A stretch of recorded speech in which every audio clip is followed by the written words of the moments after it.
Hey everyone, welcome to another video by Simplilearn. In today's session, we're going to be looking at top interview questions asked for full stack development. Now the video covers a wide range of technologies. But before we begin, if you haven't subscribed to our channel already, make sure to hit the subscribe button and the bell icon to never miss an update. So here's what's in store for us. First, we look at the commonly asked questions on Git. Then we'll move on to front-end development technologies like HTML, CSS, JavaScript, React.js, and Angular. From there, we'll move on to SQL, Node, PHP, Selenium, Maven, Jenkins, and Docker. Now, all of these questions will help you crack your next interview. If you're hoping to become a full-stack developer, then you're in the right place. Now, without further ado, let's begin. So let's just get into those source code management, and we're going to focus specifically on Git. The reason being is that Git is really the most popular source code management solution right now. There are other technologies out there, but for the types of distributed environments that we have, source code management with Git is probably the most effective. So the first question you'll be asked when it comes to Git is to talk about the difference between centralized and distributed version control. And if we look at the way that the two are set up, older technologies such as older versions of Team Foundation Server, though the current version does actually have Git in it, but older versions required a centralized server for you to check in and check out of code. The developer in the centralized system does not have all the files for the application, and if the centralized server crashes, then you actually lose all of the history of your code. Now,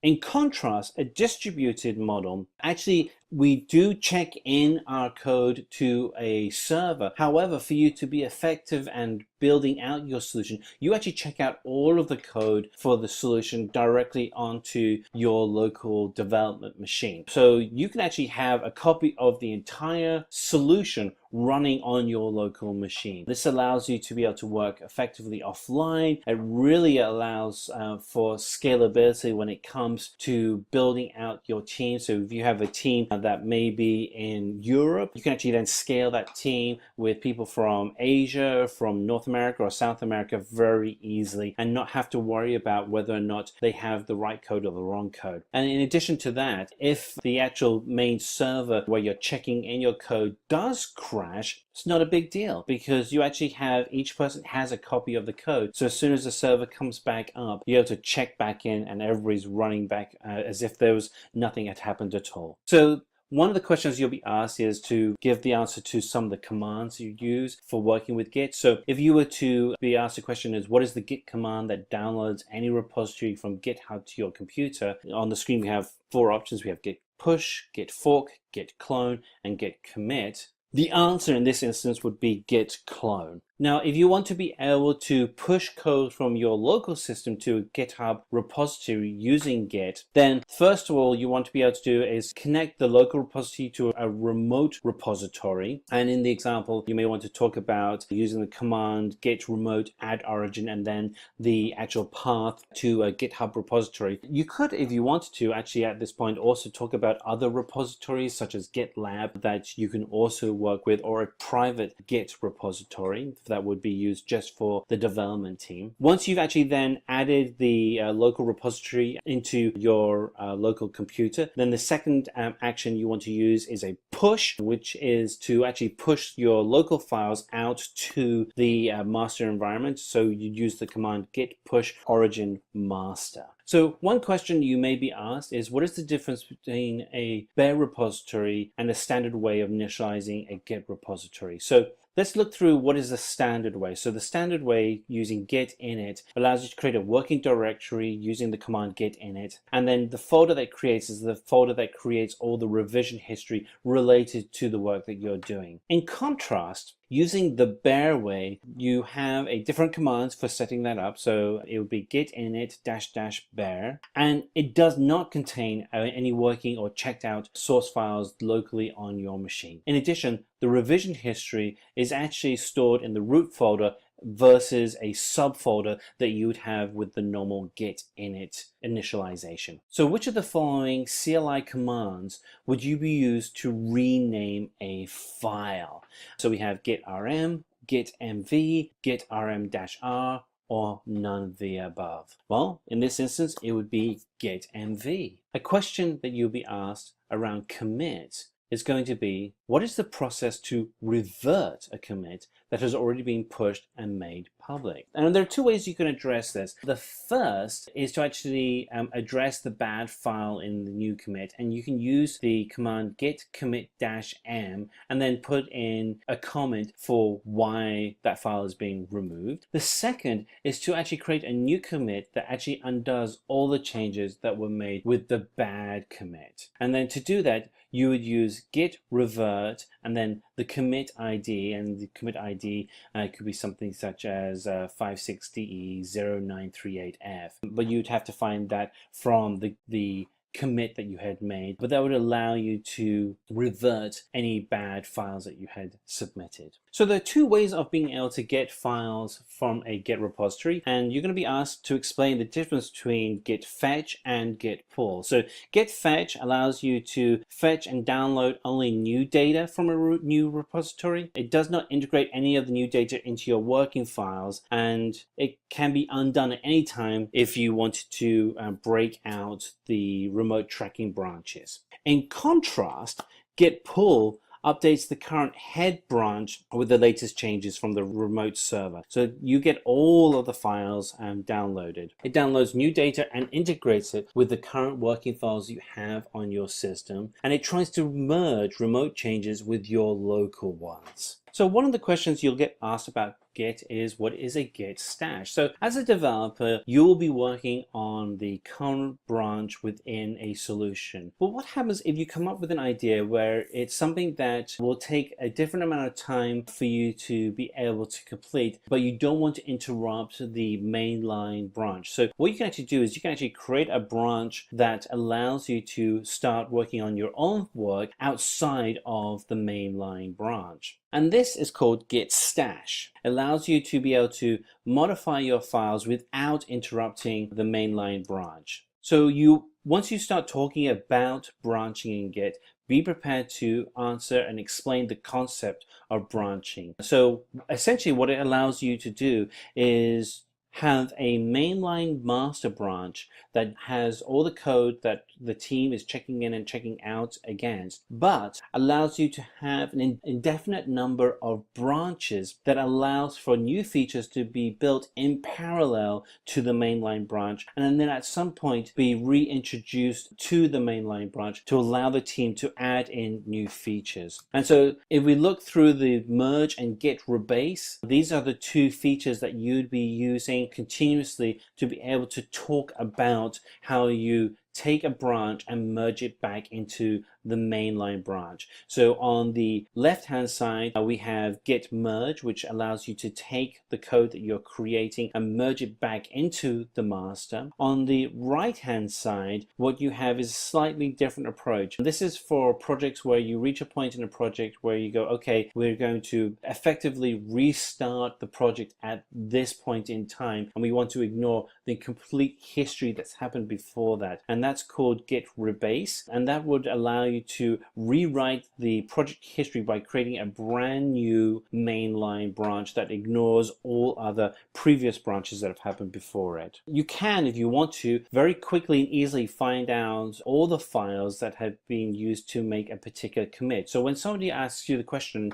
how do you find a list of files that has been changed in a particular commit, you can actually say that all you have to go is find the command git diff-tree-r and then the hash that you would use for the commit, and that would actually then give you a breakdown of all the files that have been made with that particular commit. A question that you'll be asked when you're talking about merging files is, what is a merge conflict in Git and how can it be resolved? So essentially a merge conflict is when you have two or more branches that are competing with commits in Git, and you have to be able to determine which is the appropriate files that need to be submitted. And this is where you would go in and to actually help resolve this issue, you'd actually go in and manually edit the conflicted files to select the changes you want to keep in the final merge. So let me go through the steps that you would take to be able to illustrate this when you're talking about this particular question in your interview. There are essentially 4 stages. The first would be under the repository name, you want to select a pull request, and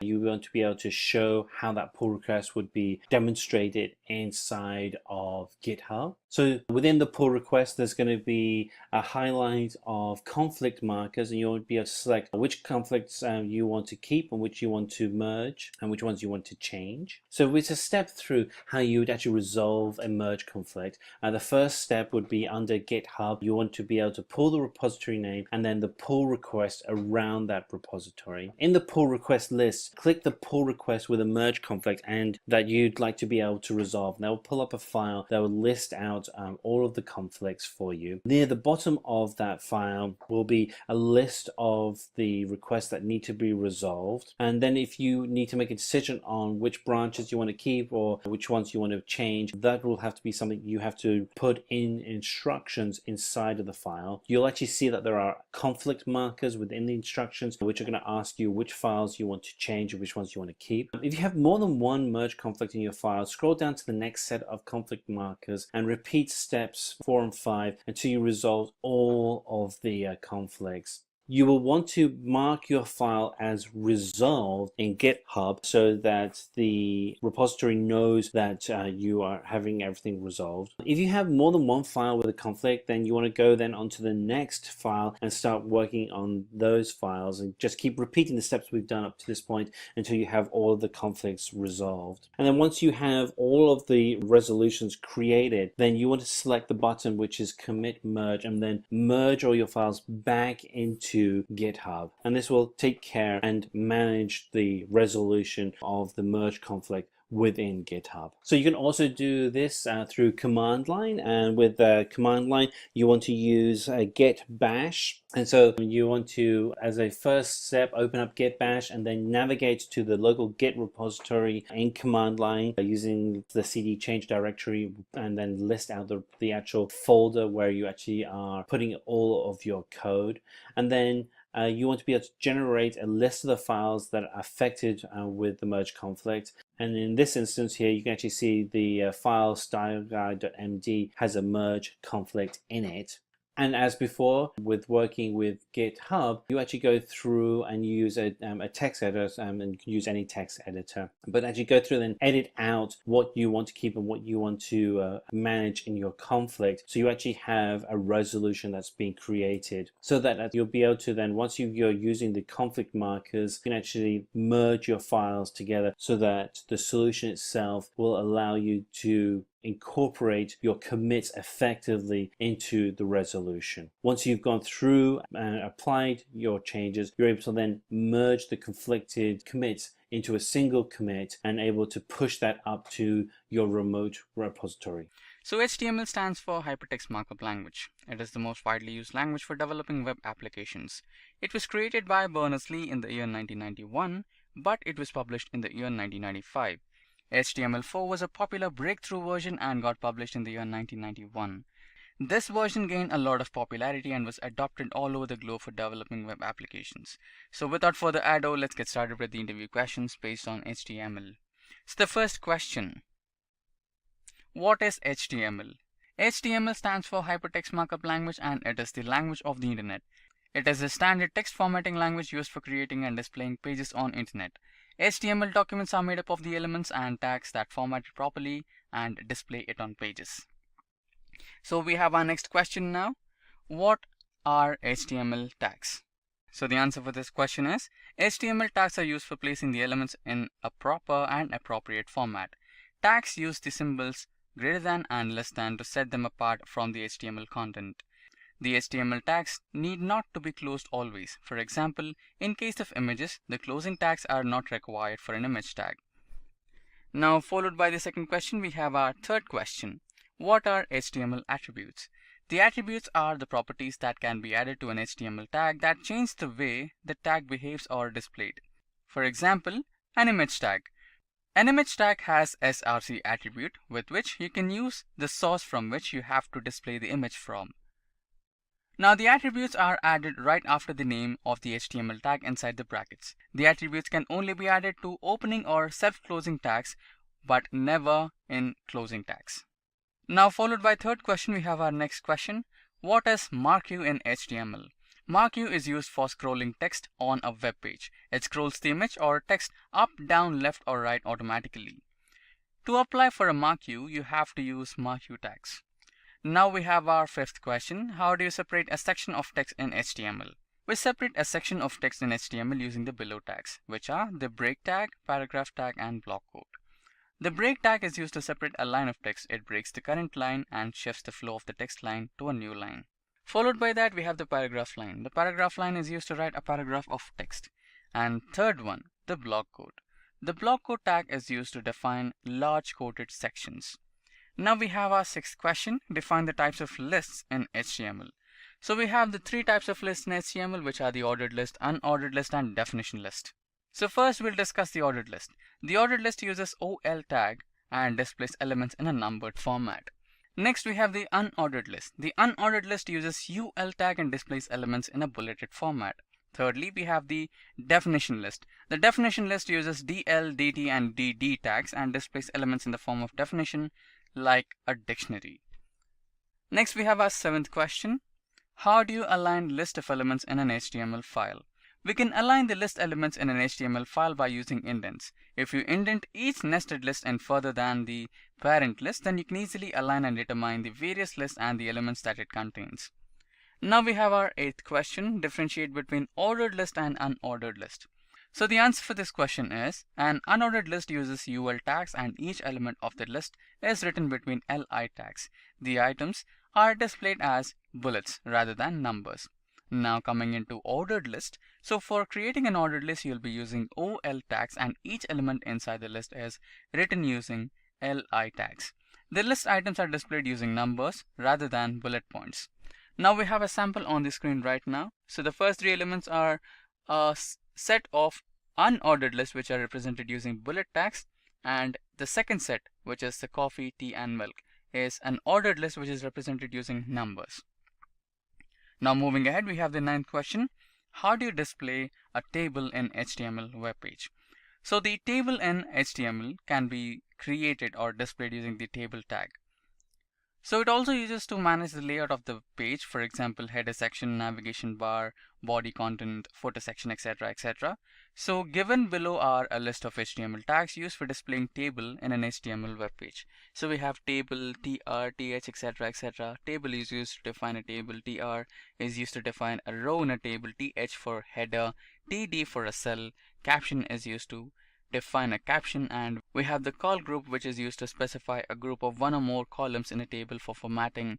Next we have col, which is used with col group element to specify column properties for each column. Next we have t body, which is used to group the body content in a table. Next we have t head, t footer, which are used for header content and footer content respectively. Moving forward, we have our 10th question. How do you display the given table in an HTML web page? So the answer for this question is written on the right side part of my screen. This is the sample code which you can use to represent or display a table which is given in this particular format over here. Now followed by this, we have our 11th question. How do we insert a comment in HTML? So the answer for this question is, we can insert a comment in HTML by beginning with lesser than sign and ending with a greater than sign. For example, as shown in the right side part of my screen, which is hello world. Now moving ahead, we have our 12th question. How do you insert a copyright symbol in HTML?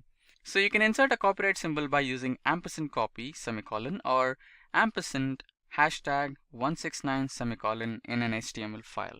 Now moving ahead, we have our 13th question. So what is a white space in HTML?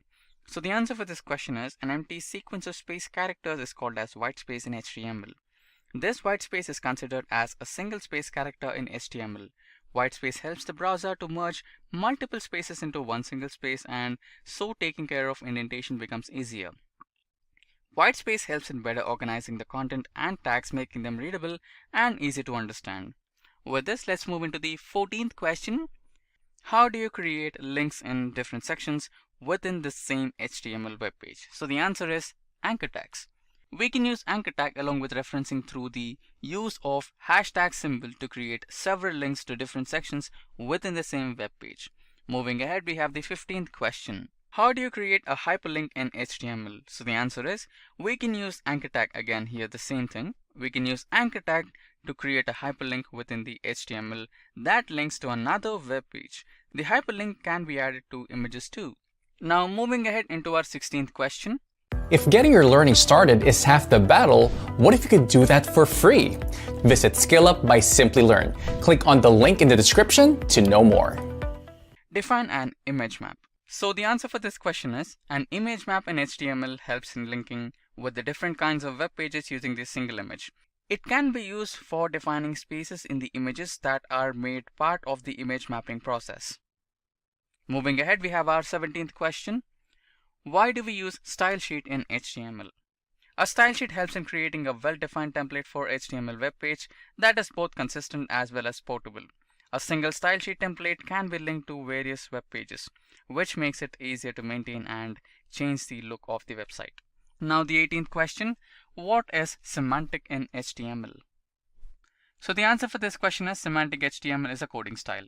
It is the use of HTML markup to reinforce the semantics or the meaning of the content. For example, the semantic HTML B tag is not used for bold statement as well as I tag, which is not used for italic. Instead, we use strong and EM tags. Now, followed by the 18th question, we have our 19th question.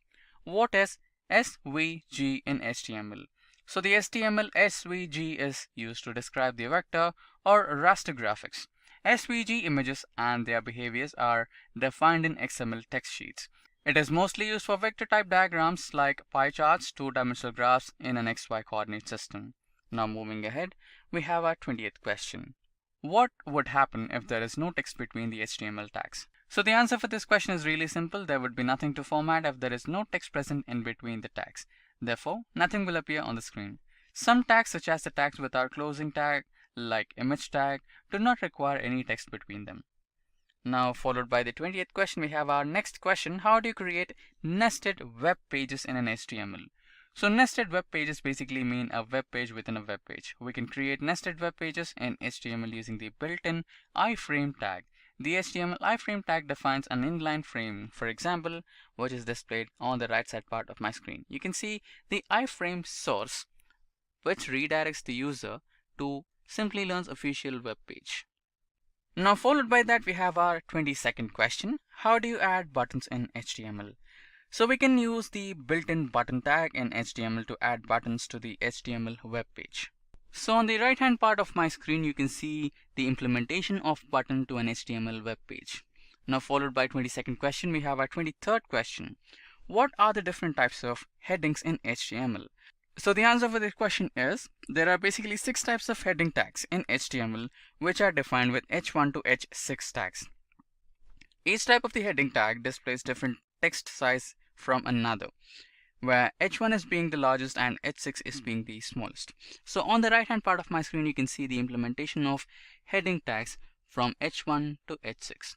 Now the output for this particular code segment is the H1, H2, H3, H4, H5, H6. So you can see that H1 is being the biggest one and H6 is being the smallest one. Now moving ahead into our 24th question, how do you insert an image in the HTML web page?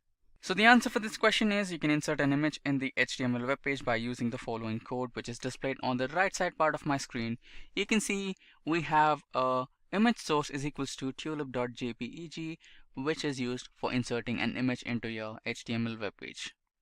Now our 25th question. What is the alt attribute in HTML? Now the answer for this question is the alt attribute is used for displaying the text in place of an image whenever the image cannot be loaded due to any technical issue. So basically, when you have poor internet connection and you're trying to load an image, you can see some sort of text in place of an image. So that particular text is nothing but the alt attribute. Now moving ahead, we have our 26th question. How are hyperlinks inserted in the HTML web page? You can insert a hyperlink in the HTML web page by using the following code, which is present on the right side part of my screen. You can use the anchor tag along with hrefs, and inside that particular tag you can use the URL to which you want your users to redirect to. Now followed by this we have our 27th question. How do you add color to the text in HTML? So the answer for this question is you can add color to the text by using the following code, which is present on the right side part of my screen, where you can add red color and blue color, green color to this particular paragraph and headings. Now followed by 27th question, we have our 28th question. How do you add CSS styling in HTML? So there are three particular ways to add CSS to your HTML. There are inline CSS, external style sheet, and internal style sheet. We'll discuss each of these methods in a bit more detail. First, we have the inline CSS. So it is used when less amount of styling is needed or in cases where only a single element has to be styled. To use inline styles, add the style attribute in the relevant tag. Now moving ahead, we have the external style sheet. This is used when the style is applied to many elements or HTML pages. Each page must link to the style sheet using the link tag. Now we have the last one, which is the internal style sheet. It is used when a single HTML document has a unique style and several elements need to be styled to follow the format. Internal style sheet is added in the head section of the HTML page by style tag. Now followed by this we have our 29th question. What hierarchy do the style sheets follow? The answer for this question is, if a single selector includes three different style definitions, the definition that is closest to the actual tag takes precedence. Inline style takes priority over embedded style sheets, which takes priority over external style sheets. Now our last question for the session today. How do you add JavaScript to an HTML web page?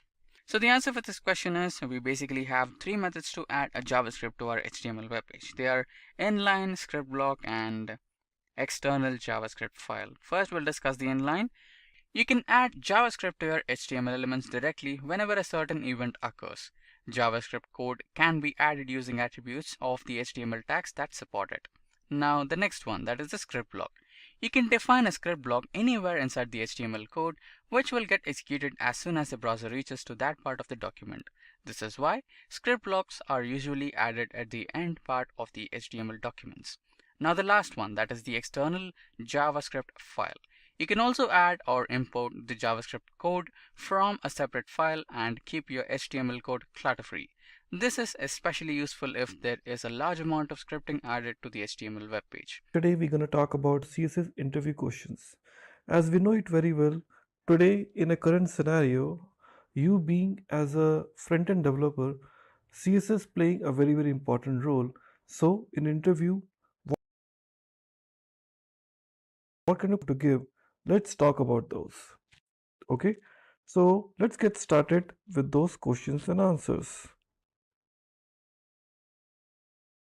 Okay, now here we'll talk about basic CSS interview questions. Now name some CSS frameworks. As we know it very well, today in CSS environment there are so many frameworks that are available. Okay, like we talk about CSS, these are the basically necessary libraries which offers you some very popular ready-made components which you can utilize into your existing project, and without writing much code you can really create some awesome effects. So some of the very popular libraries are like in Foundation, Bootstrap, Gumby, UKit, Semantic UI, and many more which are available here. Okay, now what do you understand by the universal selector? See, universal selector, as you know it very well in CSS, normally we talk about specific selectors, like in talk about class selectors, ID selectors. They select a specific set of elements or a specific element. When we talk about universal selectors, universal selector is matches any element types, like instead of selecting elements of a particular type. So you talk about like an asterisk, where all elements irrespective of what name and what category they have it, all will be selected. Next, tell us about rule set. See, typically rule set is for the identification for selector which can be attached with other selectors. So there are normally two rule sets are available. One we talk about declaration block and we talk about selector. So declaration block contains one or more semicolons separated by declarations, set of styles which we say, and the selector is means or which particular element this CSS style will be intended for. Next, what are the elements of CSS box model? Okay, so we know it very well. The CSS box model is all about offering you the layout, which is a part of the design element. So in CSS, we can see these elements are like in images. You talk about text, okay? You talk about padding, which is so-called area around the content. You talk about border, talk about margin, okay? So you talk about this CSS box model. Next, difference between CSS3 and CSS2. We know it very well. CSS has changed a lot and CSS3 has brought so many new features. So we talk about the difference. So in CSS2, so CSS splits up the different sections of code into the modules. So in CSS3, both CSS and HTML were put into the single file. In CSS3, there were no new way of writing the CSS rules. There are new view rules are available in writing a CSS rules. Normally in CSS3, it is a backward compatibility maintained by with the CSS3. But in CSS2, we do not have any backward compatibility maintained by the CSS2 here. Now, how can CSS be integrated into the HTML page? Like, in order to utilize this, we always use the style sheet. We use style tag. Okay, so multiple options are available. One, we talk about using the style tag in a head section. Else we talk about inline styling with an element itself. Or third, we talk about external style sheet, which you can link it with your current HTML page, which anyways enforce reusability. Coming back, what is the RGB stream? So RGB stands for red, green and blue. So it represents a color in CSS. So they are basically starting with the color number 0 goes till 256. Next, what is the purpose of developing a CSS? Okay, the main purpose of developing a CSS to basically offer the visual appearance to give the better look and feel to your code, so that your HTML will offer only the skeleton part, but when it comes to the beautification, you talk about organization and everything, you talk about the CSS. Okay, so CSS offers the styling part of your web page which looks more attractive. So what is the difference between class and ID? See, these are the two different type of selectors are available in CSS. Class selectors and ID selectors. So class is the way of using these HTML elements. So they are not unique and have multiple elements. Where the ID is unique and it can be assigned to a single element. So with CSS, different documents can be controlled using the single style. So style can be grouped in a complex situation to offer the consistent look for the multiple HTML pages. So that is what the advantages you have it. So you can group multiple styles together and that you can reuse over the different pages to offer the consistent styling. Okay, now we talk about some intermediate CSS interview questions. So here in the intermediate level you will see, like the first question is like, what define a Z index? See, Z index is specify the stack order of the elements that overlap each other. Okay, so its default value is 0 and can take both negative and positive values. Okay, the higher the Z index value is stacked above the lower index element. So it normally takes the following value, talk about like an auto, number, initial and inherit. Next, you talk about what are the benefits of CSS sprite. See, the main benefit of CSS sprite is like loading a multiple image is not an issue. Okay, blinking is not seen. There's some advantages are available. Like when you talk about like one single or small images, it really takes a lot of time to download it individually. So CSS sprites loading multiple image is not an issue.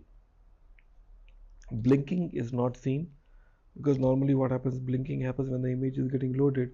So advanced downloading of asset doesn't make a place of until needed. That's the benefit of having the CSS sprites.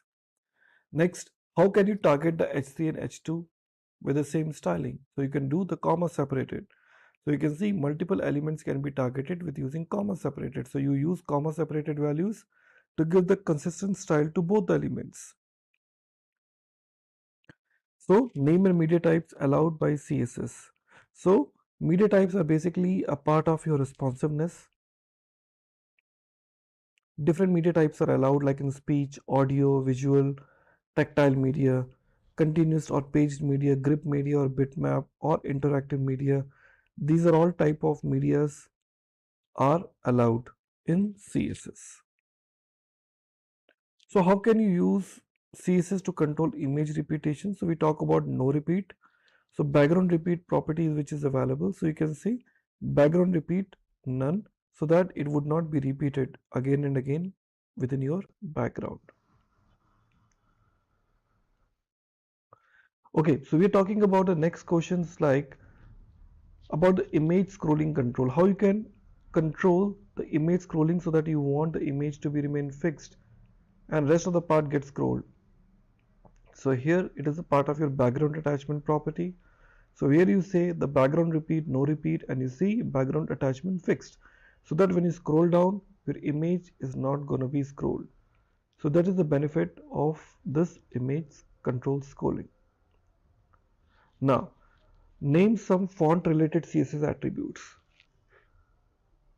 So we have some options available, like you talk about font style, weight, variance, size, family. These are the font related CSS attributes. Define contextual selector. So normally in CSS, the contextual selectors allows developer to specify style of a different part of the document. Okay, so style which you utilize it can be aligned directly to the static HTML pages to create independent classes. Okay, that's called contextual selector. So responsive web design. Responsive web design is a web design which you want to remain consistent across multiple device screens or the different type of screen sizes, and you want to offer the better layout which doesn't looks bloated over the different websites. So that's the benefit which you see when you talk about like responsive web design. CSS nomenclature. CSS nomenclature means the styling commands are written in a value on a property fashion. Okay, so normally CSS includes a system terminator semicolon. The entire style is wrapped in a curly braces and attached to the dedicated selector. Okay, so this actually creates a style sheet that can be applied to an HTML page. So this is the standard nomenclature. Okay, now coming back to the next point, advanced CSS interviews. I will tell you about few questions which are normally asked as a part of advanced CSS. Okay, now when do you use translate instead of absolute positioning? Okay, so the translate in a CSS, okay, transform value on changing. You can talk about opacity or transform. Okay, so the browser reflow or repaint is not triggered when you talk about this translate. Okay, so the transform requires a browser to create a GPU layer for elements. Okay, but using the CPU changes absolute positioning property. So translate is more efficient and result in shorter paint times. Next, name different ways to position same aspects in CSS.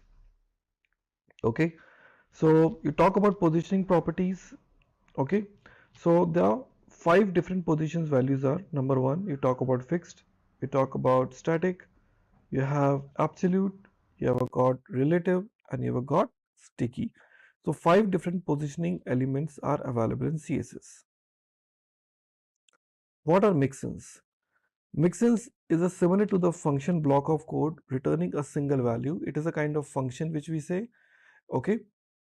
So traditionally it is used in a SAS, or okay, which is typically called statically awesome style sheet. So that code that directly compiles into the CSS styles. So how can you optimize the web page for the prints? So you actually identify a control, okay, so-called contents areas of a website. A general website has a footer, header, sidebar, or nav bar, or content area. So Normally we say conquer the print media without changing the website's integrity by using the page breaks. So creating a styles for print, size your page for print and avoid unnecessary HTML tables. So using this you can optimize the print of your web pages. So what is the meant by CSS working under the hood? So when your browser display a document, it actually combines the style, okay, which presents information and document content. So the document is actually processed in two stages. Number one, conversation, okay, or conversion of HTML and CSS into the document object model, so-called DOM, and DOM display contents of browser. Difference between the use of ID selector and class selector, we have already seen that, but this is a simple demo of how the ID selector and class selectors are used. The difference is all about using. So here you have a call ID which you use dot, sorry, this hash, and there you use dot. So tell us about CSS float property. So normally CSS float properties of positioning an image to the right or left as needed. So it typically including text wrapping around it. So all properties of elements used before it remain unchanged. That is known as called float. So what do you understand with the pseudo elements? So pseudo elements are special effects to your selectors. So normally CSS finds, okay, use in applying styles in a HTML markup. So if additional markup or style is not feasible for a document, then pseudo elements help by allowing extra markup without interfering with the original document. Difference between logical and physical tag. So normally logical tags focus on the content, okay, and are older as compared to the physical ones. Logical ones do not find much usage in presentation in terms of utilization. At the same time, physical ones find application in presentations. So how media type works in CSS type? So we have discussed already about the media type. So we normally say 4 different type of media properties are available, like in print, speech, and screens. Okay, like you talk about print media screen, so we use always at the rate media print. You talk about H2, so this changes according to what option you're offering it. So guys, here we have multiple CSS question, and frequently our CSS interview questions are offered. Like tell something about CSS3. Okay, so we say CSS is divided into the modules and is supported by almost every single browser. Okay, it is an advanced version of CSS2 and offering you lot many other advanced level features which typically in CSS2 we do not have that. Okay, now we talk about how CSS selectors used. So with the CSS selectors we can choose, any element of your HTML. Okay, so you talk about element attribute, you talk about any child selector, you can basically select it. So what are CSS image scripts? So the group of image placed into the one single image is in a CSS image script. It can reduce the load time because individual images certainly take more time. So this takes more time comparatively. So we have got explain CSS specificity. So the CSS specificity is a rank or score that decides style declarations to be used to an element. ID selectors have high specificity while universal selector has low specificity. That's how the specificity is all about. So the 4 CSS categories that authorize the selector's specificity levels are IDs, inline, element, pseudo, and class and style attributes. So these are the different type of conditions. Based on that the specificity is considered. Define gradients in CSS. We know the gradient are again a CSS3 property that allows displaying the smooth transformation from one type of color to the another color. Okay, so that's really awesome technique through which you can talk about linear gradient or else you talk about radiant gradients. Two different type of gradients are used and supported. So what are the properties of flexbox? So we know flexbox are basically designed for the alignment purpose. So typical the flex boxes are flex direction, You talk about wrap, flow content, align items, and the contents like that. It is once again the property of alignment. So tell us about the usage of CSS box model. So normally box model is a box binding in HTML elements that includes padding, border, margin, and the actual content for the more better alignment. So normally with the box model, you get an authority to add a border all around the elements and define space between the elements. So what are the position states in CSS? So we normally talk about 4 positions in CSS, so-called relative, statics, absolute, and fixed. The default position is state is always static. So difference between absolute and relative in CSS. So normally relative is useful for some tags in CSS. If we write like 20 pixels, then padding shift 20 pixels in a right. But when we talk about absolute, so it is absolute is relative to the non-static parent. That means if I'm talking about, if we say right 20 pixels, the result will be 20 pixels far from the right edge of the parent element. That's how the relative and absolute position is. So what is the common between class and ID? See, both class and ID used in HTML. Okay, for the CSS purpose, the ID is used as an element where the class is used as a block. So this particular information is all about giving you the idea of like what kind of questions it may be asked during the time of interview, which is related to your JavaScript. So this particular slides will help you to understand what kind of questions you may expect from your interviewer and kind of answers you need to get ready with. Let's get started with the JavaScript interview questions. So let's get started with the beginner JavaScript questions. We have multiple levels available. Here we start with the beginner level first. So the first question is always like, what do you understand about a JavaScript? So we know it very well. The JavaScript is a very popular scripting language. It is basically designed for client-side scripting and server-side scripting development. Why server-side? Because nowadays JavaScript is also used in a backend using Node.js. So that's why it is also called for server-side development.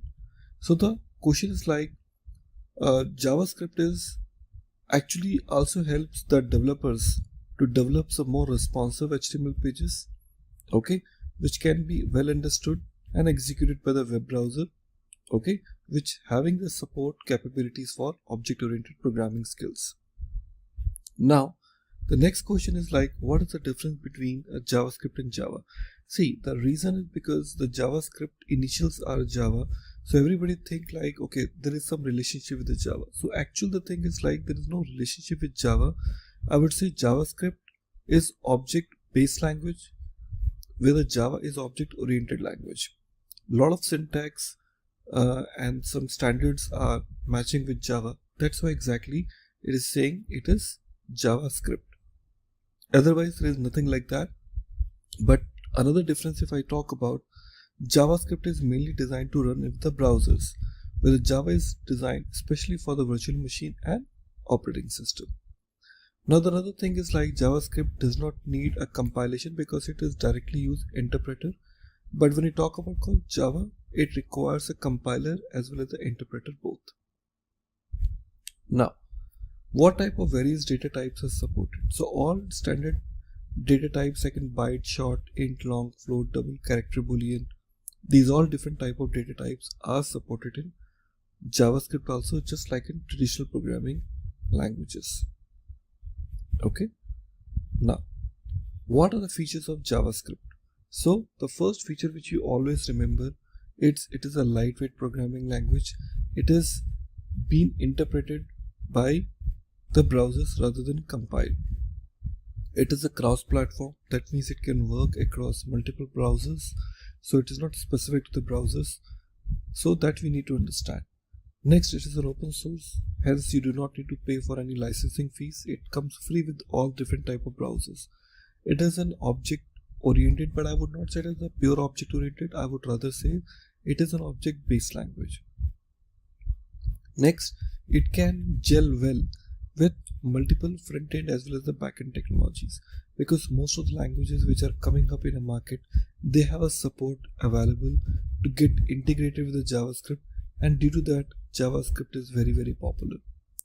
So it is also used especially for the development like a network based application. So in case if you want to have some kind of network centric application, here the JavaScript really suits very well.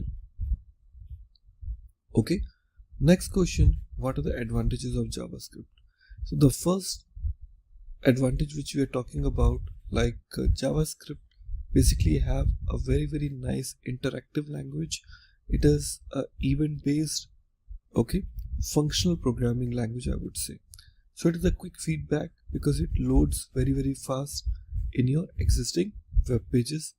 It is giving you the support of developing a very rich user interface. Because of that, your application look consistent across multiple type of browsers. Another is like we have a call variety of JavaScript based frameworks are available. Like you can talk about Angular, you talk about React, you talk about Vue. They're all basically different type of JavaScript based frameworks that helps the developer to enhance their skills with writing less amount of codes. So how you create a script or how you create an object in JavaScript, it is very simple. The curly braces. Curly braces is basically designed to give you the feel of this is a typical object. There are a variety of ways are there to create an object in JavaScript, which we're gonna see in our next PPT. Okay, now here we see about the next set of questions which are there with us, like how to create an array in JavaScript. So creating an array in JavaScript is very easy. Now you can see the square brackets. Okay, they are the way to basically create a array in a JavaScript. So just a square brackets are a very simpler way, so-called literals, to create the array objects in JavaScript. Actually, you should know that array is also object, which is a predefined object comes with your JavaScript, so-called implicit objects.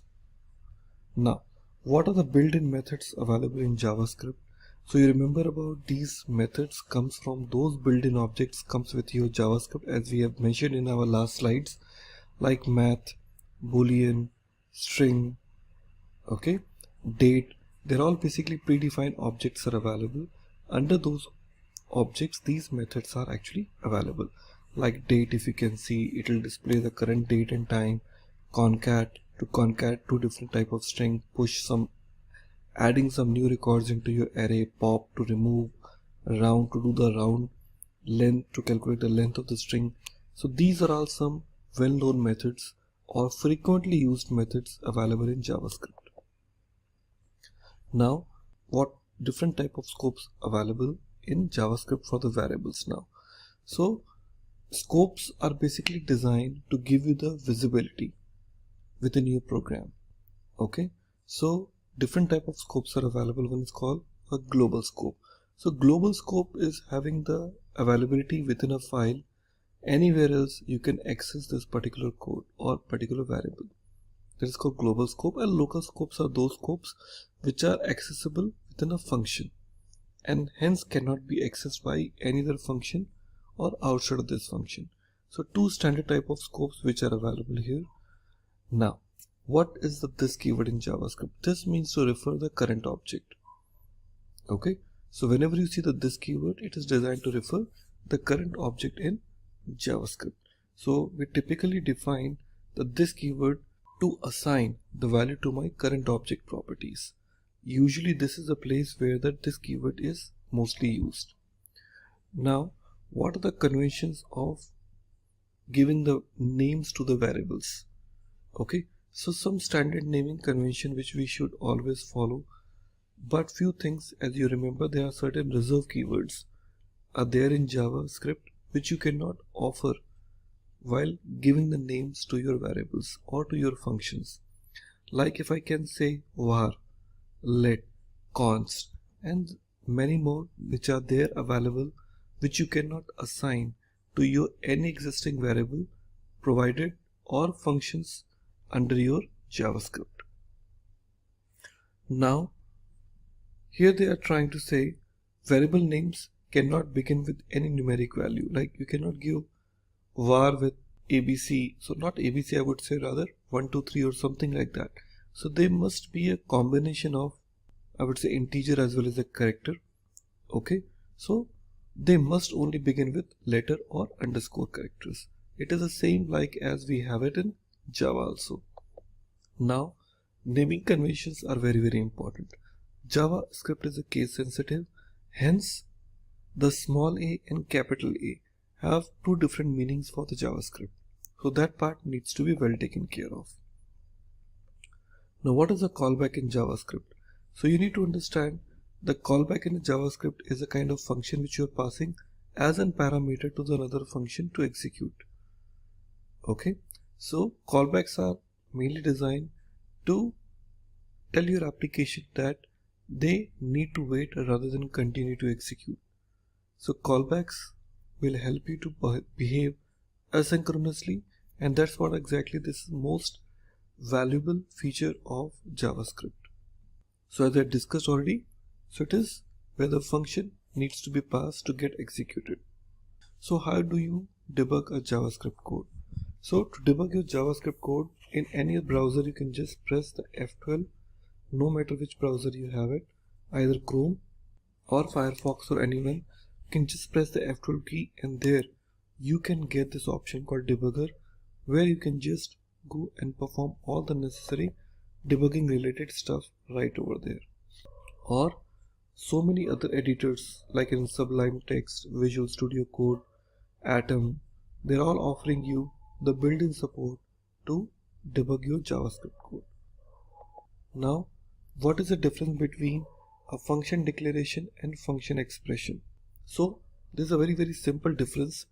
So when you say function ABC here, okay, so you declare as a separate statement within the same JavaScript code. Okay, in another example, what you do, you define a function within a variable name called a, which you can create to construct some another object for this. That's the only difference between these two. So this function can be called before the function is defined, and this will be created when the function is pointing and reaching it. Okay, so it can be used only after that. So that's what we have discussed it now. Going forward, this offers the better code readability and better code organization, and that the other part is basically used to create a conditional or a declaration functions. So what are the ways of adding the JavaScript code in an HTML file? So there are, I would say, two ways are available. One, either you can declare it in a separate file, you can add it, or second, you can write a embedded JavaScript code where you can just write a JavaScript code either in your head tag or body tag. But there'll be one difference, like if you're writing it as an embedded JavaScript, you cannot use it for the different HTML file, where the internal JavaScript file will be limited to that HTML. However, external JavaScript will be more useful when you want to reuse it again and again. So these were some standard basic JavaScript questions for us. So let's go ahead and talk about something which is related to your intermediate questions in JavaScript. Now, so what do you understand about the cookies? See, the cookies are basically a kind of a small text file, okay, which is kept in your browser and contains the information about your client activities. Okay, so whenever the client is accessing your websites, these websites can track your activities through this particular cookies.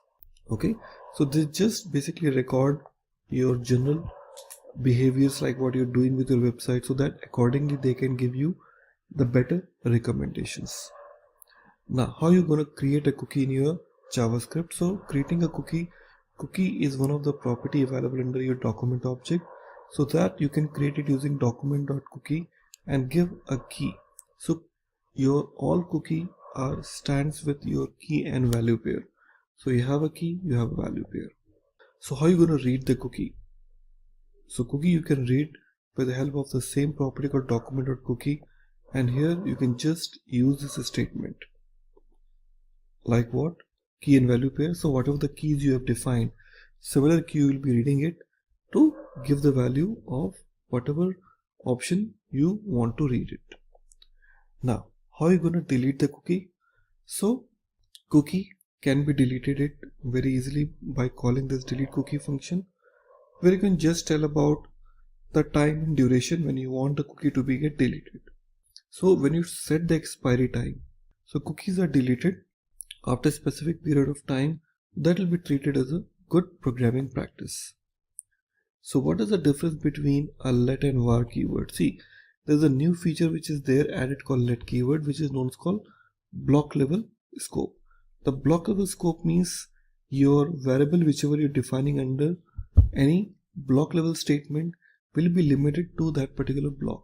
Like if you're defining it any opening block and closing block, so beyond that you cannot see that. Suppose if you're defining it under if block or any block, so these type of variables are no longer accessible outside, where the var keyword will be typically treated as a global variable and hence it can be accessed anywhere. So what is a closure in JavaScript? So closure is basically gonna give you a better way of providing the consistent way of developing a JavaScript code for the developer. So closures are basically created whenever a variable that is defined outside of this current scope can be accessed within the current scope. Okay, that means which is a variable which is defined outside of this scope, even using the scope of this particular closure, it can be accessed inside too. Now, what are the arrow functions in JavaScript? Friends, arrow function in JavaScript is very popular now. They're just gonna give you a kind of alternative way of defining the function keyword. They are just a shortcut way of defining the function in JavaScript. These are the simple handy functions, I would say. So what are the different ways of HTML can be accessed in JavaScript codes? So there are multiple ways are there. So you can access using document.getElement by class name. You can access getElement by ID. You can get access document getElement by tag name, and you can say document.querySelector. So these are the multiple options are where through which you can access the element within your HTML tags. What are the ways of defining a variable? So var keyword, as we discussed, you can define a variable. You can also define the variable using const. So if you define any variable using const, so these variables will get constantly declared and it cannot be changed once you define the value. So any value or any variable which is defined using const, it cannot be changed in later stages.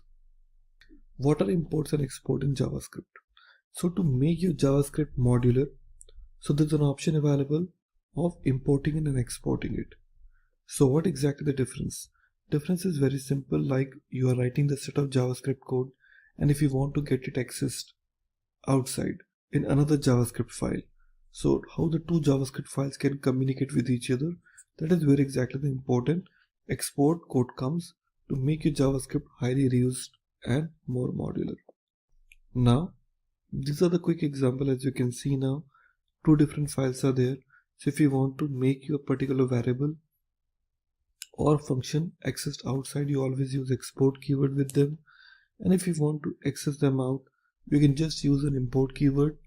As you can see, it is defined there. So another file can easily access the content of the previous files to make your code even more modular and useful. So what is the difference between a document and window in JavaScript? See, document is the one which is a part of your document part, which user can actually see that. Okay, so the document object is the object which falls under the category of window. Window is a top level object. So in JavaScript we have an option available name called BOM, that is called browser object model, in which the top level object which is there, that is called window, and under this we have a called document. So whatever you see under your browser, it is a part of your document. So what are the some JavaScript frameworks and their uses? See, JavaScript frameworks are mainly useful to make your application more organized with less code and without getting into the detail. Okay, so having this particular framework will give you the opportunity so that developer can use the JavaScript in much more better way to write a complex code in more simplified manner. This is where exactly your frameworks are designed for. So there are some very prominent and useful frameworks like in React, Angular, Vue.js, and lot many other names are there in market, which will be using this JavaScript as a core and take the entire JavaScript development to the next level. So the next question is, what is the difference between a undefined and undeclared in JavaScript? See, it is very simple. Undefined means the variable which is undefined. You're declaring a variable, okay, and which you haven't defined. Okay, that means the variable has been declared, but the value has not yet assigned. That is called undefined. Undeclared means the variable which you're trying to access, that itself is not available. It doesn't even exist. So what is the difference between undefined and null in JavaScript? See, undefined, as I already told you, it means the variable has been declared but it is not assigned with any value. Null is actually the assignment value that we can assign to any variable which contain no values, as an alternative I would say. So what is the difference between session storage and local storage? See, it is very simple. HTML5 has offered these features to you. So the session storage and local storage both offers you the data which can be stored in a browser, but session storage is short-lived. The moment your page is deleted or closed, the session data is immediately get deleted, where the local storage data is remain for the longer period of time, and the data doesn't get deleted after the browser history is over. Okay, so I would say the local storage time span is far bigger compared to the session storage. Okay everyone, so we'll have some advanced JavaScript questions now. We've already seen the beginner level as well as the intermediate level questions. Now it's time to discuss about some advanced level questions too. Like the first questions comes like, how do you empty an array in JavaScript? So it is very simple. If you want to assign, so there are a few ways of that. Number one, by assigning the array length to what? To the 0. So automatically it turns to empty. Second is what? By assigning the completely empty array. Okay, the third will be by popping up all the elements of the array. So multiple options are there, and the last which you talk about called by using the splice function. So these are the 4 important aspects are there which you can treat how to empty your JavaScript array in a very simplified manner. Now, what is the difference between event capturing and event bubbling? See, this is one of the very common question. We talk about event capturing. Event capturing is actually the kind of process where you just try to capture the event of most outermost element and then propagating it to the innermost element. So event capturing is what, like you're talking about picking up the element or picking up the event from the outermost, like you talk about called nested div tags. So you pick up the particular event from the most outermost div tag and you're just passing it to the innermost.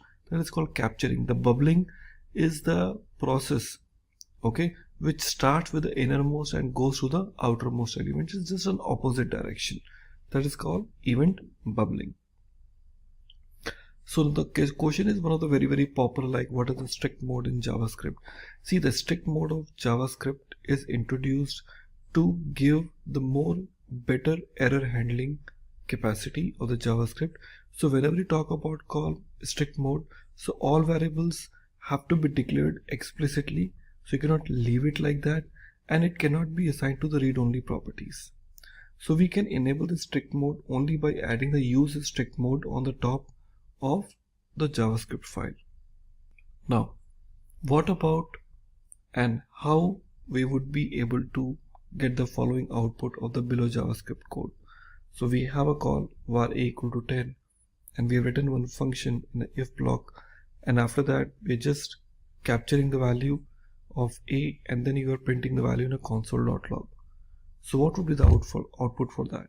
See, it will be a call 10 undefined. Once again, it will be kind of what? It will be undefined. How come it would be? Look, it is very simple. First thing, okay, in your application, you are basically saying the if condition statement in the code will evaluate the eval function. As you know it very well what exactly the evaluation is. Later on, the eval function, okay, will take the function and return the function ABC, whatever the function it is available, and then inside the if statement it executes the ABC and returns the undefined, because as you know it very well, the if statement code executes at runtime while the statement inside this if condition is being evaluated. So that's where exactly it is. Next, can you write the JavaScript code for adding the new element in a dynamic manner? Yes, exactly, you can write it down. So you have this very common function available named called document.createElement. Like people say like I want to add the new text boxes when I click on the button. So I can write it very well. So either it will be a text box or it will be the new element you want to add it. So document.createElement is one of the very common, I would say, the function, and later on you can use the typical DOM functions, like I can talk about create next node or append child. So using this combination you can easily do so. Next, what is the difference between call and apply? Very common question. So the call method, whatever the method you have it in a call, these method arguments are provided individually, okay, along with this value. But in apply what happens, arguments are provided in the form of array along with this value. That is the only difference between call and apply. So what would be the output of the below JavaScript code? As you can see right now, we have written one object name called student, provided one property called college with ABC. After that you're saying object.create, passing this student as an object itself, and after that you're saying delete student1.college and console.log student.come. So what would be the value for this? So it is very simple. It is a very simple example of object orientation. So the output will be what? ABC, as we are accessing the property of student object. So certainly the value will be what? ABC for sure. Now what would be the output for below JavaScript code? As you can see now we have written a one function foo and it is return 11. So we are saying type of foo. So this will certainly refer to what? To the error. Reason is why? Because the function definition can have only single reference variable as its name. That's why exactly it will be throwing what? An error to you. How do you remove the duplicate value from the JavaScript array? It is very simple. We have a called filter function. So the filter method, I can basically call it, and three arguments it may be expecting it: the name of the array, the current element, and the index of the current element, so that it can remove all the duplicate elements from there. So how do you remove the duplicate elements from JavaScript array? So it is the same way I told you, like first it takes three parameters. So using the filter method and by using the for loop, so the empty array is used for sorting all the repeating elements. So like that you can simply make it more easy. So how can you draw a simple JavaScript DOM? So you can say it is a very simple JavaScript DOM elements which are there, where you can have the document and then the HTML and followed by all child elements like an head tag, body tag. Body may contain further child elements like an anchor tag. Welcome to this session on React.js interview questions. Through this session, we will explore the most commonly posed interview questions that you would face if you walk up to a developer interview on React.js. Let's start with going through and exploring the general set of React.js interview questions that would be commonly asked in an interview. The first question would be, what are the features of React.js? Now, right through this session, we would follow a common methodology where we would explore the question and then look at the best way in which you could have answered that question if posed to you during a React.js interview. So starting with the first question, what are the features of React? So React has many extensions for complete application architecture support. JSX is used with React to describe what the user interface should typically look like. React is broken into small components. So you look at the complete application you want to build, break it down into individual components, and a component is typically a piece of user interface like a function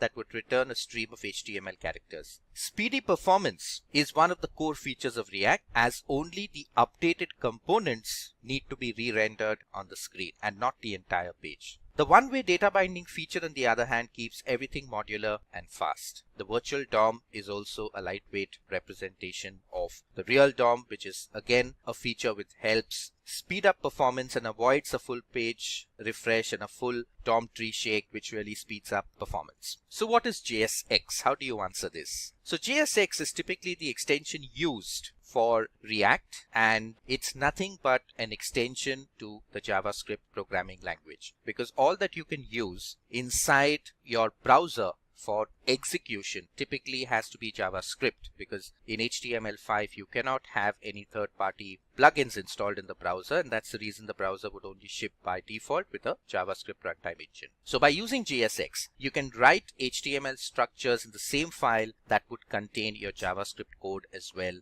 making the updates to the code very simple. So it's simple to update and make modifications to your code, because the code and the data and the business logic is all composed in a single file. So because the code and the business logic is in a single file, it makes updating and incorporating change requests to the code very simple and easy. So it's basically used with React to describe what your user interface should look like, and it's what you typically would term as the HTML template or the view. Coming to the next question, can JSX be directly read by the web browser? So web browsers cannot read JSX directly. Now why is that? Well, the reason is simple. It's because they are only built to read regular JavaScript objects, and JSX is not a regular JavaScript object. It's a React component. So for a web browser to read a JSX file, the file needs to be transformed into a regular JavaScript object, and for this there is a JavaScript API called Babel, which is internally used by React. So what do you understand by the virtual DOM that we've been speaking about in React? So React gives a very lightweight representation of the real DOM, the actual DOM structure of the page. So DOM is Document Object Model. It is an API created by W3C, and it creates an in-memory representation of the HTML elements as a inverted tree structure, a balanced tree structure, which is the fastest search algorithm when you want to search for HTML elements and do a dynamic update on them.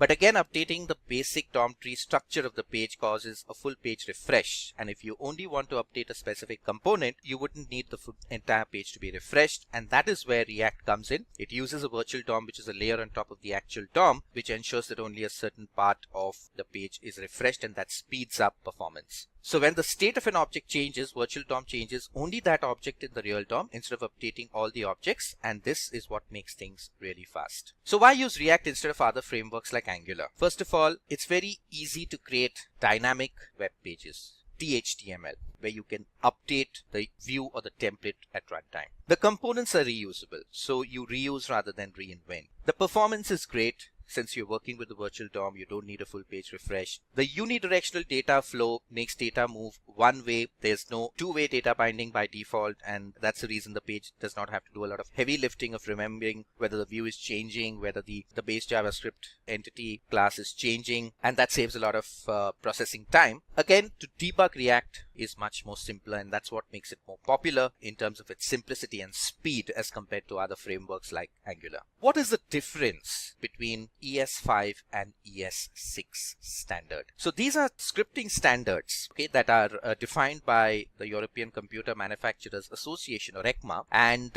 all of the scripting languages are a subset of the standard and are derived from these standards to ensure that the code will execute on all browsers, and the code that we are writing is standards based. So these are a few instances where ES6 syntax has changed from ES5. If you look at the ES5 syntax on the top, we are creating a simple React class component, and the render function just returns a stream of HTML content. In ES6, there's a new keyword that comes in, which is extends. So you are extending from the base React component and creating a custom component and then returning a stream of characters. Also, the function keyword no longer needs to be used. So the exports versus export also changes. So you use exports to export out class from a module so that it can be accessed from another module. In ES6, you simply say export and the component. Require versus import. So you would require a third-party component or an API into your JavaScript file to use it. In ES6, it's replaced with the import statement, very similar to the syntax that we use in core Java. So how do you go and create a React app? First, you install Node.js as a base platform, which you can download from the Node.js website. Next, any text editor of your choice, could be Atom, Visual Studio Code, or Sublime Text. Third, you create a React app using a command prompt terminal. Depending on the OS you are using, the command to give is create-react space my first app. Okay, so the command that you would give to create a new React app is create-react-app space and the name of the application you would want to create. In this case, it is my-first-app, and that could be a custom name of your choice. So what is an event in React? Well, on the web, when you talk about dynamic HTML, it's all about interacting with the user. So the user performs some interaction event with the web page, which could be a click of a button, a mouse move, and these events in action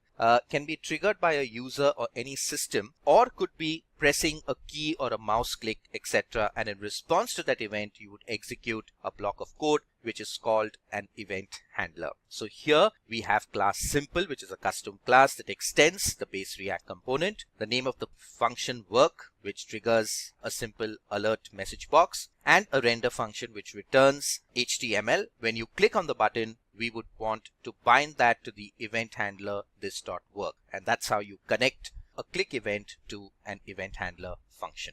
What are synthetic events in React? Well, a synthetic event is an object which acts as a cross-browser wrapper around the browser's native event. It combines the behavior of different browsers' native events into one API, which makes sure that the events are consistent across different browsers. And this brings in the standards-based development to ensure in this digital age, the code that we are creating for different browsers have consistency in terms of its execution.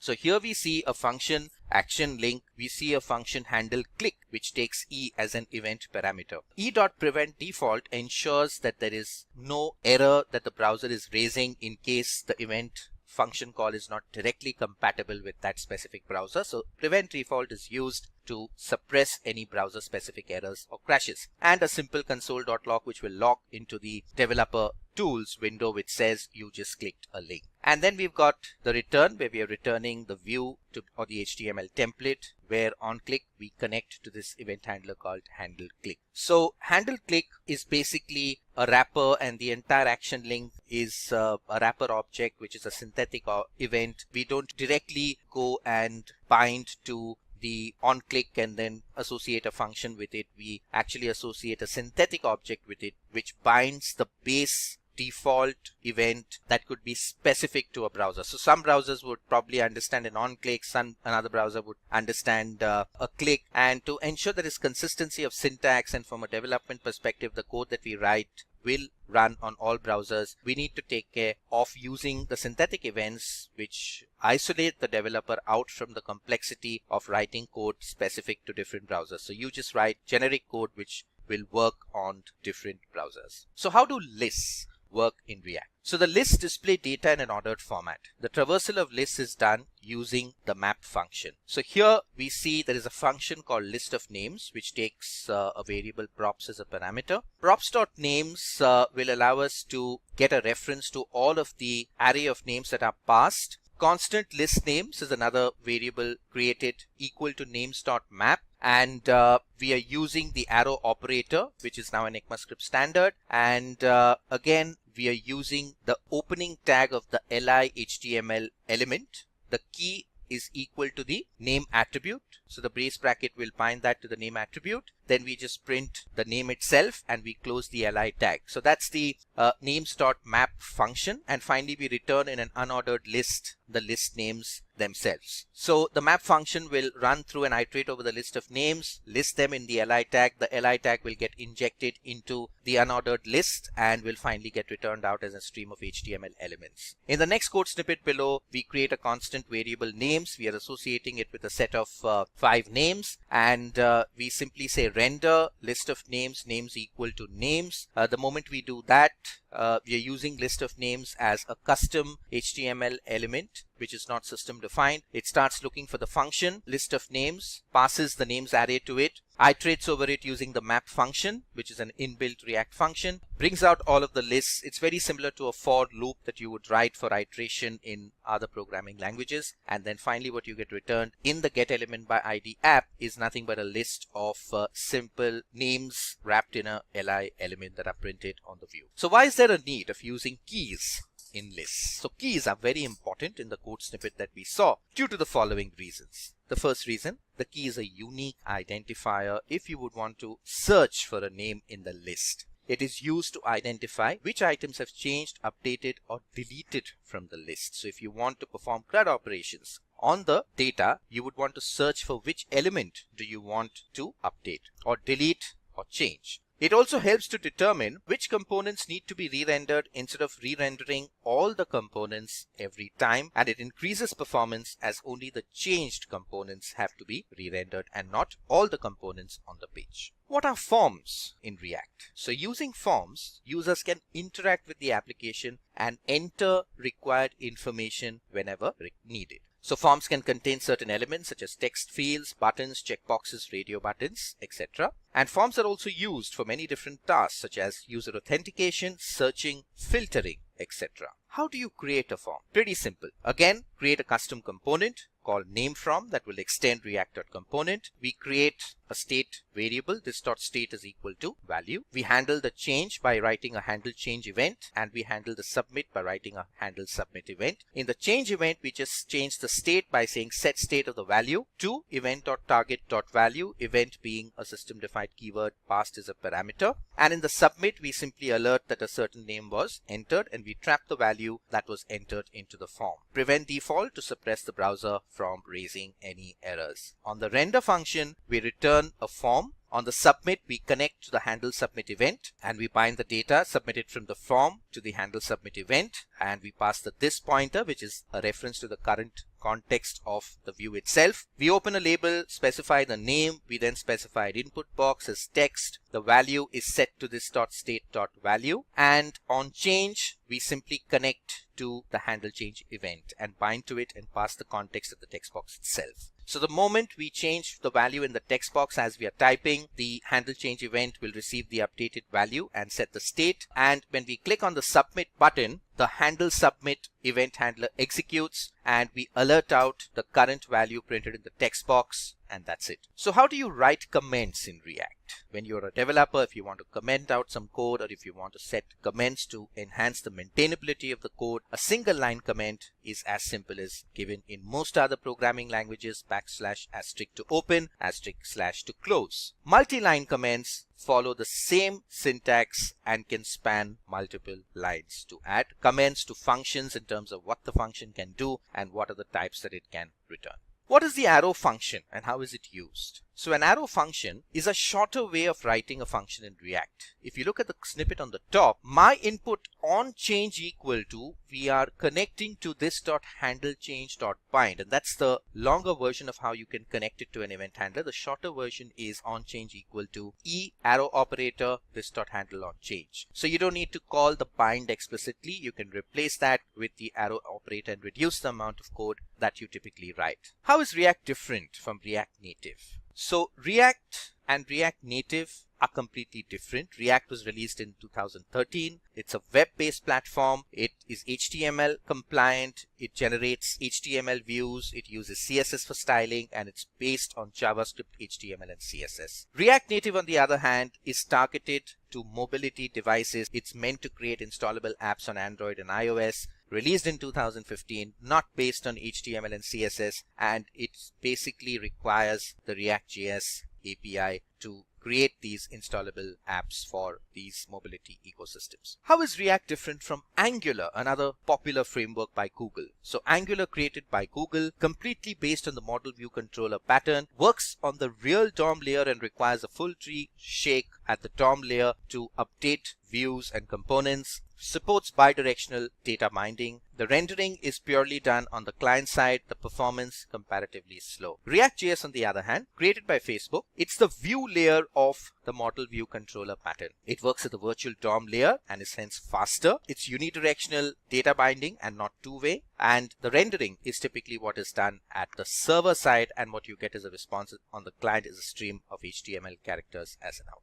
Let's talk about and discuss some questions around React components. So what are components in React? So these are the building blocks. You can think of them as Lego blocks. So you break your problem down into small parts, each part identifying a certain solution of the problem, which is what we define as a component. So they are building blocks of a React application, and a single app usually consists of multiple components. So it splits the UI into independent reusable pieces that can be processed separately. A component is essentially a piece of the user interface or the HTML view. What is the use of render method in React? So it is compulsory for each component to have a render method. If not, there wouldn't be any HTML for the component to render on your view. So the render function returns the HTML which is to be displayed within a component. Like you see on the screen, there is a class app that extends the React component, and it returns a simple h1 element called hello Simplilearn. And of course, do remember to export the app out so that it can be accessed from other components as well. If you need to render more than one element, all the elements must be inside a single parent tag like a div or a form. What is state in React?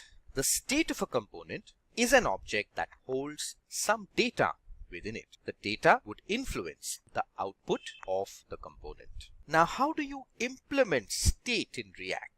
So state holds the data that a component renders on the web application. For example, here we've created in the constructor this.state equal to, and this temporary anonymous object has two attributes, car and bike. When we return, we simply return this.state.car and this.state.bike. Now this is how you would create stateful components and access the state properties within the view. How do you update the state of a component? By using the built-in setState method, you can go ahead and update the state of the component. So here we have a simple render function that returns the state itself, state.message, and on the onClick connects to a button press function. The moment you click on the button press function sets the state to another message. So the initial message in the constructor is welcome to Simplilearn.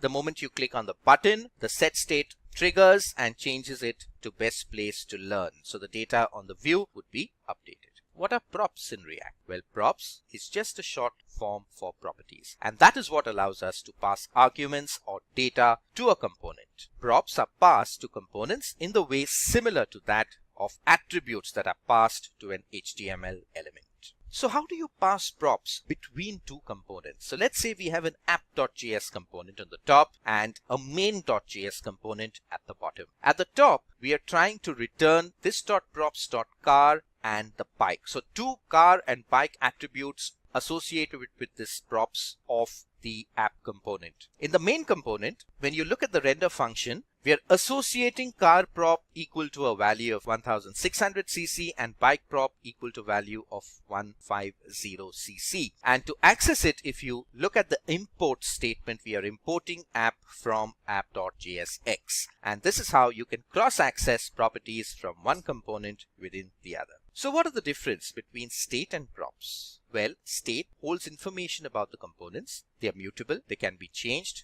they cannot be accessed by child components, and they cannot have state. Props allow to pass data from one component to the other as an argument. They are immutable, they are read-only, and props can be accessed by the child component, and they can have props as well. What is a higher order component in React? So these act as a container for other components, which helps in keeping components simple and induces the reusability factor. They are generally used when a common logic has to be used by multiple components. That's when you group together a set of components within a higher order component in React. How can you embed two or more components into one? This code snippet demonstrates the app component, which returns a hello text, and it has a custom tag called simple. The simple tag is defined in the component below, and it returns text called Simplilearn. And in the render of the React DOM, we simply go and render the app component. So hello Simplilearn would be the final output, and that's how you can embed one component into the other using this methodology. What are the differences between class and functional components? So stateful components would extend React component in this case, and if you could look at the render, it simply renders this .props.title. The constant stateless component would be equal to props. The div tag returns this .props.title. So you can look at the style, very different in terms of class and functional components. One using the arrow operator, one using the traditional class and render method. So the class component can hold or manage state. Complex as compared to stateless components, can work all of the lifecycle methods of the component, and it can be reused. The functional component cannot hold or manage state. They are simple and easy to understand. It does not work with any lifecycle method, and it cannot be reused. Let's explain the lifecycle methods of components. We've got getInitial state, which is executed before the creation of the component. Component did mount, which is executed when the component gets rendered and placed on the DOM. Should component update, which is invoked when a component decides any changes to the DOM and returns true or false value based on certain conditions. Component did update, it is invoked immediately after the rendering takes place. Component will unmount, which is invoked immediately before a component is destroyed and unmounted permanently. Let's move to the React Redux set of questions. So what is Redux?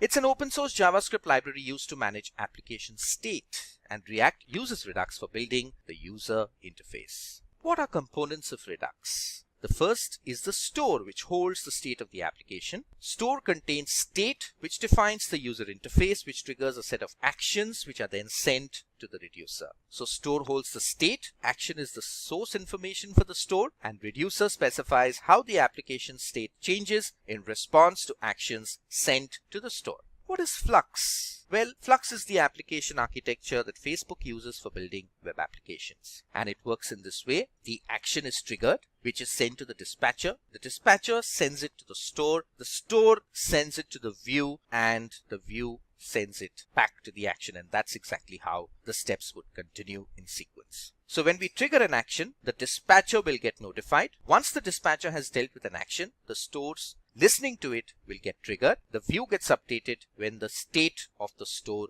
changes. User action at the view is sent to the dispatcher to then be processed. How is Redux different from Flux? Redux is an open source JavaScript library used to manage application state. The store state is immutable. It can only have a single store, and it uses the concept of reducer. Flux, on the other hand, is an architecture and not a framework or library. The store state is mutable. It can have multiple stores, and it uses the concept of dispatcher. Let's look at some React router questions. What is a React router? A React router is a package which is used to create routing in a React application. React Router is used for developing single-page web applications. It allows multiple views in a single application by defining multiple routes in that React application. How is React routing different from conventional routing? React routing has a single HTML page. It uses, or the end user rather, would navigate multiple views within the same file called a single page app. The page does not refresh since it's a single page file, and there is improved performance since you're not navigating across multiple pages. Conventional routing, each view is a separate HTML file. The user would navigate multiple files for each view. The page would refresh every time the user navigates, which would hence result in slower performance. How do you implement React routing? You can implement React routing using a very simple method. Considering the above components, let's say you've got a component called app, about, and contact. So here you can specify the route path. If the route path is just / the root default route, it takes you to the app component. If the route is / about in the URL given by the end user, you automatically navigate and activate and load the about component. And if the URL is / contact, it would take you to the contact component. Let's talk about React styling questions. How do you style React components? Either you use inline styling by using simple CSS, by simply saying color blue, and that's going to be the output of the H1 element. Or I could use a JavaScript object by specifying a constant simple style object and specifying a key pair value of color, background color, margin, font family, and apply that object as the style parameter, which would result in this styled output. how do you style React components using a CSS style sheet? So here's an external style sheet. So we've written all the styling rules in a separate CSS file, app.css. We've imported that at the top of the app.js React class, and lo and behold, you have the output simplified as generated on your page. Let's explain the use of CSS modules in React. So a CSS module file is created. .module.css is the extension. The CSS inside a module file is available only for the component that is importing it, so there are no naming conflicts. So .button is the CSS styling inside button.module.css, and that is what we've imported from in the app.js file. So when you view the button, styles.button is the styling picked up from the button.module.css file. I'm sure you must have watched our previous videos on Angular. If you haven't watched them already, I suggest you go through them for easy tutorials on various topics on Angular. Now, Angular developers are in demand, and I'm sure you need help in cracking your next interview. So in this video, I present to you some commonly asked Angular interview questions. But before we begin, if you haven't subscribed to our channel already, make sure you hit the subscribe button and the bell icon to never miss an update. Now, let's begin.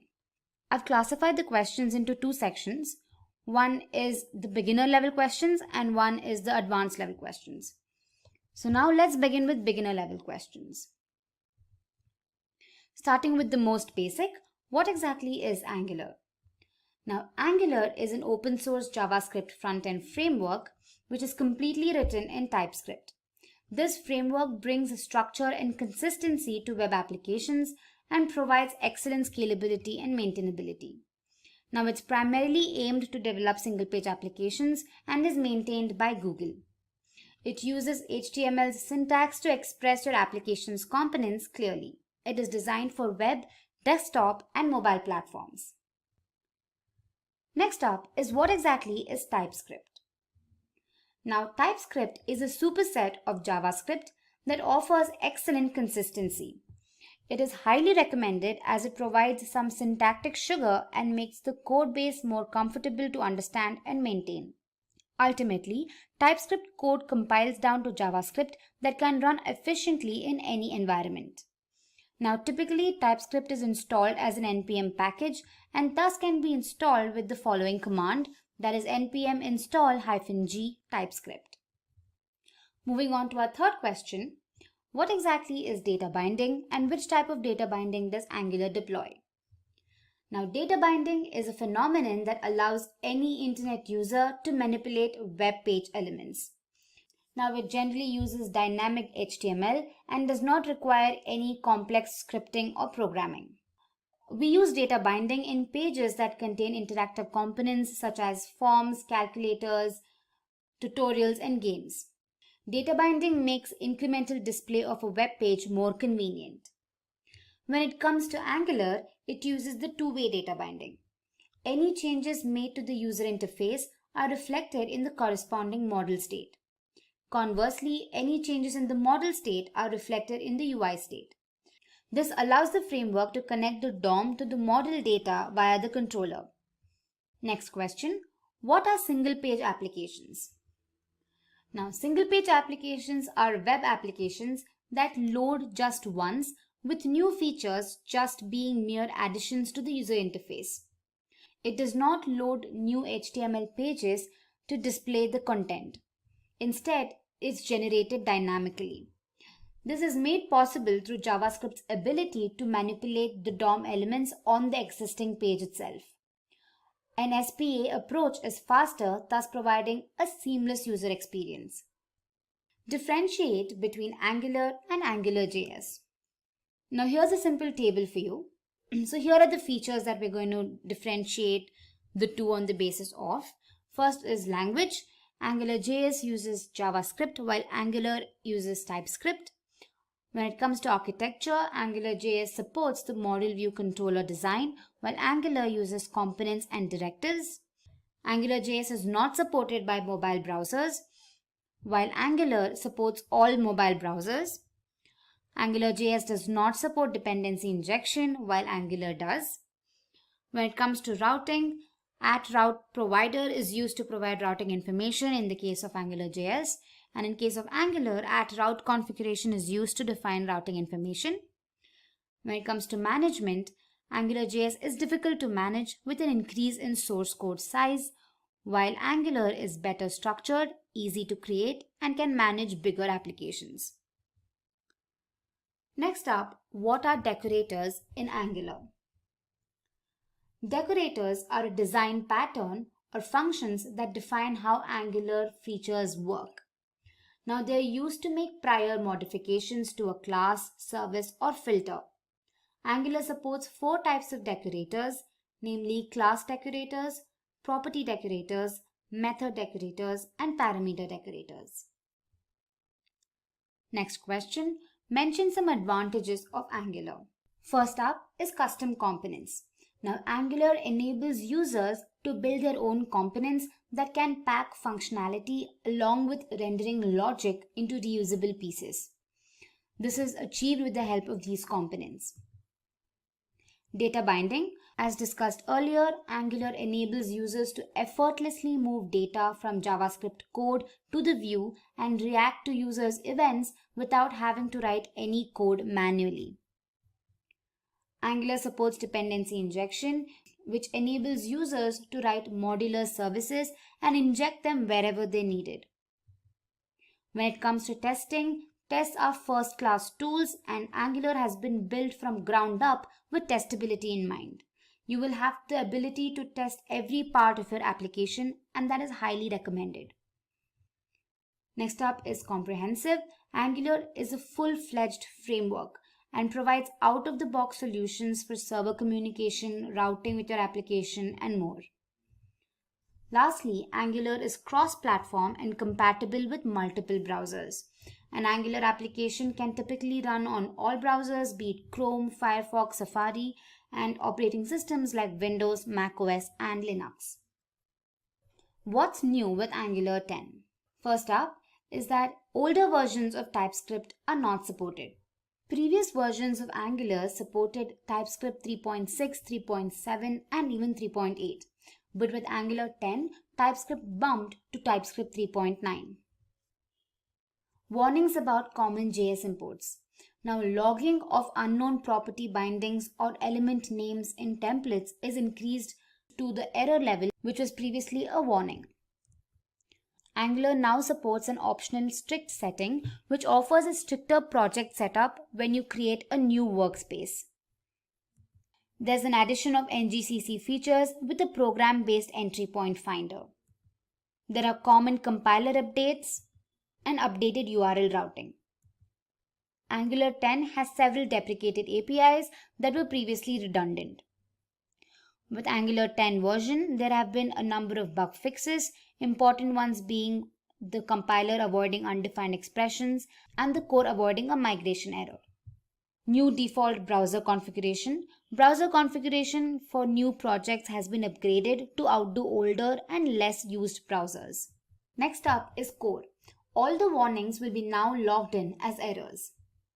Next update is converting pre-IV code. Now all the pre-IV dependencies from NPM should be transformed to IV dependencies, which is supposed to take place as a precursor to running ngtsc at the application. And lastly, we have service workers. For the service worker, a fix has been put in for a situation in which there was a chance that the service worker would not register when there is a long-running task or a recurring timeout. Next up is what are templates in Angular. Now, Angular templates are written with HTML that contains Angular-specific elements and attributes.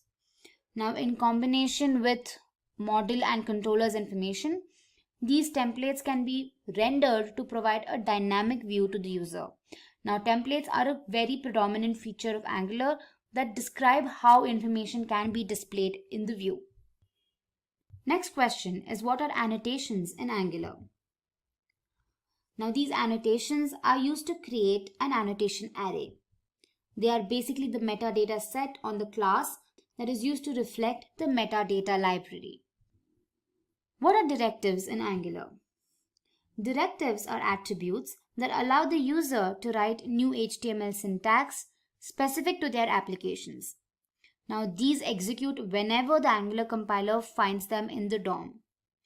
Now again, Angular supports 3 different types of directives.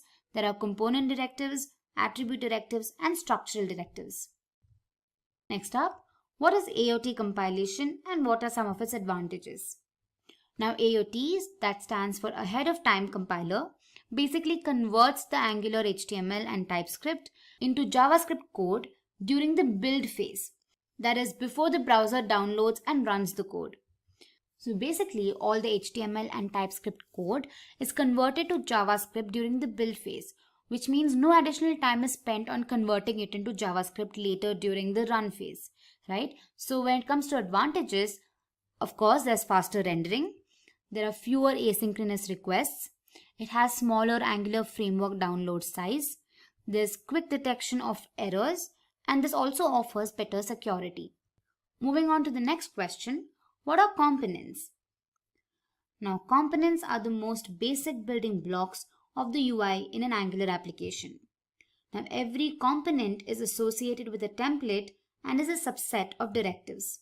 Only one component can be instantiated per element in a template. Now, an Angular application typically consists of a root component, which is basically the app component, and then it branches out into other components, creating a hierarchy. Now, every component is decorated with the help of @component_decorator, which provides additional information. And component must belong to the ng module. Lastly, components implement something called the lifecycle hooks. You will learn about them a little later in the video. Next up, what are pipes in Angular? Now, pipes are simple functions that are designed to accept a particular input value, process this value, and return an output which is a transformed value. Now, Angular supports several built-in pipes. However, you can also create custom pipes that cater to your needs. But to speak about a few salient features, pipes are defined using the pipe symbol. Pipes can be chained with other pipes, and pipes can be provided with arguments by using the colon sign.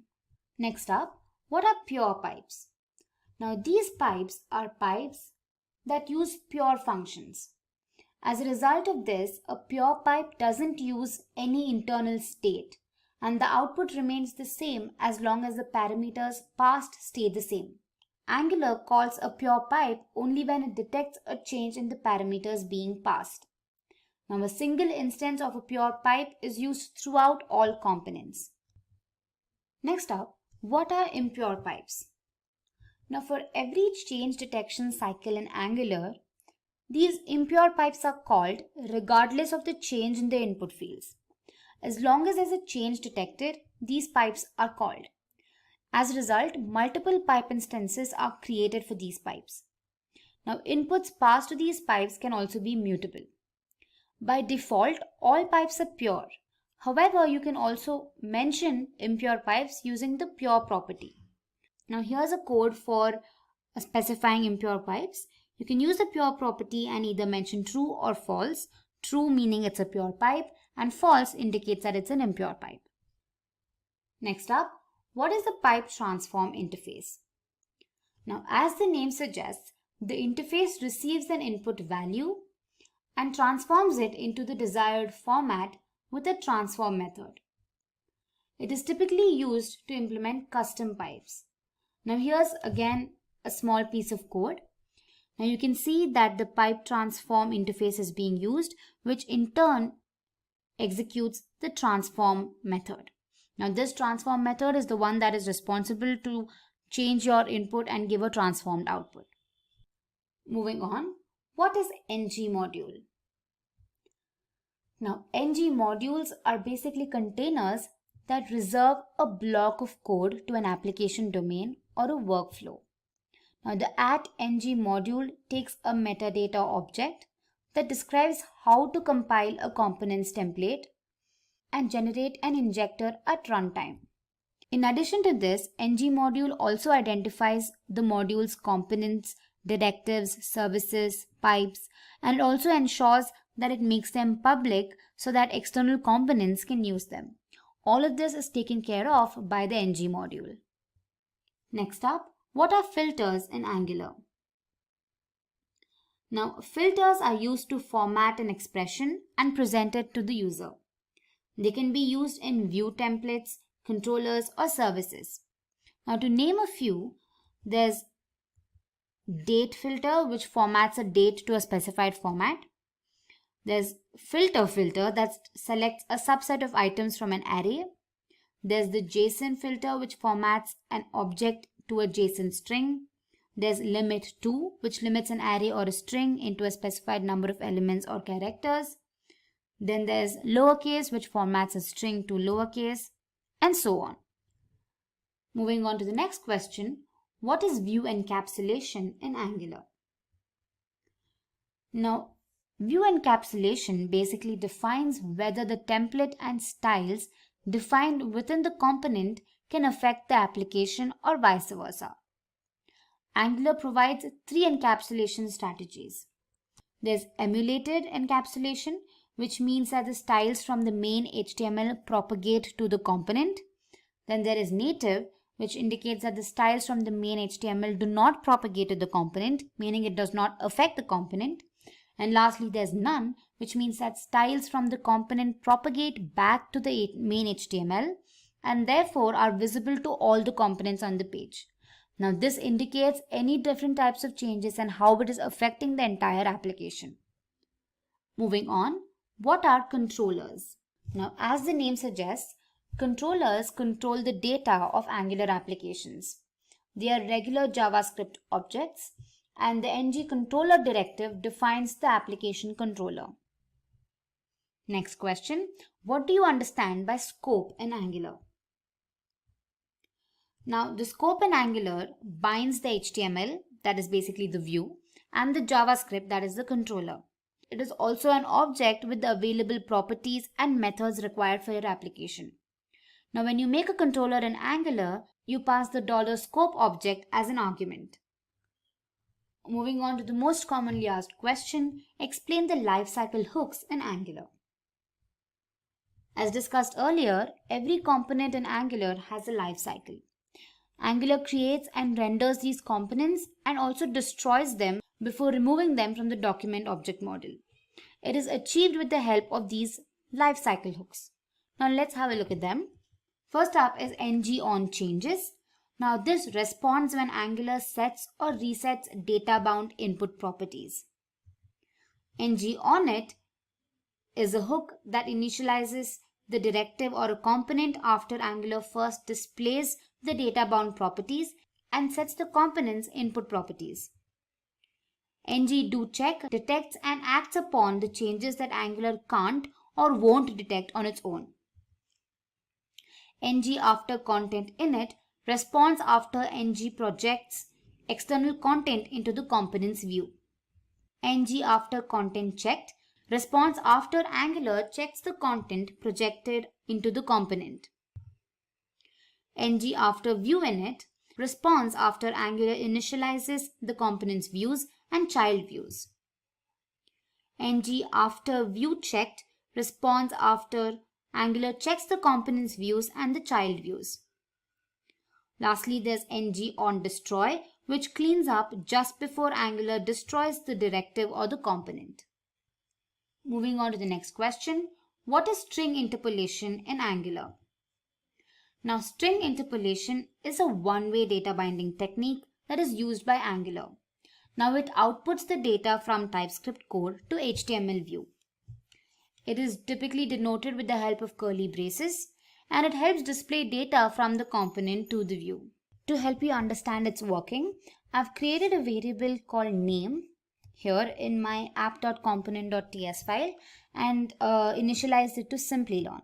And back in my HTML file, I've created a header tag which displays the name of the company is, and I've interpolated here with the help of double curly braces. So when I run the file, the output looks something like this. The name of the company is Simplilearn. So this is how string interpolation is achieved in Angular. Moving on to next question. What are template statements? Template statements are properties or methods used in HTML for responding to user events. Now with these template statements, the application that you create or you're working on can have the capability to engage users through actions such as submitting forms or displaying dynamic content. The most common example is the button tag. The template here is delete hero. This method is called when the user clicks on the button. So this brings interactivity to your application. With that, we come to the end of the first section, which included the beginner level questions. Moving on, let's look at some advanced level questions. What is the difference between ahead of time and just-in-time compilation? Now, ahead of time compilation converts your code during the build time before the browser downloads and runs the code. In case of just-in-time compilation, this process is a way of compiling computer code to machine code during the execution phase. AOT ensures faster rendering to the browser, while just-in-time is basically a dynamic compilation. In case of ahead of time compiling, the user should include the --AOT option with the ng build or ng serve command. NGIT compilation is the default compilation when you run the ng build or ng serve CLI commands. Next up, explain the @component decorator. Now here's a simple screenshot of what the @component decorator encompasses. It is basically a TypeScript class that is used to create components. This genre of class is then decorated with the @component decorator. The decorator's purpose is to accept a metadata object that provides relevant information about the component.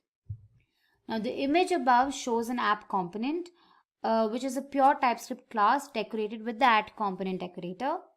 The object that gets accepted by the decorator provides properties like template URL, selectors, style URLs, and many more. Now here the template URL property points to an HTML file defining what you see on the application. Moving ahead, what are services in Angular? Angular services perform tasks that are used by multiple components. Now these tasks could be data fetching, network connections, or database management, among others. They perform all the operational tasks for the components and avoid rewriting of code. A service can be written once and then injected into all the components that use it. Generally, components are used to only display information on the UI. They do not perform any other backend tasks. To perform tasks like validating information or network connections, etc., you can make use of a service. One advantage is that this service can be injected into multiple components that make use of the same piece of code. With this, you can avoid redundancy. Moving on, what are promises and observables? Now, while both the components deal with asynchronous events in Angular, promises handle one such event at a time, while observables handle a sequence of events over some time. So to give you a brief explanation, promises emit a single value at a time, while observables are only executed when subscribed to them using the subscribe method. Now promises also execute immediately after they are created and they're not cancelable, while observables help perform operations like for each, filter, retry, etc. Promises push errors to the child promises, and observables can be unsubscribed to so that the listener stops receiving further values. Next up, what is ng on init and how is it defined? Now again, here's a small snippet of code. ng on init is a lifecycle hook, as we discussed earlier, and it is a callback method that is run by Angular to indicate that a component has been created. It takes no parameters and returns a void type. So I'm sure you can see here in the code, it takes no parameters and returns a void. Next up, explain the use of ng for in a tag, or explain the ng for directive. Now the ng for directive is basically like a for loop. It is used to build lists and tables in HTML templates. So in simple terms, this directive is used to iterate over an array or an object and create template for each such element. Now in the snippet you can see there is let items in item list, and then I've string interpolated the variable item. So let item here creates a local variable that will be available inside the template. Of items indicates that we are iterating over the items iterable, and the asterisk before ng4 creates a parent template. Next up, what are template and reactive forms? So there are two different methods to create forms. We have the template driven approach and we have the reactive form approach. So let's have a look at them. In case of template driven approach, the conventional form tag is used to create forms. Angular automatically interprets and creates a form object representation for this tag. Controls can be added to the form using the ng model tag. Multiple controls can be grouped using the ng control group module. Now, a form value can be generated using the form.value object, and form data is exported as JSON values. Basic HTML validations can be used to validate the form fields. In the case of custom validations, directives can be used. When it comes to reactive forms, this approach basically revolves around data flows and propagation of change. Now with reactive forms, the component directly manages the data flows between the form controls and the data models. Reactive forms are code-driven unlike template-driven approach. Reactive forms break the traditional declarative approach and eliminate the anti-pattern of updating data via the two-way data binding method. Typically, reactive form control creation is synchronous and can be unit tested with synchronous programming techniques. Moving on, what is Bootstrap? How is it added to Angular? Now, Bootstrap is a powerful toolkit.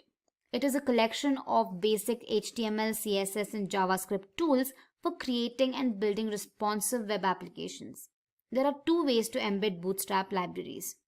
First up is using the Bootstrap CDN, which is the Content Delivery Network. Now, this enables users to load the CSS and JavaScript files remotely from its servers. The other way is to use Angular Bootstrap via NPM. Now, this is used to add Bootstrap to your Angular project by installing it into your project folder. Now, you can use commands like npm install bootstrap and npm install jQuery to install them for your project. If you wish to learn Bootstrap in detail, I highly suggest you check out our video on Angular Bootstrap. The tutorial explains how to embed Bootstrap and use it to create and good-looking Angular applications. What is eager and lazy loading? Eager loading is the default module loading strategy. Now, all the feature modules under eager loading are loaded before your application even starts. This is typically used for small size applications since lesser modules are used. All of these modules are loaded initially, which makes running of these kind of applications extremely fast.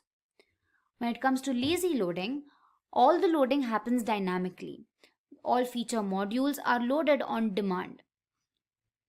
It is used for bigger applications where the modules are not required at the start of applications. This makes the application faster since no time is spent on loading unnecessary modules. Next up, what type of DOM does Angular implement? DOM, or Document Object Model, treats an XML or HTML document as a tree structure in which each node is an object representing a part of the document. Now, Angular uses the regular DOM. This updates the entire tree structure of HTML tags until it reaches the data that has to be updated. Now, to ensure that the speed and performance are not affected, Angular implements something called as the change detection. Next up, how is dependency injection achieved in Angular? Now, dependencies are objects or services that a component needs to perform functions, correct? Now, with the help of dependency injection, these classes can request dependencies from external sources rather than creating them on their own. Here I've created a service called demo service using the command ng service demo service, and I've also added the small snippet of code when you create that service. Now, these services can be injected to your main component and perform various functions. Next up, how does Angular routing work? Now, I'm sure you must have observed that the URL changes every time you click on your user interface on an application, correct? Every time you navigate through the application or move from one page to another, the URL changes. Now, this means that the application is being routed or you're navigating through the application. So basically, routing helps navigate through a web application, especially in case of single page applications. Now, as discussed earlier, single page applications are loaded just once. So any new content that is being displayed is just a mere addition. It's not being loaded again. So routing plays a vital role in case of single page applications. Typically, it is specified with the help of the forward slash and followed by a path that defines the new content. Now, I'm just taking the same example that I took before. This was the example for string interpolation. However, you can see that we have a navigation bar here with 4 different options for that is home, about, services and login. And for home and login, I've created a path and added routing to it. So when I click on the home icon, you can see that some content is being displayed onto the screen. And if you observe, you can see that there is a forward slash with the path name home here, which indicates that routing has occurred. Same with login. When I click on it, the path changes and the login page appears. If you wish to learn the concept of routing, I suggest you check out a video. The tutorial explains routing in detail. Moving on, what are form control and form groups? Now, a form control is basically a class that enables validation. For each input field, an instance of this class is created. And these instances help check the values of the field and see if they are touched, untouched, dirty, pristine, valid, invalid, or so on. So for every field in the form, the data that is being provided is validated with the help of these controls. If it is dirty, it means that the value has been changed. If the data provided holds good for a particular condition, then the control is said to be valid, and so on. With the help of these controls, you can determine if the value provided is legitimate or not. This can be achieved with the help of form control. When it comes to form group, and the form group class represents a group of controls. Now, a form can have multiple control groups. The form group class returns true if all the controls are valid and also provides validation errors if any. Next up is how is testing achieved in Angular. Now, Angular uses Jasmine to run various tests. The Jasmine framework allows various functionalities to write different kinds of test cases. The task runner for these tests is typically Karma, and Karma uses a configuration file to set the startup, reporters, and the testing framework. Next question is what is package.json? Now, npm installs package.json when a new workspace is created. Now, this file includes a starter set of packages, some of which are required by Angular. Now, typically it's organized into 2 groups. One is dependencies. These are essential to run your applications. And we have dev dependencies. These are essential to develop applications. If getting your learning started is half the battle, what if you could do that for free? Visit SkillUp by Simplilearn. Click on the link in the description to know more. Hello, this is Matthew, and we're going to be going through some of the simple questions that you would be asked during a Node.js interview. What we're going to do is we're actually going to break out the section into 3 key areas. There'll be beginner questions, there'll be intermediate questions, and advanced questions. And the expectation is, as you go through this video, is that these questions could be pushed together as you're going through the interview. Kind of think of it like this, is if you answer the beginner questions that you would get asked at the beginning of the interview with confidence and surety, then the client is going to then jump to those intermediate and advanced questions quite quickly. And they're looking for people who can help them serve and solve their problems at that more intermediate and advanced level. So let's just get started. So the first question you're probably going to be asked is, what is Node.js? Do you know what it's for? And essentially, Node.js is one of the most popular, if not the most popular, open source cross-platform JavaScript programs. It allows you to build out web applications that run on the server. It's extremely flexible. It allows you to implement a lot of solutions outside of just the core programming runtime, and it allows you to build solutions extremely quickly in an open source mindset for DevOps. It is used essentially for creating client-side web applications. We'll see this later on, and you may want to talk a little bit about using Express.js and how you can build out APIs to work with Node.js and connecting to databases such as MongoDB. And that is also really good for being able to store data-intensive applications that are asynchronous and event-driven in their model. And this is important when you're talking about creating applications that can scale rapidly. So you're going to then be asked, how does Node.js work? Well, Node.js itself is actually built on the V8 engine, and the V8 JavaScript engine is the same engine that runs JavaScript in your Chrome web browser extremely fast. It allows for high output and non-blocking through your I/O input and outputs, and is single-threaded event loop. So you're going to be then asked, where can you use Node.js? And the reality is that the applications for Node.js keep expanding, but there are some core applications that you can work with Node.js right now, such as web applications, distributed system, and network applications. Probably referencing the web applications is a really good starting point, because here you can actually talk about maybe some examples that you've done where you're building out some of these web applications. Indeed, one of the things that you want to be consistently doing and peppering your answers with is examples of work that you have done.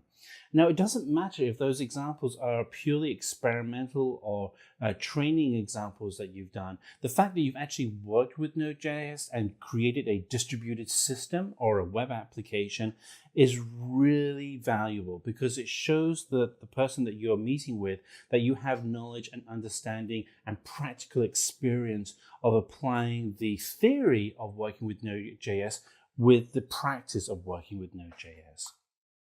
So be asked about, essentially the I/O refers to the transfer of data in and out of a system. And that's really it. And there's a reason why Google calls their conference I/O. It's the transfer of data in and out of our brains at their conference. The application is the same here. It's about moving data in and out of systems through using Node.js. And that every event can be tracked, whether it's on a physical device, a network, or files within a system. Again, it's input and output. So let's go through, and you're going to be asked, can you explain the difference between front-end and back-end development? And this is a question that I get asked a lot when I'm meeting with clients. People get really confused about what is the difference between front-end and back-end development. Bottom line, front-end is what gets resolved inside of your web browser or the app on your mobile device. Back-end is what gets resolved, essentially what we call the back office or server-side applications, but that's becoming more and more synonymous for what gets run in the cloud. So web applications really get a lot of the functionality of a web application gets run in the front end. And I think with CSS, HTML5, client-side JavaScript, it's all going to get run in the front end. Everything else, such as connecting to a database, gets run behind the scenes in the back end. And anything that's going to have like graphics is going to be on the front end. APIs are going to be run on the back end. And then just finally, some of the scripting languages that use it on the front end.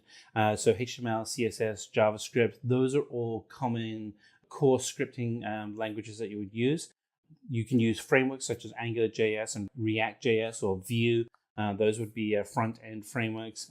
Back-end frameworks would include Java, PHP, Python, and Node.js are some of the back-end technologies. You'd also throw in there .NET as well. It's just a whole litany of front-end and back-end technologies and frameworks that you can use. And this is actually a good point to kind of explain the experience you have outside of just working with Node.js, but other technologies that you've been working with that potentially that the client is also using. So another question you're going to be asked when you're looking at Node.js is, can you tell me about NPM? And so when somebody asks you what is NPM, the first thing you're going to respond is, do you mean Node Package Manager? And the reason why you want to respond like that is that you want to qualify their question with understanding that you know what they're talking about, but you want them to verify that. And so Node Package Manager is NPM. And it's responsible for packaging all of your modules that you're working with in Node.js. And we have a whole series of videos that we've done on Node.js, and every single one of them includes references to NPM. So you're going to be asked, okay, you told me what it is, can you go into a little bit more details, so can you provide two main functionalities? And so one of them is being able to manage online repositories of modules and packages. So you can go to like search.nodejs.org and you can find packages that you can install into your solution, such as Express.js. And it also provides a command line utility that allows you to manage your packages very quickly through terminal window or command line. I use VS Code a lot, Visual Studio Code, and it has a command line utility built right into it that allows me to interact with NPM. So what are some of the modules in Node.js? And so, modules in Node.js, they're essentially like JavaScript libraries. So you can think of some of the JavaScript libraries that you may have used. The functionality is somewhat the same, but they're designed for Node.js and to run on the server. And there are ways in which you can go ahead and create some of those modules. So for instance, if we're creating a web server, you can actually use the require command to be able to require that the server be there. So the example we have on the right-hand side shows that we really do need to have HTTP, which is a web server, and we require that to be installed. And so that if you're running that NPM package, it will actually install the HTTP server, and then you can actually write some code to actually then listen on the local host port 2000 for where you'd be running your application. And there are just, there's a whole bunch of modules that come with Node.js right out of the gate. And here are some of the modules that you have. We also referenced just earlier on, HTTP is a core module for running a web server. You have a utility function that is useful for developers to assess features within your Node.js project. You have a URL module for any URL parsing you'd be doing. And you also have a stream, which allows you to be able to stream data in and out of your system and be able to manage how that's being worked. And then zlib, which allows you to compress and decompress files so that you can keep your storage of files to a minimum. So a question you're going to be asked is, why is Node.js being preferred over backend technologies such as Java and PHP? Particularly with Java, it's a very mature, stable language. It's been around for more than 20 years. PHP runs some of the most powerful and largest websites out there, such as Facebook. So why would you use Node.js? Well, the first response is kind of a gimme, but it is really fast. And if you watched any of the videos that we've done on Node.js, building out solutions and developing the solutions, you'll see just how fast it is. The second is the really kind of the secret sauce with Node.js is the Node Package Manager. And Node Package Manager allows you to install additional functionality such as Express or Mongo as a database into your solution really quickly. And there's over 50,000 bundles available for Node Package Manager. If you're building out a real-time application that's data intensive and you need to have APIs quickly developed, then Node.js is really the great solution for you. It allows you to build out these solutions really quickly. And there is a easy synchronization between the server and the client due to the code base. And then finally, because the structure of Node.js is JavaScript, if you are making the pivot from being a front-end web developer to Node.js, it's just going to make it a lot easier for you to pick up Node.js because you have that common language of JavaScript. And on top of that, JavaScript is the world's most popular scripting language. So let's talk about some of the differences between Angular and Node.js. And so the reason why this question may come up is the person interviewing you is seeing whether or not you do know the difference between a front-end framework and a back-end framework. And this is one of those questions where you can go, well, there are differences, but the differences are because they complement each other. So Angular is a front-end development framework, whereas Node.js is a server-side framework. Other differences, though, between the actual frameworks themselves is that Angular is written in TypeScript, which is a modification of JavaScript. Node.js is written in C and C++. Angular is used for building out single-page client-side web applications. And so that's the key word there is client-side, whereas Node.js is about building out fast and scalable server-side network applications. Again, the two complement each other. Angular splits web applications into the MVC and model view control components, whereas Node.js generates a lot of database queries. It does more than that as well, but you can think of Node.js as that glue to your database. So let's talk a little bit about when you're connecting to a database with Node.js. And so you're going to probably be asked, what is the most popular database used with Node.js? And there are a couple. MongoDB is largely the most popular NoSQL cross-platform database. MySQL is also very popular, and that's a more traditional relational database. You would go with MongoDB for really more modern solutions. When you're looking at creating an application that's going to really scale into just managing masses and masses of data that has to be created, read, updated, and deleted very, very quickly. For some of the other popular libraries that you use for Node.js, Express.js is a very popular one. I really like working with Express.js. It allows me to build out web applications really quickly. More importantly, it allows me to build out APIs very quickly, and which, APIs are essentially web applications themselves. But being able to do that very quickly with a framework like Express.js is very useful.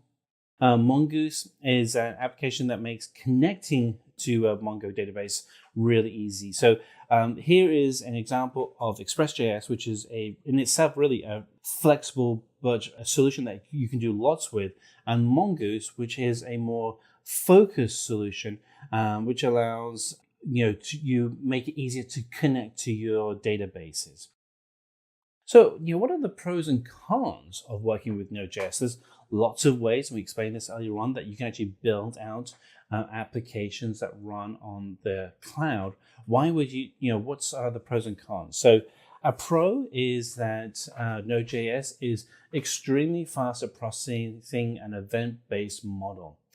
It really is fast. A con is if you have something that is a very heavy computational task, it's not so good at that. Now, I will caveat that this is that Node.js is getting better all the time. And so you might have to provide an example of what a very heavy computational task is. And that may be calculating a risk on an insurance application against many, many variables. That may be something that's seen as computationally very heavy. But what you can do in that example is you can then offload the task to another solution that's designed for it and use APIs to pass the data back and forth. Pro, JavaScript is used for building out your applications with Node.js. Great, lots of people know JavaScript. A restriction, and again, this is evolving as JavaScript itself evolves, is that when you do a callback, you may end up doing lots of nested callbacks if you're doing something that's very complicated. Again, another way around the con, and so this is one of the things that I always look for, is if you have a blocker or a barrier, How do you get around that barrier? And so, for instance, when you're talking to your recruiter, you can say, look, the reason why I use Node.js is that it's fast, it's event-based driven, I can use JavaScript. There are some challenges, but what I do to get around those challenges are, and that's where you can say that, you may run the complex script off and you may write that in .NET or Java or PHP, and then use an API to do the response back into Node.js. So you get the benefits of both worlds, but minimize the investment in having to manage a complex environment such as Java versus a relatively simple environment with Node.js. The Node Package Manager makes it extremely easy to access just an awful lot of functionality. With over 50,000 packages, there's a package for that. So from being able to have a tool that creates unique identifiers that you might need to have for generating content that gets posted into a database, through to being able to connect to databases, through to running so many different solutions. The NPM Package Manager, with its access to so many different packages, makes it great for getting access to all that content. Now, a con is working with relational databases with Node.js isn't as easy as a NoSQL database. Now, you can do it, and there are ways around that. And what I would do when this question comes up is always kind of pivot to say, hey, this is how you can actually then get around building out that application. Pro for Node.js, designed for streaming huge amounts of data in and out. A con is that Node.js is single-threaded, and so it can be CPU intensive. But again, there are ways around that, and a good way around that is scaling your solution in an elastic environment such as the cloud. So what is the command used to import an external library? And so to import an external library, the command is the require command. So an example we have here is you can start a variable, and the variable is going to be for HTTP, and you're going to then require the HTTP service. That means that the application itself won't run unless the external library, the HTTP library, is installed. Okay, so those were our introductory questions for Node.js. Let's kind of pivot and take a look at the intermediate questions that you would be asked. So what does event-driven programming mean? So event-driven programming means that if something happens, something else will happen in response. So for instance, if you click a mouse, that mouse click is an event. That means something has to respond to that event. Just think of it as cause and effect. It's just the basic motion of physics. So that's what event-driven programming means. You also look at it as a callback function so that when an element is executed, something will happen in response. So what is an event loop in Node.js? So an event loop in Node.js is when you do an asynchronous call. And what that essentially means is that you are sending out data, and then a non-blocking input-output from Node.js is pulling data back in. What is an event emitter in Node.js? So an event emitter has really two areas of focus. One is that it manages the classes that hold all the objects within your event. And we have an example of this on the right-hand side. And then whenever an event actually is thrown, the functions are then called on that event synchronously. So for instance, we have in our example on the right-hand side, we create an event, and then we have the functions that are executed in a series from that event. So let's talk about the API functions in Node.js. So there are two types. One is an asynchronous non-blocking function, and the second is a synchronous blocking function. And the difference between the two of them is asynchronous is that there is no structure to the order for how the API is resolved. Synchronous means that when the feedback from the API is received, you have to execute the response in a series for how the response is sent to you. So what is a package JSON file? So the package JSON file is at the heart of our Node.js package when we actually will initialize a solution folder to be a Node.js package. You'll find that the package itself holds all of the metadata that's particular to the project you're working on, such as project name, version, requirements. You have to have it installed in the root of the directory for the project. And again, look at any of the videos that we have on Node.js. We do have demonstrations within those videos that actually then go through and break out how to create that root package. And you'll see how you can actually then go ahead and update the instructions or the metadata within the package. So here we have an example of what that metadata looks like. So again, this kind of continues that question of what is a package JSON file? And you may be asked, what is the metadata and why is it important? And the metadata is a basic JSON collection of pairing of key details such as name, version, description, and then the custom version that you put. So for instance, under name, you could create a name for your project. There can't be any spaces. What is the version and description? What is the main or starting path for the solution? Typically, that would be index.js, but it could be anything.js. But index.js is typical simply because index.html is the starting point for a typical web application. So how would you use a URL module in Node.js? So with the URL module, what it allows you to do is really two things. One is that it provides the resolution and parsing of a URL for utilities in your application. And then it allows you to extend your module with built-in solutions and split up the web address into a readable format. So in this example, we have the URL and the response it would give for that URL, which would then be a year and month, and it would be in a readable format. So it would read out as 2020 and then the month. So what is Express.js? Now you've heard me mention this a couple of times in the video, and we actually have a separate video on Express.js. But Express.js is a web application framework that allows you to build out web solutions for both mobile and traditional desktop right inside of Node.js. So it's very easy to use. Being able to install Web.js is as simple as requiring Express to be installed.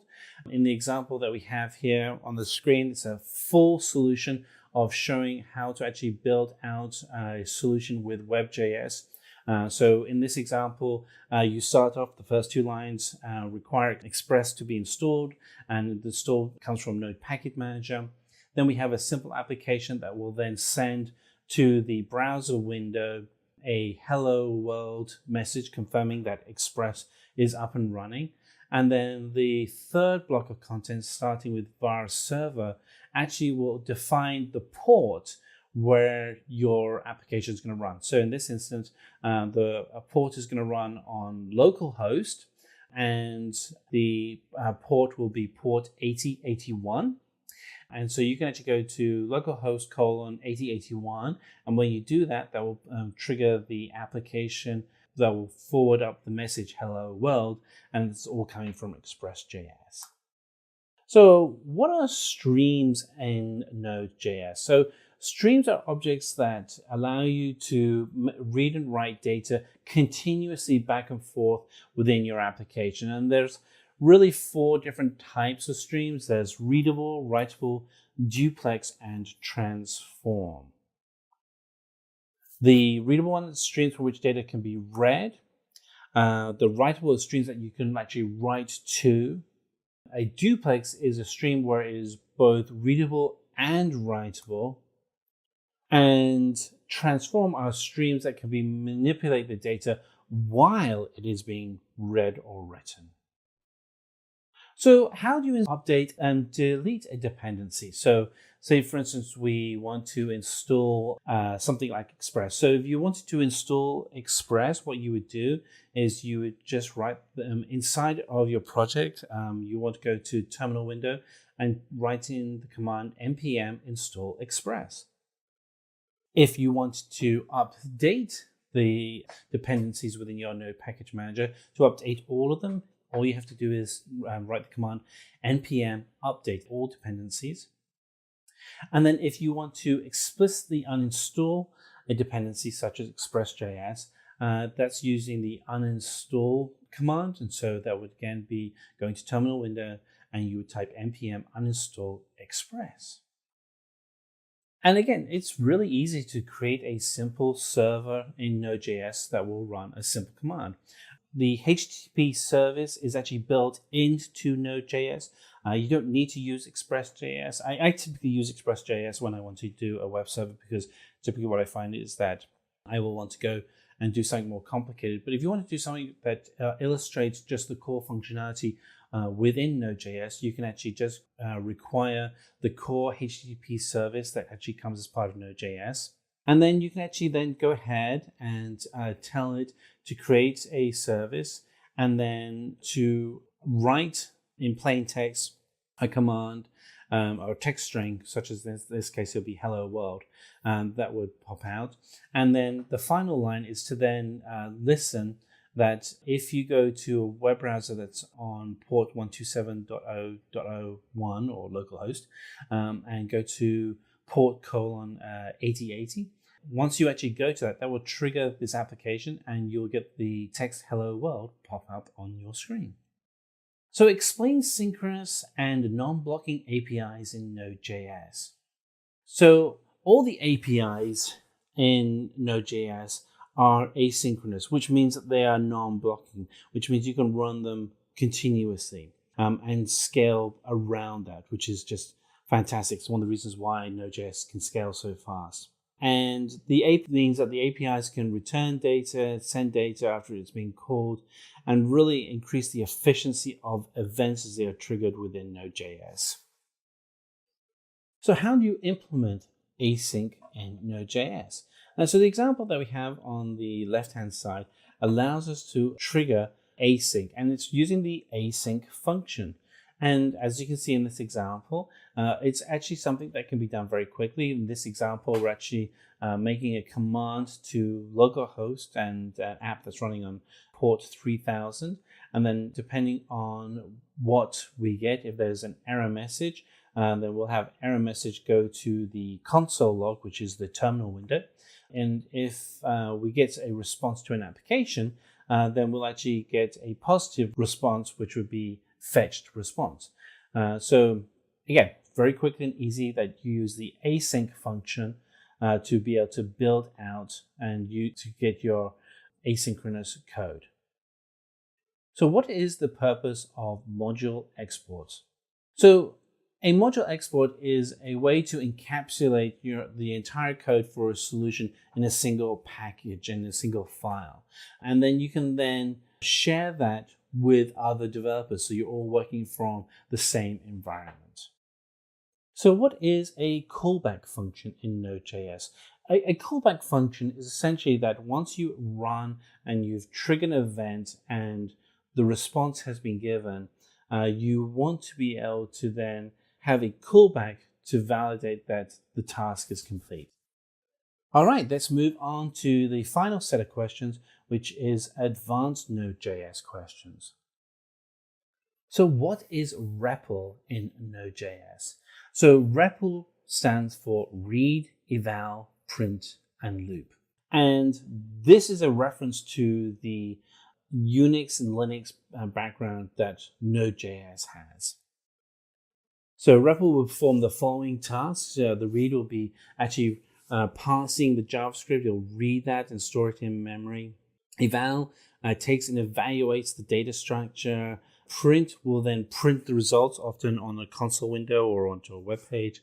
And then loop loops the above command until the user presses Control-C twice. What is the control flow function? So the control flow function is a piece of code that runs between several of the asynchronous functions. And that's it. It actually controls how those functions execute. So how control flow controls the function calls? And it does it through four ways. One is it controls the order of execution. It collects the data. It limits the concurrency. And then it also calls the next step in a program. Again, this is a management tool for how your functions are called within Node.js. So what is the difference between fork and spawn methods in Node.js? So the essential difference between the two of them is that if you use the fork method, it will actually trigger and create a new instance of the V8 engine, the engine running Node.js, and will then run the application in that new instance. With Spawn, it's somewhat similar. It doesn't actually generate a new V8 instance, so it's actually creating a new process, but it's within the same V8 instance as the previous application that it was spawned from. Explain to me, what is the use of buffer class in Node.js? So with the buffer class, what you're looking at doing is you're actually controlling the raw data of a set of arrays and integers and the memory allocation outside of the V8 heap. Buffer class is used because pure JavaScript is not compatible with binary data. What is piping in Node.js? So piping is the ability to connect the output of one stream to another stream. That could be a data stream, it could be any stream that you're working with. But it does normally get used to pass data from one stream to another. So what are some of the flags used in the rewrite operation files? So R- is used for read, W is for opening a file for writing, A- is opening a file for appending.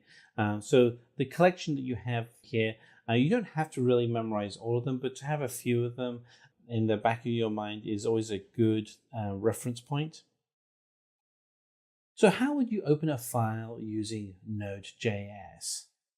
So the syntax you would use would be the fs.open, and that would then open up a file. Explain to me what callback hell is. So callback hell, also known as the pyramid of doom, is when you have too many nested, unreadable, and unmanageable callbacks intensively cycle within each other. They're constantly reading to each other, and they're not able to resolve the solution. And this is it's a big problem, and this is why it's called callback hell, because you're not able to finalize the app you're working on. What is a reactor pattern in Node.js? And so a reactor pattern is a concept of non-blocking I/O operations. Can you explain to me the test pyramid for Node.js? So the test pyramid, and this is standard for testing for all DevOps, is really split into three key areas. You have unit tests, integration tests, and then end-to-end or E2E tests. The unit tests are tests that you actually do in your raw code that you're working on, and the goal there is to be able to validate that the code you're writing is consistently working. Integration allows you to have tests that integrate your raw code that you're working with in your application with other areas of an application. And then end-to-end is the whole system, the whole interface, as it were, for your solution. Describe the exit codes of Node.js. So an exit code is a specific code that identifies the end of a specific process. And examples of exit codes are unused, uncaught fatal exception, fatal error, internal JavaScript evaluation area. These are all good examples of exit codes. So what is middleware? Can you explain the concept of middleware in Node.js?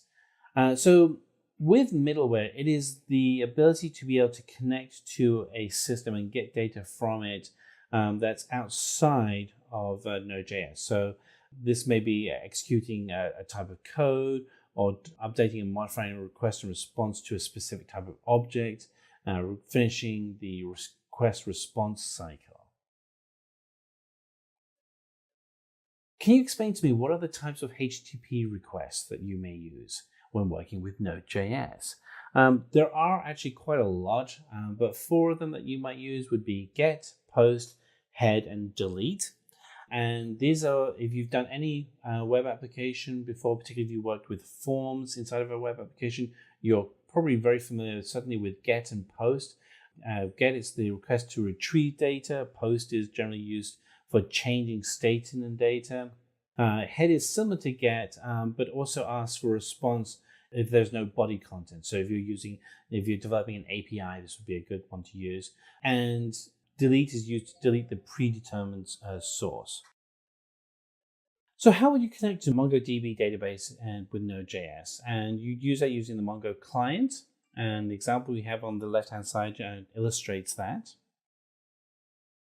What is the use of node_env? And so the node_env is an environmental variable that stands for node environment in express server. So the example we have on the right-hand side allows you to illustrate how you would do that for, say, a production environment. So what are some of the various timing features in Node.js? So the timing functions that you could use here, set timeout and then clear timeout, and use to schedule code execution that you'd have inside of your application. You also have set interval and clear interval to execute a block of code at multiple times in your application. Set intermediate and clear intermediate to execute code that is at the end of your application. In this video, we'll discuss some of the frequently asked questions in PHP interviews. Now, the questions are categorized in 2 sections, beginner and advanced questions. So, without any further ado, let us get started with the beginner questions. Now, the most basic question is, what is PHP? So PHP stands for Hypertext Preprocessor.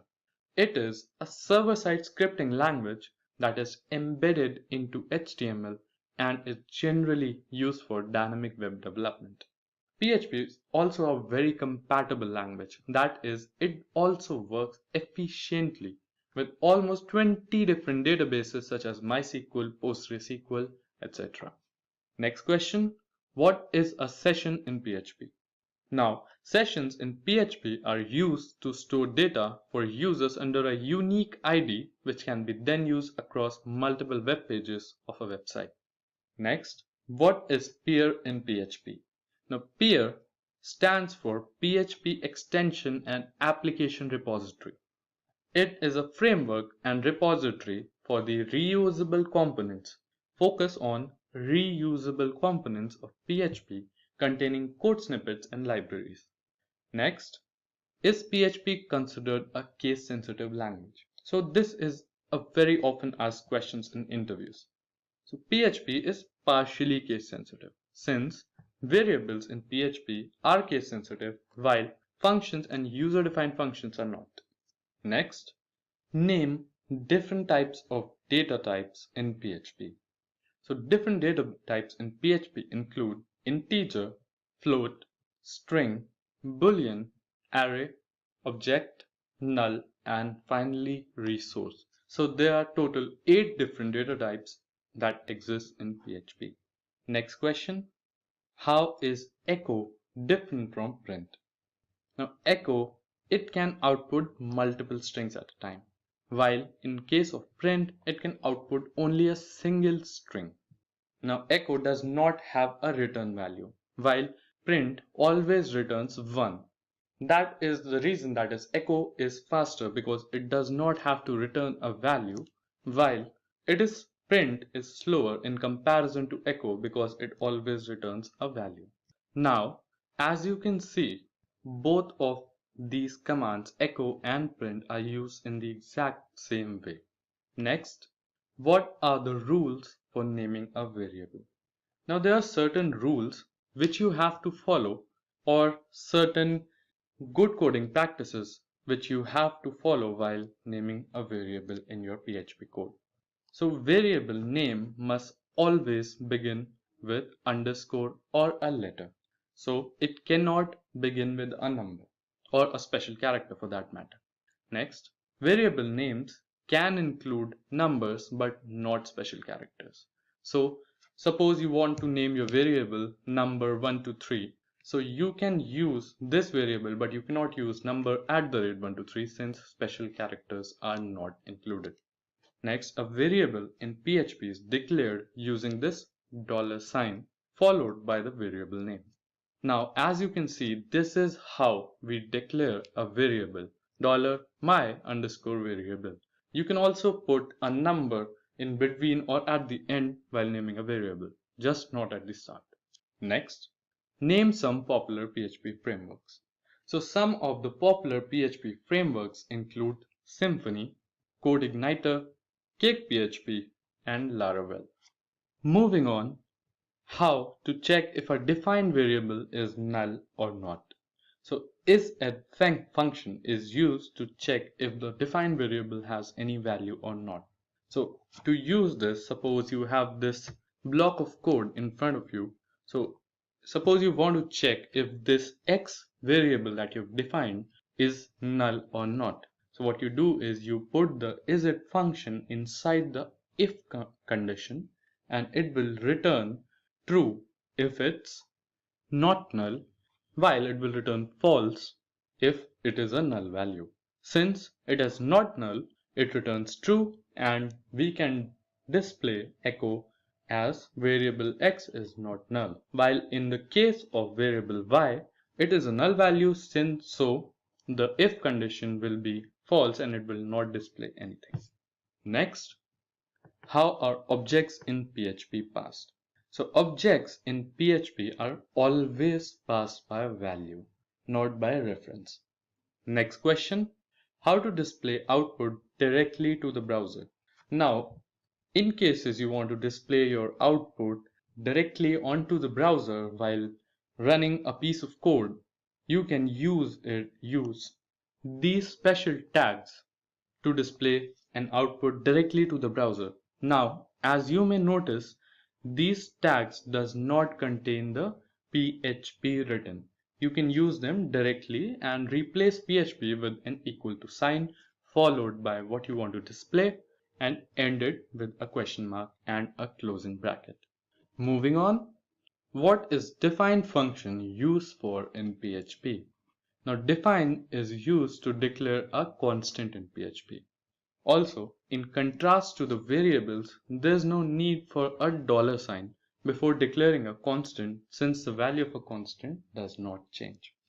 Now, this is how you can use the define function to declare a constant. Suppose you want to declare the value of pi as 3.14 throughout your PHP code, and which cannot be changed. So we can use define for that. Next question is related to this question, since what is constant function in use for in PHP then? So constant function returns the value of a constant. It is not used to define a constant, but it returns the value of a constant. So suppose you define a function constant using this define function and you want to return this value, you can use this constant function for that. Next, is multiple inheritance supported in PHP? So PHP only supports single level inheritance, which means a class can be extended from only one class using the keyword extended. Next, what are the different types of loops in PHP? So PHP consists of a while loop, a do while loop, a for loop, and finally a for each loop. So PHP consists of total 4 loops. Next question, how to concatenate two strings in PHP.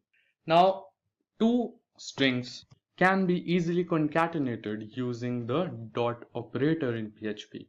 Now to do that, I'll show you with the help of a code. Suppose you want to concatenate or join these two strings, str1 hello guys, and the second string would be and welcome to Simplilearn, and want to display these strings together. So to do that, you need to use this dot operator in echo. As you can see, this dot operator, so first you write the name of the first string, then followed by the dot operator. I've given this space, and then the next dot operator because this is also considered as a string, and then the third string variable, and this is how you concatenate two strings. Next question, what is the use of function num_ar arguments? Now this function, as you can see, is used to return the number of arguments passed in a function. So suppose you pass a certain number of arguments in a function and want to know how many values or arguments were passed. You can use this function for that.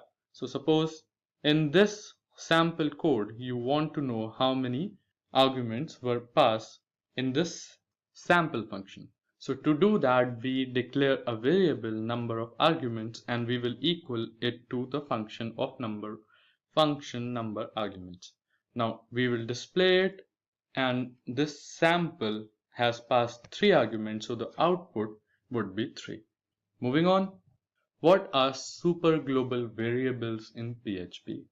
Now some predefined variables in PHP are known as super global variables because they are always accessible from any function, file or class regardless of the scope. So in all, they are globally accessible. So suppose you write a piece of code and you declare a variable inside it, it would be a local variable and could be accessed only in that part of the code. But in case of superglobal variable, they are accessible throughout the entire code. They include global, server, request, post, get, files, env, cookie, and session. Moving on, how to invoke single line and multi-line comments. Now a single line comment in PHP can be made using this hash followed by the comment or / followed by the comment. While in case of multi-line comments, you can use this hash star and write your comments in multiple lines and enclose it with a star and slash. What I'm going to do now is I am going to show you the use of these comments in actual VS Code. Now let us take this block of code for example. Now suppose you want to add a single line comment after this variable. So what you will do is you can use this /. This is a variable. Also you can use slash. This is also a variable. So this is a single line comment. Now if you try to write something else after this, in the next line it will take it as part of the code, not part of the comment. So what do you do when you need to write multiple lines of comment? So suppose you need to write 2-3 lines about this line of code. What you will do is you will use a /*. Now write the comment, this is displaying Simplilearn.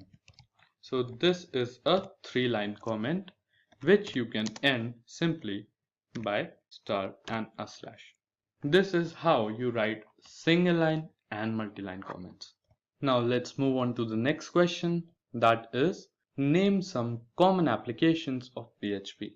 So some of the most commonly used PHP applications are system functions, form handling. So PHP is very commonly used to handle the forms that you see on the web pages. CRUD tasks. Now CRUD tasks are create, read, update and delete. So when you will be working with databases, this is a very important part of using databases, that is CRUD, and PHP is used very commonly in that. Next, accessing cookies, variables and set cookies. And finally, data encryption. PHP provides security through some of its frameworks, which can be used and is used very commonly throughout a lot of websites. So now that we have gone through the beginner level questions that are frequently asked in PHP interviews, let us now move on to the advanced level questions. So the first question would be, how can you execute a PHP script from the command line? Now, a PHP script from a command line can be executed by opening the command line, and inside the command line you have to specify the name of the script or name of the PHP file that you want to run. Suppose you want to run a php_script.php. So you type in the name of the PHP script that you want to run, and that particular PHP script will be executed. Next, differentiate between a dollar variable and double dollar variable. So what is the difference between the two? Now, in case of a single dollar variable, it is a simple variable that is simply used to store data. So as we discussed earlier, it is a variable that we define to store different data types, that is integer, float, strings, etc. While a double dollar variable is a reference variable of variable. So this is used to reference already existing variables. Now to use or to understand how these two work, you can see this particular block of code here.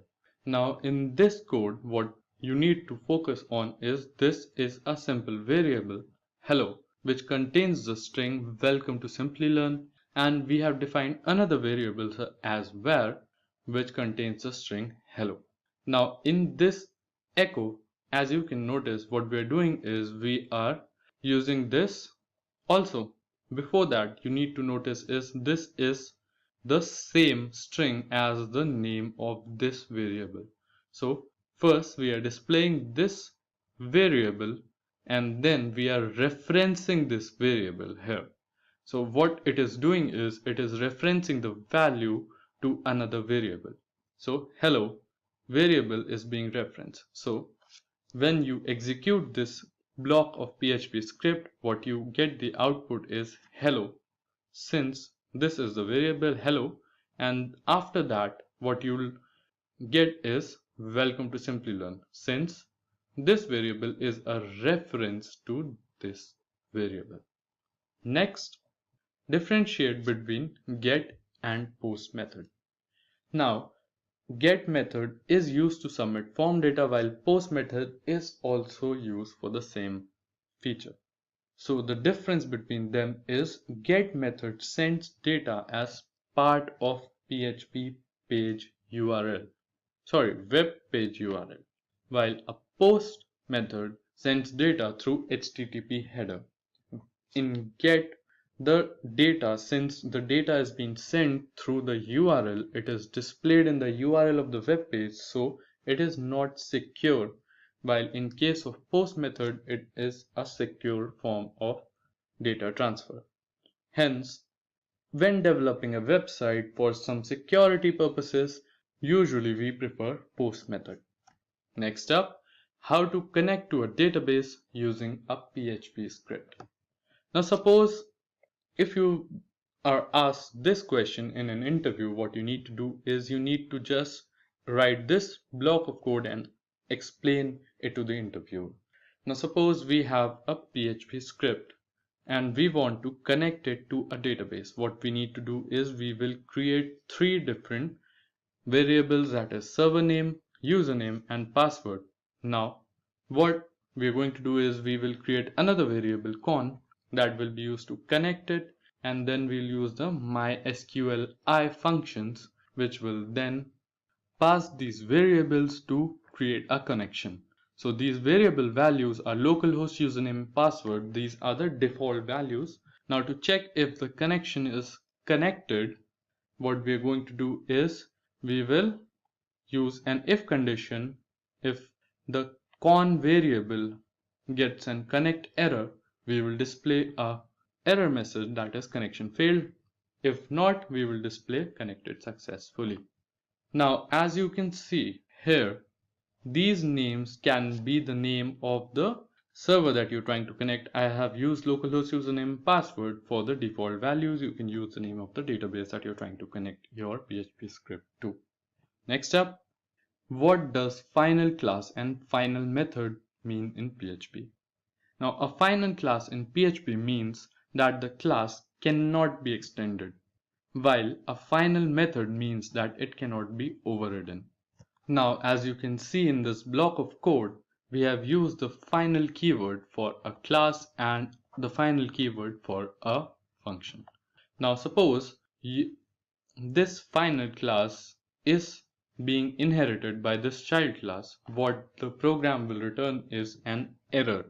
because once you use this final keyword, this class cannot be inherited, and similarly, suppose this function is trying to be overridden by this part of the code, it cannot be because we have used the final function. Next question, differentiate between function overloading and overriding.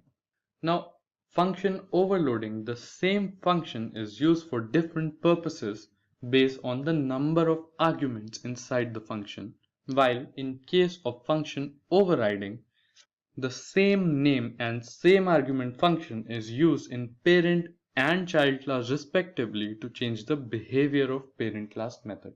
Now let me show you and demonstrate the difference with an example. So let us look at this code.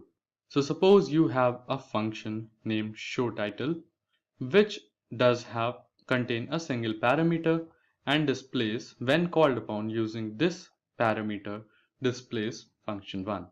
Now if you want to use the same name of the function for a different purpose, what you can do is you can increase or change the number of parameters inside the function. That is, it now contains 2 parameters. So when the same function is called using 2 parameters, it will function differently and display function overloading. So this is how function overloading works. Next, from this piece of code, we can understand function overriding. Suppose you display a function demo in a base class and you want to override this demo function inside the derived class. So what you do is you make another function with the same name inside the derived class with some different properties. As you can see, it displays something different. Now you create an object for the base class, and when you use this base class object to call this demo function, you can use the properties of this function here. While if you create another object, that is object 2 for the derived class, and you use this object to call upon the same demo function, you are overriding this base class demo function that was inherited. Instead, what it will use is it will use the properties of the derived demo function. So that is how you overload or override a class function in PHP. Now let's move on to the next question, that is differentiate between equal to and triple equal operator. So a double equal operator is generally used to check if the value of 2 operands are equal or not. It is generally used in case of conditional statements, while a triple equals to operator performs a type safe comparison, which means that it will only return true if both operands have the same type and the same value. So you can understand this more with this piece of code. So suppose in this case, since they both are equal, it will return true. While in this case, they both have the same type, hence it will return true. Now let us check this equals to. Since they both are 1, and in PHP it will display as true since they are equal, while when you are type checking, that is, you are checking if they're equal with the same type and same value, it will display a false since one is an integer and the other one is a string value. Also, if you check 2 different strings with the type safe, it will also display true. Next question, how does exception handling work in PHP?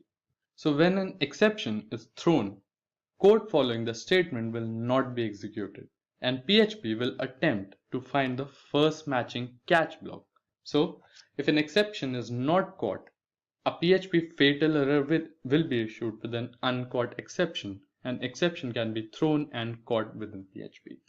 So what we do is we use this try and catch method to try the code, and if an error occurs, we can catch. If an exception occurs, we can throw it, and the catch function will catch the exception. And if we do not include the catch function, it will result in a fatal error. Next up, differentiate between require and include.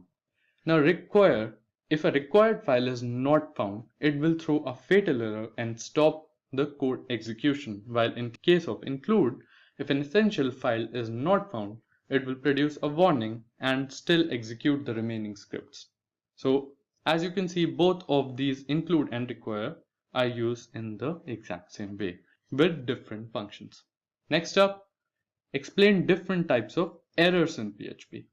Now PHP consists of mainly three errors: notice, warning, and a fatal error. Now notice is a non-critical error, which means that something minor went wrong during execution and a lot of times you just don't pay attention to it. A warning is a critical error. Now it is given in condition where suppose an include function that we just discussed in the previous question went to retrieve a non-existent file. So suppose you use an include function and the file does not exist, it will display a warning. And the final is a fatal error. So it is a critical error resulting in termination of the code. So as we discussed in the try and catch part of the question, if an exception is thrown and we do not have a catch function for it, it will display a fatal error which will return in termination of the code. Next question, how to call a function by reference. So ampersand sign is used to call a function by reference. Now in case of reference, the actual value is modified if the value passed inside the function is also modified. While in case of value, the value of the original value does not change. So this piece of code here is an example of how you can call a function by reference.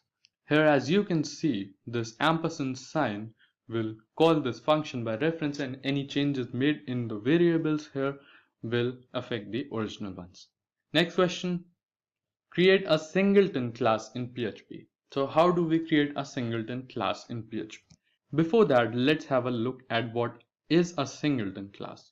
Now, a singleton class in PHP is a class that can have only one object and hence provides only a single point of access. So generally in class, you can create as many objects as you want, and it will in turn create different access points into that block of code. So in a singleton class, you can only create a single object, hence singleton. So this piece of code, as you can notice, is used to create a singleton class. Now, to create a singleton class, you need to have the constructor function private. Now here, as you can see, a singleton class is created using this private construct, and it then checks if there's only one instance created, and if it is, it functions properly and displays initialize only once. Next question, how to encrypt a password using PHP. So PHP can be used for encryption techniques. Now the password underscore hash function creates a hash password from the password string using hashing algorithm. So suppose you create a password string and enter your password as password@123 and you put it inside the password hash function. So what it will generate is, we are echoing this generated hash. So what it will generate is this. So this is random. It changes every time you generate the password since it is encrypted, and same when you pass this password to the database using hashing algorithm, even in the database the password will not be visible. So your data is secure. Next question, mention different sorting functions for arrays in PHP. Now let us understand this question in the VS Code. So PHP consists of different sorting functions which you can use to sort a given array automatically.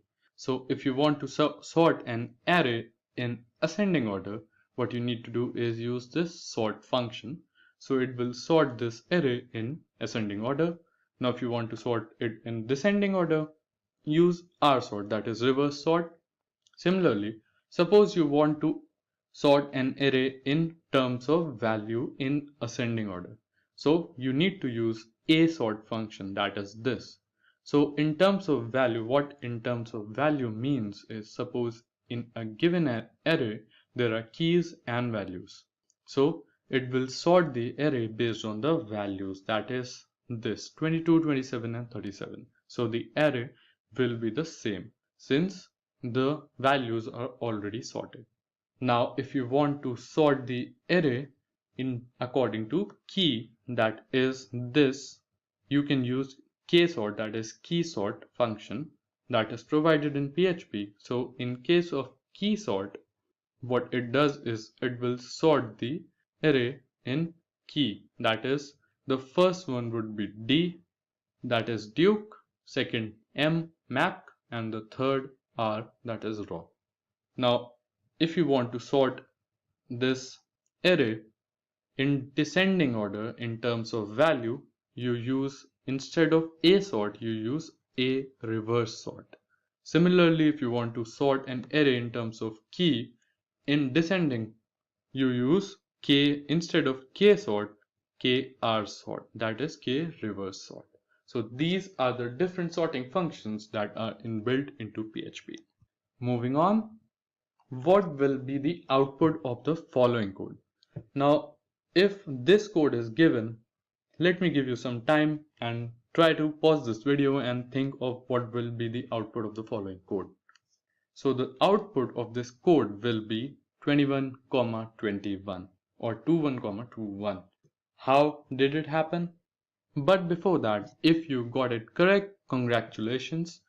But if you want to understand it, see, a is a variable that contains the value 1, while a b is a variable that is getting the value of a variable through reference. Now we make changes in the b variable with 2 followed by this variable again, which is calling the value of a by reference. So if we make changes here, we also make changes in the value of a. Now if we display this, since the value of a is already changed by reference, it will display 2, 1, that is the value here, and again since the value of b is already 2, 1, it will again display 2, 1. Moving on, what are construct function and destruct function in PHP? So a constructor or construct function is automatically invoked when a new object of a class is created and then can be used to initialize value in class. So when you create an object for a class, a constructor function is automatically invoked. But this can also be, so it does not contain any value when it is invoked. But you can also use this construct function to initialize some properties, to give some properties to the class, which will act as its default properties if nothing or no new properties are given to the class. Next is a destruct. Now a destruct is automatically invoked when an object of a class is destructed. Suppose you end the part of the code of a class, you are destroying the object. When you're ending the piece of code, a destruct function is automatically invoked to clean up the resources. Next is how can PHP and JavaScript interact. Now PHP and JavaScript cannot directly interact with each other since PHP is a server-side scripting language while JavaScript is a client-side language. But there is a way that these two wonderful languages can interact with each other. So we can swap variables since PHP can produce JavaScript code to be implemented by the browser. So yes, you can produce JavaScript code from PHP which can then be implemented by a browser, and then it is probable to pass those precise variables back to PHP via a URL. Next question is, explain type hinting in PHP. Now in PHP, type hinting is used to specify the expected data type, that is array, object, interface, etc. for an argument in a function declaration. Now during a function call, suppose if arguments does not match the expected data type, the runtime will display an error and that is a fatal error, and the program will then terminate. Now in this code here, what we are doing is we are type hinting. So this code is for string type hinting and this code is for integer type hinting. Now if these particular set of functions that have already specified the type they are expecting does not receive the same type of variable inside them, the program will return in a fatal error and it will terminate. So, moving on to our final question of this video, write a class. So yes, this is an assignment, a kind of assignment for you guys. So what you need to do is you need to write a class to solve the following question, which I'm going to say. So implement a class named basketball. We all like basketball, right? So implement a class named basketball with an attribute named baskets. So you have to create an attribute named baskets and initialize it to 0 as the starting position, and then create a method named score. Now when the score method is invoked, the baskets must increase by 1. So let's see the solution now. So this is how you create a class that is basketball. Now inside this class, what we are going to do is we are going to initialize the number of baskets, that is this variable, as 0 as the starting position. So to do that, what we're going to do is we will be using construct function as we discussed to initialize some default properties for the class. So this construct function is used to initialize this baskets variable to 0. Now suppose we do not call this function score, which is increasing the number of baskets, the default value will be displayed as 0 every time. Now suppose we invoke this score function every time a basket is scored, this will increase the number of baskets by 1. So this is pretty simple, and this is how you create a simple class which will perform the following question. SQL is a very important technology that is used in the IT industry. Professionals working as application developers, web developers, data analysts, data scientists, software testers, and cybersecurity experts need to know SQL. In this video, we will cover 30 important SQL questions that are most frequently asked in the interviews. So before I begin, make sure to subscribe to the Simplilearn channel and hit the bell icon to never miss an update. Now these questions consist of a set of theoretical and practical questions. So we will use different commands, functions, joins, and other functionalities in Excel to solve the problems. So let's get started with the first question. So the first question is to state the difference between where and having clause in SQL. Now where and having are very widely used in SQL to solve specific problems. Now let's look at the difference one by one. So where clause is used to filter the records from the table based on the specified condition and can be used without the group by clause. On the other hand, having clause is used to filter the records from groups based on specified conditions. Now where clauses cannot have aggregate functions, so you cannot use sum, count, average, min and maximum functions in the where clause. While in the having clause, you can operate on aggregate functions, and those aggregate functions are used to filter values from a group. Now where clause is implemented on rows or at row level. So for each row of data, you have the where condition applied. Now having clauses are implemented on columns. So for each column of data, you have the having condition applied. Now another important difference between where and having is that the where clause is executed before the execution of the group by clause and after the execution of the from clause. On the other hand, the having clause is executed after groups are created. Now we will learn more about where and having and understand the usage better when we tackle practical problems in this video. Now moving to our next question, which is how is drop different from truncate?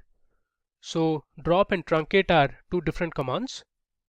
So drop command is used to drop the whole table, removing the table definition and its contents, while truncate deletes all the rows from the table. Now we can drop the whole table structure in one go, so the view of the table does not exist.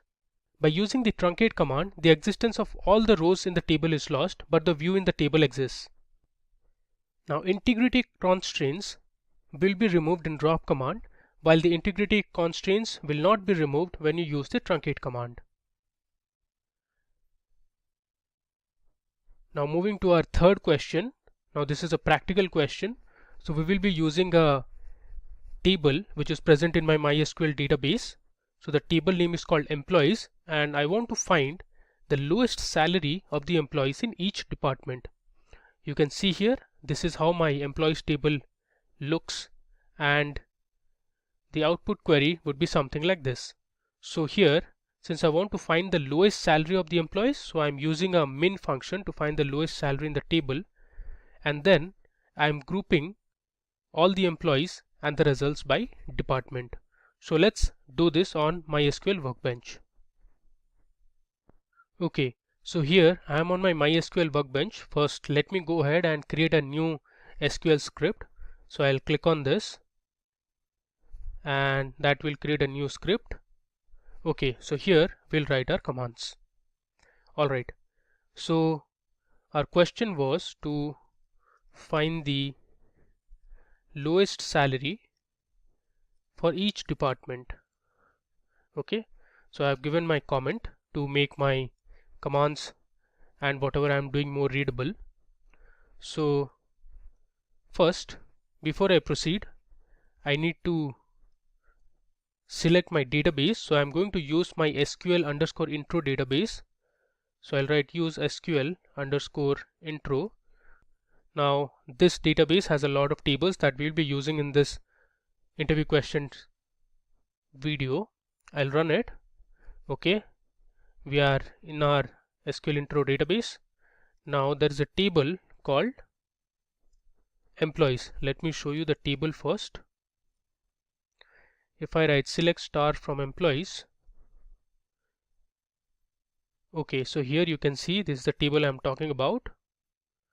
Now these are the rows that are present in the table. We have 20 rows, and here you can see the different columns. We have the employee ID, employee name, age, gender. We have the department, city, and salary. Now this is the same table that we have also used in our other videos that are already live on YouTube. Okay, so let's solve our question to find the lowest salary for each department. Now for that, I'll write select. I'll select my department column, which is DEPT, comma, and then to calculate the lowest salary or to find the lowest salary, I'm going to use the min function. So that will return the minimum salary present in the salary column. So I'll write min salary as, I'm giving an alias name as, let's say, lowest underscore salary from my table name, that is employees. Then I'll write group by department. Now I'm grouping it by department because we want to find the lowest salary of the employees in each department. Now let's run and see the result. There you go. I'll just move it to the top so that you can see the results clearly. Okay, so here we have total 7 departments, you can see at the bottom, and in these 7 departments you can see in sales 70,000, let's say, dollars was the lowest salary. In marketing we had $55,000 as the lowest salary. Similarly, if I scroll down, we have other departments like tech, IT, finance, and HR. So these are the lowest salary in each department. Alright, now moving to our next question. So our fourth question is, which query will help you fetch unique values from a column in a table? So this is a multiple choice question, which is another type of question that is often asked in the SQL interviews. Now we have multiple queries here, and you need to choose the right query that will solve our problem. So since I want to get the unique values from a column in a table, so the right option would be to use the distinct keyword in the query. So if I write select distinct followed by the column name, let's say you want to find the distinct cities or the distinct departments in the employees table, so the query would be select distinct city or let's say department from the table name, that is employees. Hence, this is the right option if you want to find any unique values from a column. Now moving to the fifth question. Now the fifth question says, it is actually a similar question here. We want to write the SQL query to fetch unique departments from the employees table. So as we saw, this is our employees table, and if you want to find the unique departments from the employees table, you can just write select distinct, then followed by the column name, which is departments here, so DEPT from employees. Let's do this on our MySQL workbench. Okay, so let me just scroll down and I'll give a comment here. That is, we want to find the unique departments. So the query would be select, then I'll use the distinct keyword. If I hit tab, it will autocomplete. Then I have my column, that is department, from my table name, that is employees. If I run this, the query will give us the unique departments that are present in the table. So here we have total 7 unique departments in the table. You can see here we have sales, marketing, product, tech, IT, finance and HR. But if you see our original table, which is the employees table, so there are total 20 records, and if you see the department column, there are multiple departments to which each of these employees belong to. Okay, now moving ahead.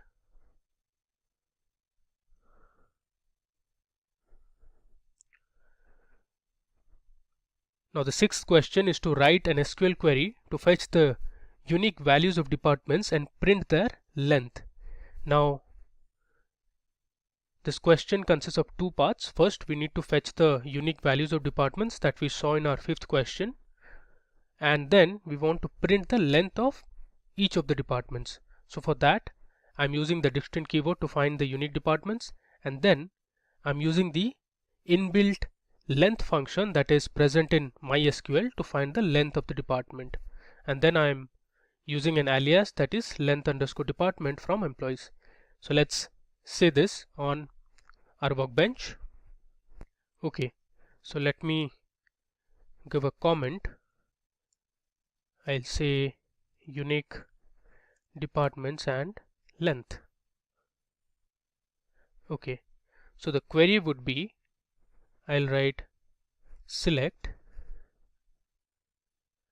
distinct department, and then let me just scroll down.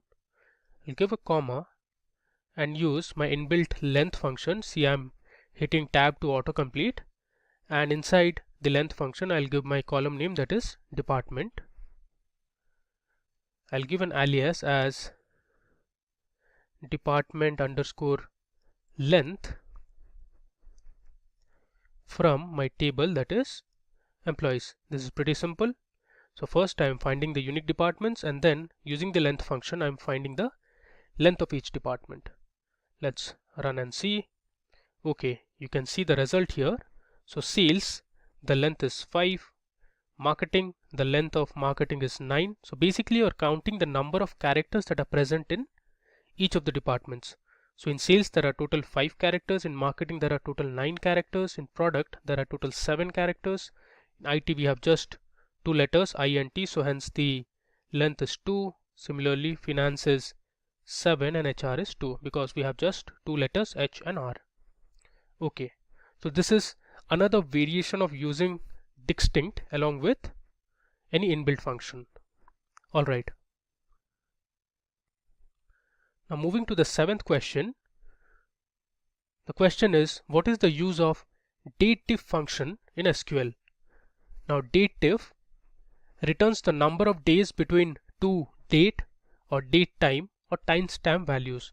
So dateDiff is another crucial inbuilt function that is present in MySQL. So here is how you can use the dateDiff function. So it will return the number of days between two dates or date time or timestamp values. So here I have two date values, that is 10th of April 2021 and I have 30th of March 2021. So this query will give us the total number of days that lie between these two dates. And similarly, here is another example of using the dateDiff function. So I want to calculate the total number of days that are present between today's date, so I am using the now function, and between 20th of April 2021. So let's do this demo on the workbench. Alright, first I'll give a comment saying dateDiff function. Okay, now the way to use is I'll write select, and then you can see here once I type date, MySQL workbench is automatically suggesting some of the inbuilt functions. I'm going to use dateDiff, and within dateDiff I'm going to pass in two values. So I'm passing in two date values, let's say 2021 April, so I'll write 04 and let's say 10th of April. I'll give another comma and I'll pass in my second date value, that is going to be 30th of March 2021. Alright, now another thing to note here is the date value should be present inside quotations. Now if you want, you can give an alias as well. I'll write as total days. Let's run it. There you go. It has given us the output as 10. So there are total 10 days between 31st of March to 10th of April. Now let's see another example. I'll write select dateDiff and we'll pass in my now function. So the now function returns the current date, that is today's date, and I'll give another date value, let's say 2021 April 20th. Now we'll see the results. If you want, you can give an alias name so that the output is more readable here. I'll run it. Okay, so between today's date and my previous date, that was 20th of April, there are total 49 days. So today's date is actually 8th of June. So between 20th of April and 8th of June, there are total 49 days. Alright, now moving ahead.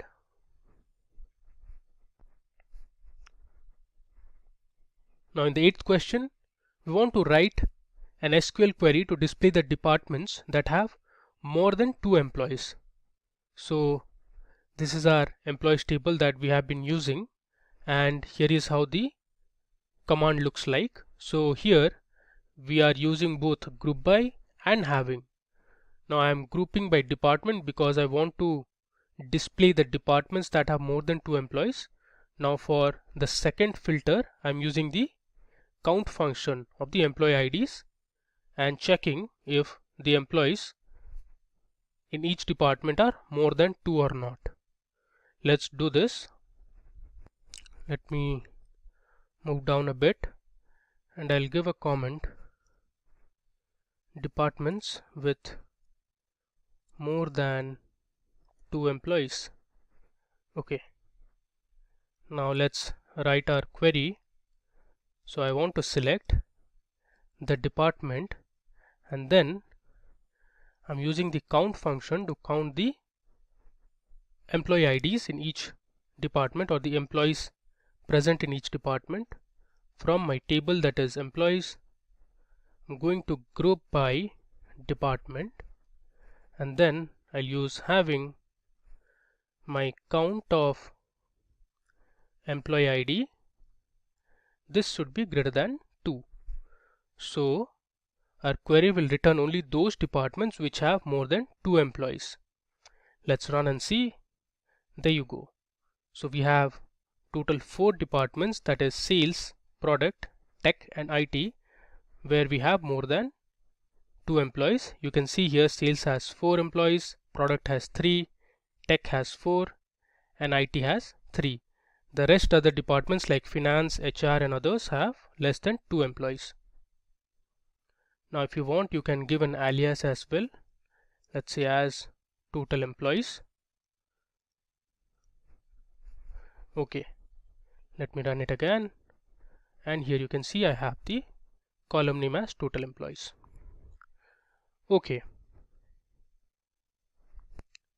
so moving ahead, the 9th question, we want to display the details of the employees for all the departments except marketing.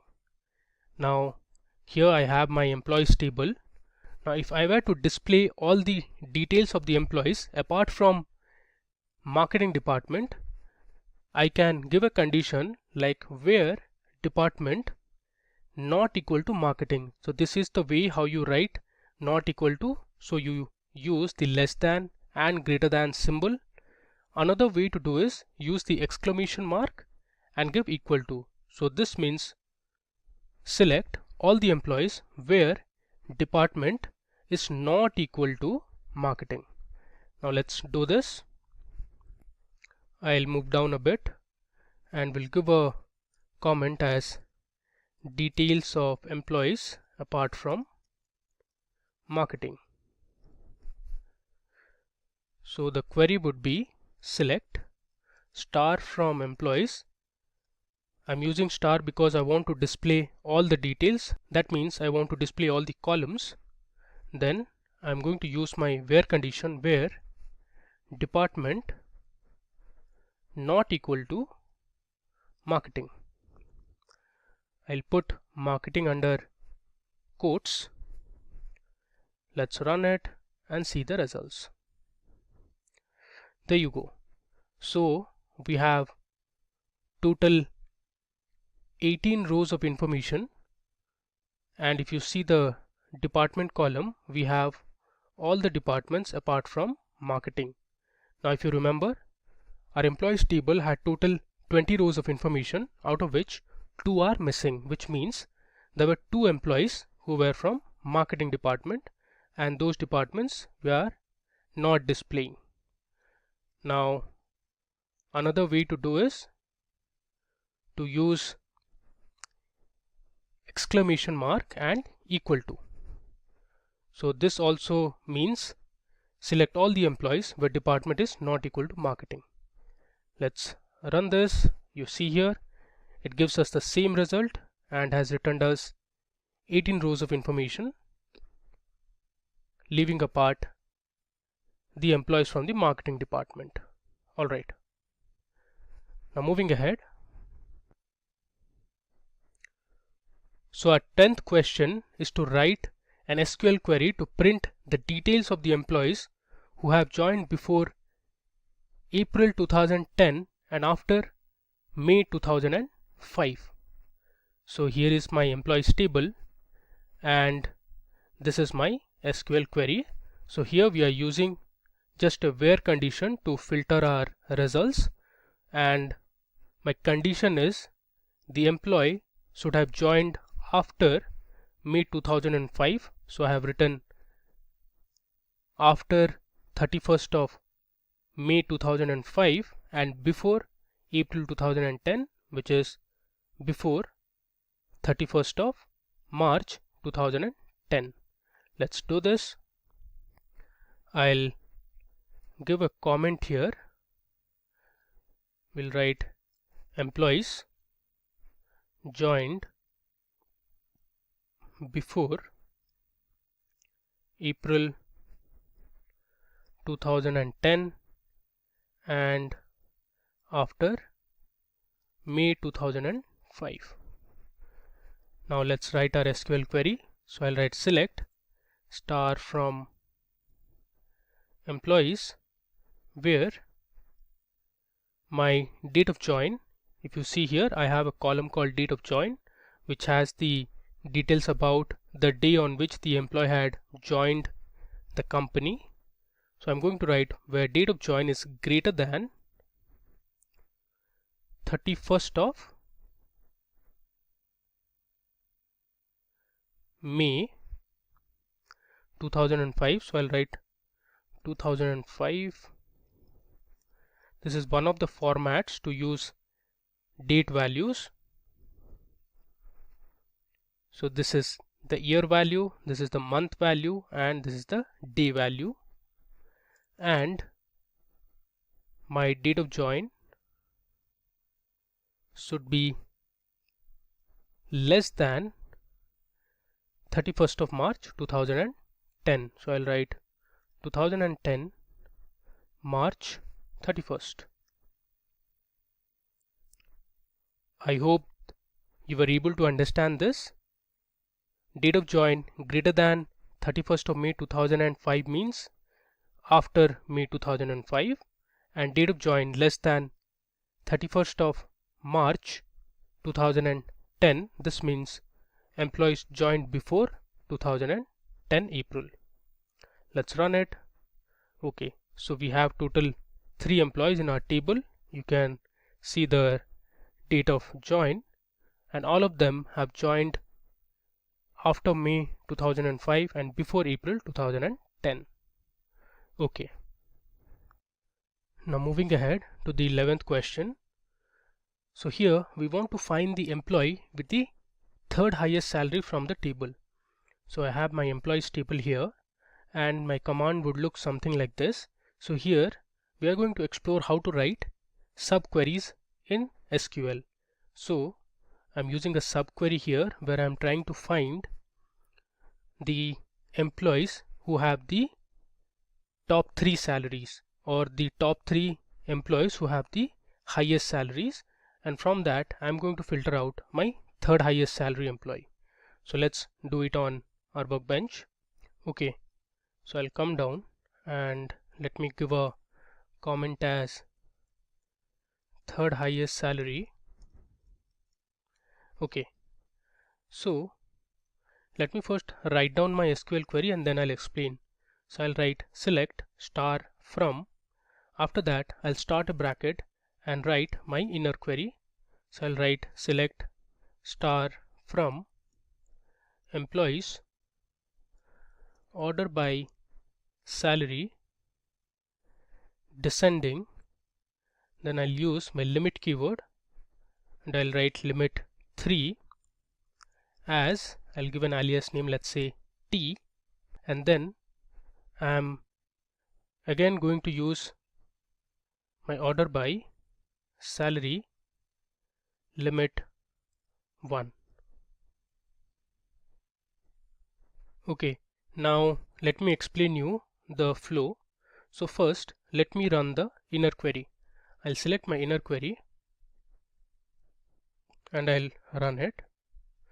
So the inner query returns my top 3 employees who have the highest salary, and this is ordered in descending order since I used salary descending. Now let me just use this. Okay, now you can see it clearly. So these are my top 3 employees who have the highest salary. So Joseph has the maximum salary, followed by Angela, and then we have Jack. Now from this I want to return only the record for Jack, because Jack is the employee who earns the third highest salary. So for that I am going to use the result returned by my subquery or the inner query, and on top of this I'm going to order the salary and say limit equal to 1. So I'm again ordering this salary in ascending order. So what will happen? Jack will appear at the top, Angela will be at the second place, and Joseph will come to the third place. And from there I'm using limit 1 so that I can only get the record for Jack. Now if I run the entire query, you see the result. I have my employee name as Jack who earns the third highest salary. Okay. Now moving ahead to the 12th question. The question is to print all the alternate records in a table. So here is my employees table, and from this table I'm going to print all the alternate records. For example, I'm going to print my employee ID 101, then I'm going to skip 102 and print 103, followed by 105, 107, 109. So all the employee IDs that have an odd value And you can look at this example in another way of displaying the employees which have an employee ID of even numbers. So 102, 104, 106 and so on.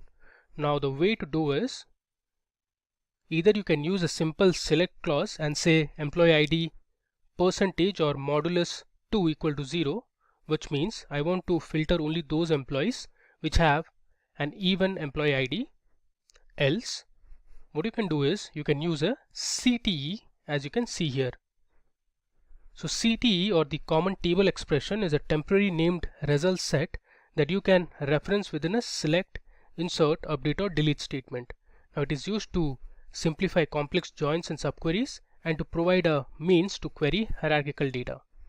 Now let's write this query on our workbench and see how it works.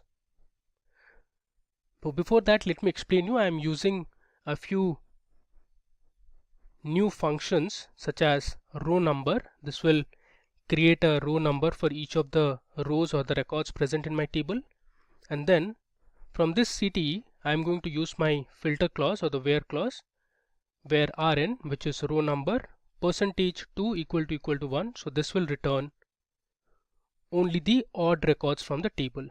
Let's see how to do it. Okay, so I'll give a comment, print alternate records. Okay, now I'll start with my simple query, which is select star from employees, where let's say I want to find only the even employee IDs or the employees who have an even employee ID. So I can use employee ID percentage 2 equal to 0. So it has to be a perfect division and the result should be 0. Only then I can get only the even employees. If I run this, okay, there was an error here. It should be employees. I'll run it again. You can see here I have printed the alternate records in a table. So we have skipped 101 because it is not divisible by 2. I've started with 102, followed by 104, 106, 108, and then finally we have 120 or 120. Now if you want to print only the odd records in the table, you can use employee ID percentage 2 equal to 1. So you can see here I have 101, 103, 105, 107 up to 119. Now the best way to do this is to use a common table expression or CTE. So I'll start with my command, that is with CTE, as I'll start with my bracket. I'll write select star comma, then I'm going to use my row number function. So I'll write row number, then I'll write over, then I'll use order by employee ID. So this row number for each of the rows is going to be created over my employee ID column, and that is sorted in ascending order. I'll give an alias as rn, which stands for row number, from my table, that is employees. I'll scroll down and then I'm going to close my bracket. I'll write select, let me remove the space here. Okay, I'll write select star from CTE, where my row number percentage 2 equal to 1. Now let's see this from the top. So I have my common table expression where I am going to create a row number column named as rn, and this row number column is based on my employee ID column, which is sorted in ascending order, and from that I'm going to filter only those row number values that are not divisible by 2, or I'm going to print only the odd records from the table. So let's run it and see the results. There you go. So here if you mark, I have my row number column created and I am filtering only the odd records in the table. So it starts with 1, 3, 5, 7 and goes up to 19. And similarly here you can see the employee IDs, the name, the age, gender and other information. Now if you were to print the even records in the table, the alternate even records, you can use rn%2 equal to 0. Let's see the difference. I'll run this. There you go. So I have my even row number starting from 2 which goes up to 20. Okay, so this is how you can print alternate records in a table. Now moving to the next question.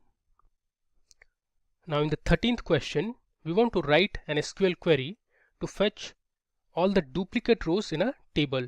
Now this is another crucial interview question that is often asked in most of the interviews. Now I have a table which is named as duplicate table, and here you can see I have some employee ID, name and age, and a few records are duplicated. For example, 101 Sam 40, the first record is duplicated, and you can see here it has the same values. Now if you mark 103 Mary and 28 is not duplicated because here the age is different, so this is a different person than compared to the third name that we have. So this is how you can find the duplicate rows in a table. So I'm going to select my employee ID, name and age, and then count all the employee IDs, the names and age, and compare them with whether they are greater than 1 or not. So if they are greater than 1, then I'll say that particular record is duplicated or is present more than one time in the table. Let's do this implementation on our workbench. Okay, so I'll come down and let me give my comment as duplicate records. Okay, so let me first show you the records that are present in my table. So I'll write select star from dup underscore employees.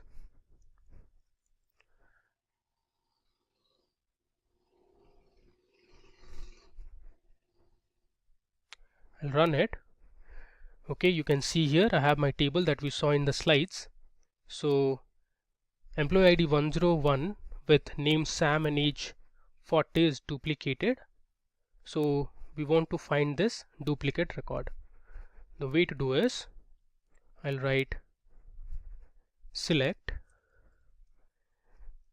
e underscore id, which is employee ID, comma name, comma age, comma I'm going to count all of them. So I'll write count star as duplicate count. This is my alias name from my table that is dup underscore employees. I'll say group by employee ID, name and age, and then I'm going to use my having clause saying having count of employee ID is greater than 1 and count of name should also be greater than 1 and my count of age should also be greater than 1. Let's run it and see the results. Okay, there is some error here. The name of the table should be employees. Okay, let's run again. We have our correct result, that is employee ID 101 with name Sam and age 40 is duplicated, so the value is 2. Great. Now moving ahead. Now the 14th question is a bit tricky, wherein we want to display the employees with exactly 2 A's in their name. So you see here I have my employee names and there are certain employees who have just two A's in their names. So I want to find those employees only. Now the way to do is, it is a bit tricky to understand. I'm going to break it down and make you understand on my MySQL workbench. So here you can just have a glance. I write select star from employees where I am finding the length of my employee name and then subtracting my length wherein I have replaced my employee name that has A with a blank, and if this subtraction is equal to 2, then that particular employee has 2 A's in their names. So let me show this first. Let me first give my comment as employees with 2 E's. Okay. So first I'm going to write a select statement. Okay, before that I'll show you the records present in my table. Okay, if you see here, Shane is one of the employees that has just one A in its name. Then we have Mary 1A, Dwayne has 1A, but if you see Sarah has 2A in the name, so we want to extract Sarah. Then Jack has 1A. Again, if you see Angela has 2A. It doesn't matter if it is uppercase A or lowercase a, we just need to find if the employees have 2 A's in their name.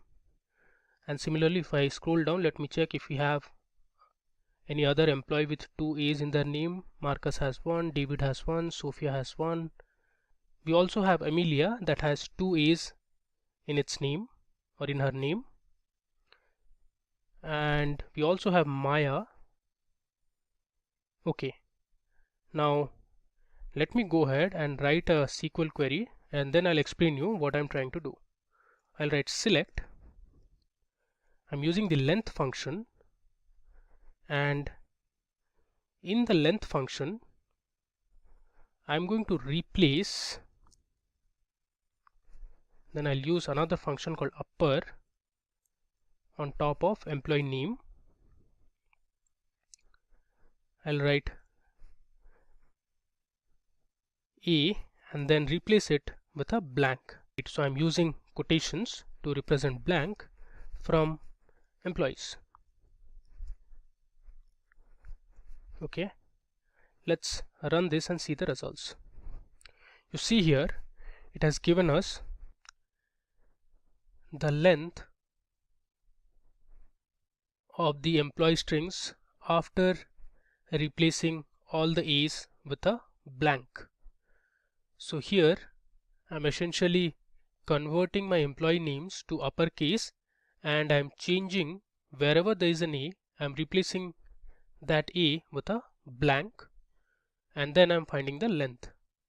So this trick I'm going to use in my final query. So I'll write select star from employees where what I'm going to do is I'll bring this to the next line. I'll write length of employee name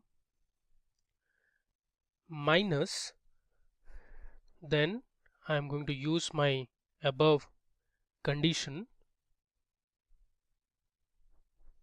I'll copy this, I'll paste it here, and this value should be 2. So what I'm doing is I am first finding out the length of my employee name.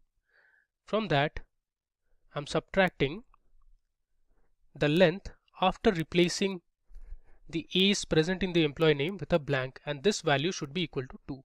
The reason being we are only trying to find the employees who have 2 A's in their name. Let's run and see the results. Okay, if you see here we have Sarah, Angela, Amelia and Maya who have 2 A's in their name. So we have Sarah that has 2A, Angela has 2A, Amelia has 2 A's, and then Maya also has 2A. Okay, Now moving ahead. Now the 15th question is, given a string, how will you extract 4 characters starting from the second position? So I have my string here which says Michael Ballack. Now Michael Ballack, you must be aware, is a popular footballer. He is from Germany and also was the captain of Germany. So from the string Michael Ballack, I am going to extract 4 characters starting from the second position.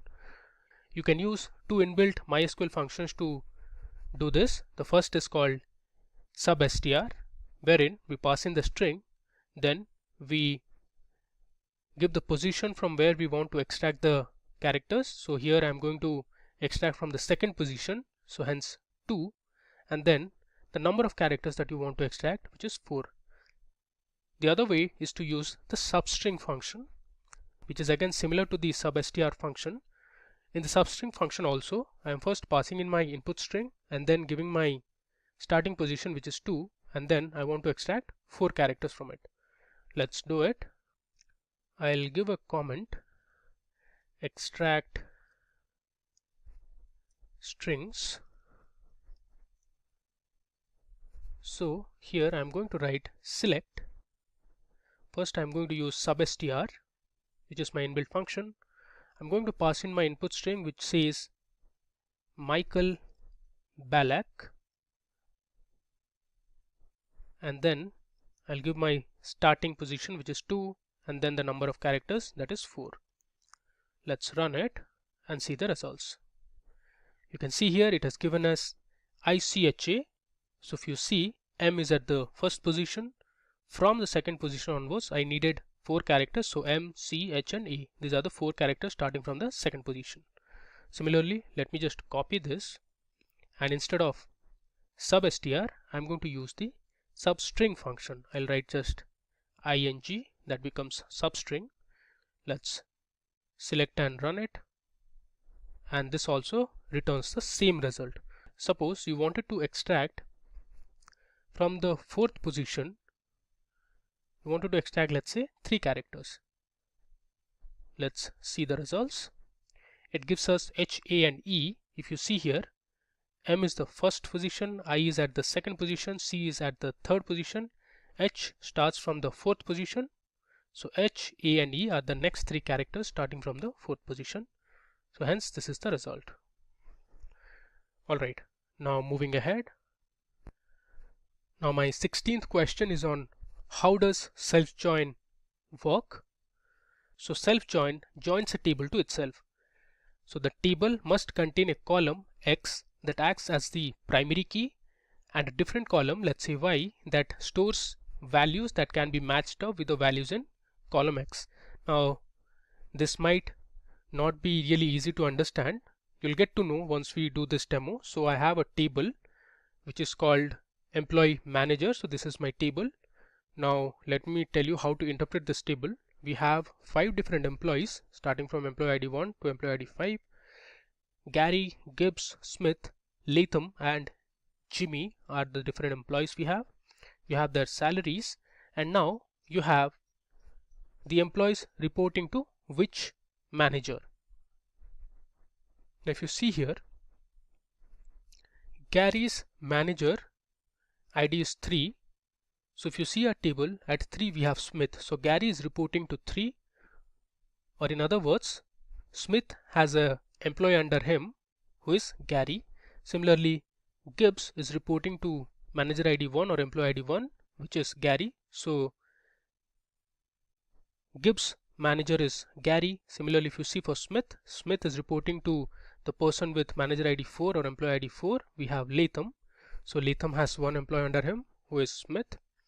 Now Latham in our table has no managers. Then we have Jimmy who's reporting to the employee ID 3 who is Smith. Okay. Now I want to use this table and return the name of the manager for each employee.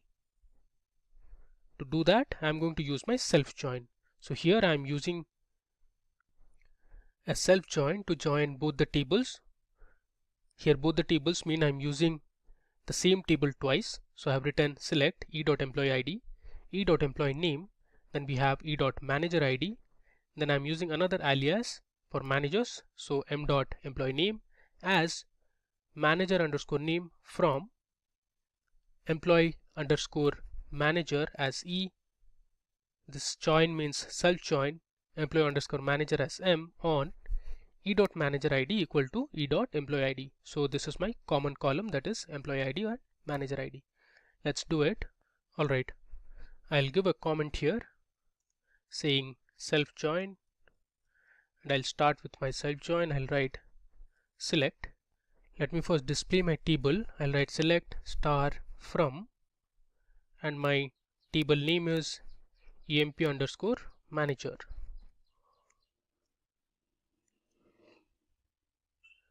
I'll run it. You can see the table here. This is the same table that we saw in the slides. Now I'll write my join query. I'll write select e dot employee ID comma e dot employee name comma e dot manager ID comma, then I'm using another alias as M for finding the manager name, so m dot employee name as manager name.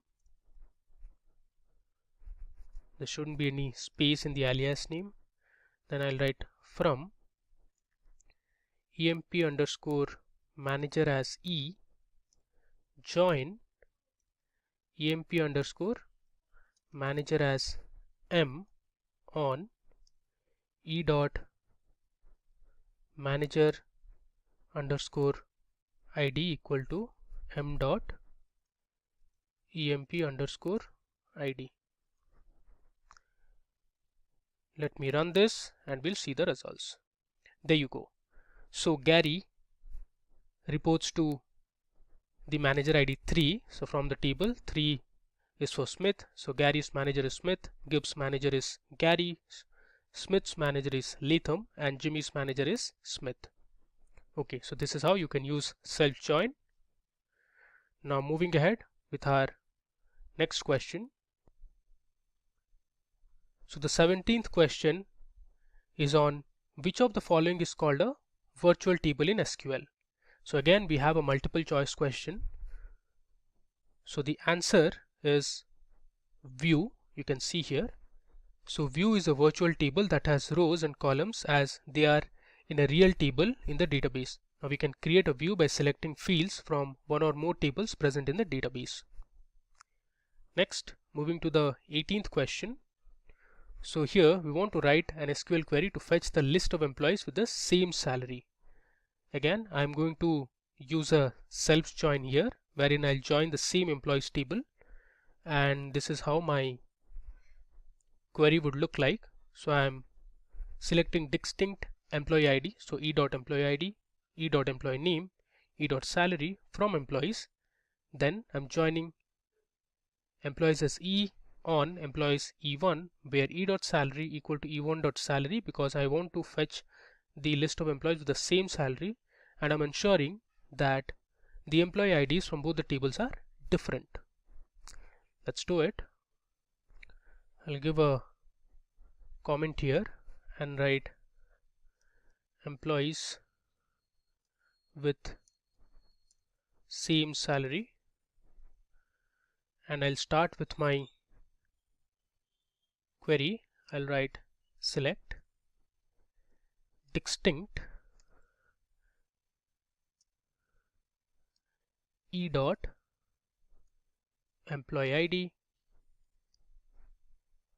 comma, I'll write e dot employee name comma e dot salary from employees as E, then employees as E1, where e dot salary equal to E1 dot salary and e dot employee ID is not equal to E1 dot employee ID. I'll give a semicolon and let's print the results. You see here we have Amelia, Bela, Shane and Sarah who have the same salary. So Amelia and Shane have the same salary of $55,000. Bela and Sarah have the same salary of $72,000. Okay. Now moving to the 19th question. So the question is to write an SQL query to print one row twice in results from a table. So I have a table here called employees and I want to print one row twice in the results. So to solve such kind of problems, you need to use the union all operator in SQL. So union all combines the result sets of two or more select statements. It does not remove duplicate rows. Between the various select statements, all the rows are returned. So let's say I want to print the employee name and department for those employees who are from the HR department. Now to do this, we can use the union all operator. You can see it here. So I'm selecting my employee name, the department from my table employees as E. Then I'm giving my where clause where E.department equal to HR. And then I'm using the union all operator. Then I'm again selecting my employee name, department from employees with another alias as E1 where E1.department equal to HR. So let's do this. Okay, so I'll give my comment as print row twice. Okay, now I'll start with my query. I'll write select my employee name, comma, the department from my table that is employees as E. Then I'll use where E dot department equal to HR. Then I'm going to use the union all operator. So the union all will combine the result set of two or more select statements. Then I'm going to write select emp underscore name, comma, my department from employees as E1 where E1.department equal to HR. I'll give a semicolon. Now let's run it. There you go. You can see here Marcus and Sophia are from the HR department and we have printed them twice in our results. Coming to the next question. The question is, using the num table, write a query to add 10 when number is 0, 20 when number is 1, else print the number itself. So you can see here I have my table called num and it has just one column which is num ID or number ID. We have some numbers here and from these numbers I want to add 10 if the number is 0, 20 if the number is 1, else I would print the number itself. So to answer this question we'll use the case statement in SQL. So the case statement is SQL's way of handling if-then logic. The case statement is followed by at least one pair of when and then statements. So here you can see I have my case statement. I'm writing when case, my column name n underscore id equal to 0, then add plus 10. If it is 1, then add plus 20, else we'll just return the number id. Now let's do this. Okay, I'll give a comment saying using case statements. Okay, first of all let me display the values present in my NUM table. You can see here this is my table and there are total 12 rows of numbers. Now let's start with our query. I'll write select n underscore id, comma, then I'm going to write my case statement. So I'll use the keyword as case when n underscore id equal to 0, I'll use then n underscore id plus 10. I'll write when n underscore id equal to 1, then n underscore id plus 20, else I'll just print NID. Now I'll end my case statement. I'll write end as an alias name, let's say num underscore add, from my table that is num. Let's run and see the results. Okay, you can see here my first number was 0. So since it was 0, we have added num id or NID plus 10. So the result is 10. Now wherever the num id is 1, for example here we have added 20, so the result or the output becomes 21. Similarly here the value was 0, so we have added 10, the output is 10. And you see here again, here we had another 1, so we added 1 to 20, so the result becomes 21. And for the rest of the numbers, for example 3, we had 2, the values are the same. Okay, now moving ahead. So we have a table called num1, and using this table we want to write a query to find the sum of all positive values and the negative values. So let's see the table first. So this is my table, which is num1. You can see here we have a list of integers, and there are positive as well as negative integers.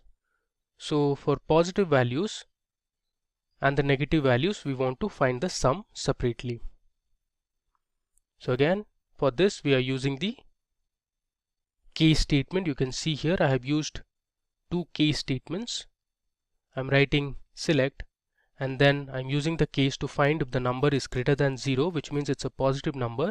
So I'm finding out the sum, and then I'm checking case when the integer is less than 0, so it's a negative number, and I'm finding the sum for the negative numbers as well. Let's do this. Okay, so I'll give my comment as add positive and negative numbers. Okay, so let's start with our select query. I'll write select. I'll use the sum function, and inside the sum function I'll use my case statement. So I'll write case when num underscore integer. Okay, before that let me just print the values present in my table. So I'll write select star from my table name, that is num1. Okay, so you can see here these are the values or the list of integers that we have. There are some positive as well as negative integers. Okay, let's continue with our query. So here I'm going to write case when num underscore integer or int, which is my column name, if it is greater than 0, then I'll return num underscore int. Else I'll say 0 and end my case statement. I'll give an alias as sum of, let's say, positive numbers. I'll give a comma. Then I'll use another sum function, and inside the sum function we'll use the case statement to find the sum of negative numbers or integers. So I'll write num underscore int. If it is less than 0, then num underscore int, else 0, and I'll end. Okay, and I'll give another alias name as, let's say, sum underscore neg, which stands for negative. POS is for positive integers, and then I'll write from my table, that is num1. Let's run it. Okay, there you go. we have our results. So we have two columns, sum of positive integers and sum of negative integers. You can see the results 19 and -14 respectively. Okay, now moving ahead. Now in question number 22, we want to list the difference between primary key and foreign key. So as you can see here, primary key is something that can uniquely identify a record in a table. So if you consider a school database, a primary key would ideally be the roll number or the registration number of the student, because that is unique to all the students in a school. Now foreign key is the field in the table that is primary key to another table. So suppose you have another table called courses to which the students have enrolled to.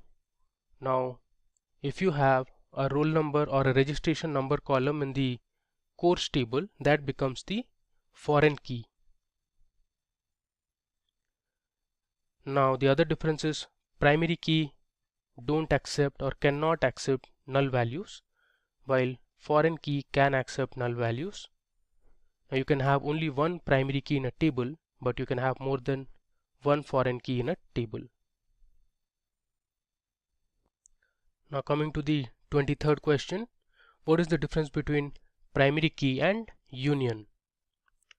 So you can have only one primary key in a table as we discussed in the previous question, but you can have more than one unique key in a table. A primary key column cannot have null values, but union can accept null values. Now if you assign a column as a primary key, you create a clustered index, and similarly if you assign a column with union, you create non-clustered index. Okay, now coming to the 24th question, what is a check constraint in SQL? So check constraints are used while creating tables. Check constraint helps to limit or restrict the values that can be inserted into a column. For example, we have a table here, let's say dummy 1, and you want to ensure that every time you insert the age of people or persons in the table, you want to make sure that age should be always greater than 0. Reason being, a person cannot have, or an animal cannot have, or a tree cannot have a negative age. Similarly, you can set a constant for the salary column in a table to ensure that it is always greater than 0, because you cannot earn a negative salary, or it cannot be less than 0. Now we are going to create a dummy table on my MySQL workbench and see how check constraints can be applied. Okay, so let's give our comment as check constraints. Alright, so I'm going to create a table called dummy, let's say underscore SQL. Now this table will have a few columns. First we have, let's say, EID, which stands for employee ID. The data type is integer, and I'm going to assign employee ID as my primary key. So I'll write primary key here. Okay, I'll give a comma. Next we'll have a city column.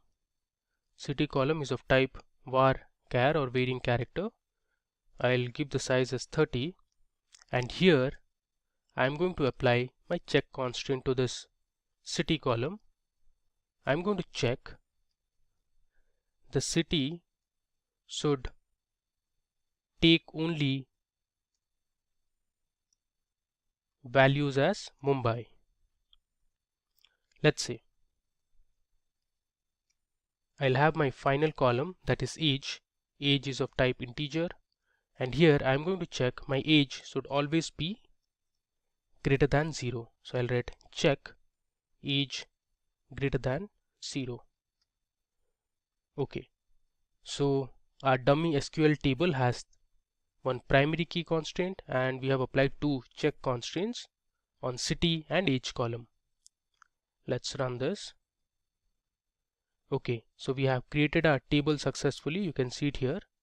Now let's insert a few records and we can see the difference. I'll write insert into dummy underscore SQL. I'll write values. I'll have my employee ID as 101. I'm giving my city as Mumbai, which is what we want. And let's say I'll give my age as 10. Now this should perfectly work because my city is Mumbai and my age is greater than 0. So I should be able to insert this record successfully. You can see here I have inserted this record to the table. I'll write select star from dummy SQL so that you can check. Let's run it. There is some mistake. I should write from. Okay. Let's run it. You can see it here. We have one record or one row returned. Now let's say we'll insert another record. And this time I'm going to give my employee ID as 102 because it has to be unique. And this time instead of Mumbai I'm going to give my city as, let's say, Delhi. So I'm not following my check constraint where I am supposed to give only Mumbai. I'm purposely giving Delhi here to see the difference. If I run this, let's say we'll have age is 40, which is greater than 0. Let's run it. You see here we get an error saying check constraint dummy underscore SQL underscore check is violated. Similarly, let's say I'll change this to Mumbai again, and instead of 40, let's say I'll give us minus 30. So your age can never be in negative numbers. If I run this, I get the same error. My check constraint has been violated because age should be greater than 0. Okay, so this is how you can use check constraints in SQL. Now coming to the 25th question. So given two tables A and B, we want to write a query to fetch values in table B that are not present in table A. Now to answer this question, you can use the left join. So what left join does is, it returns all the rows from the left table and only matching rows from the right table. And I've used my condition as a.id, which is in the right table, should be null. Let's write this query on the workbench. Okay, so I'll give my comment using left join. First of all, let me display my tables. I'll write select star from A. If I run this, I have the IDs. There are total 5 IDs in table A. Similarly, I'll copy this and we'll see the values that are present in table B. So again, I have 5 values. There are a few non-matching values as well. So I want to return those non-matching values that are not present in table A. So for that, I'll write select ID from table B. I'll use left join A using my ID column. This is another way to give the condition, or you can use the on operator. Then I'll give where a.id is null. Let's run and see the results.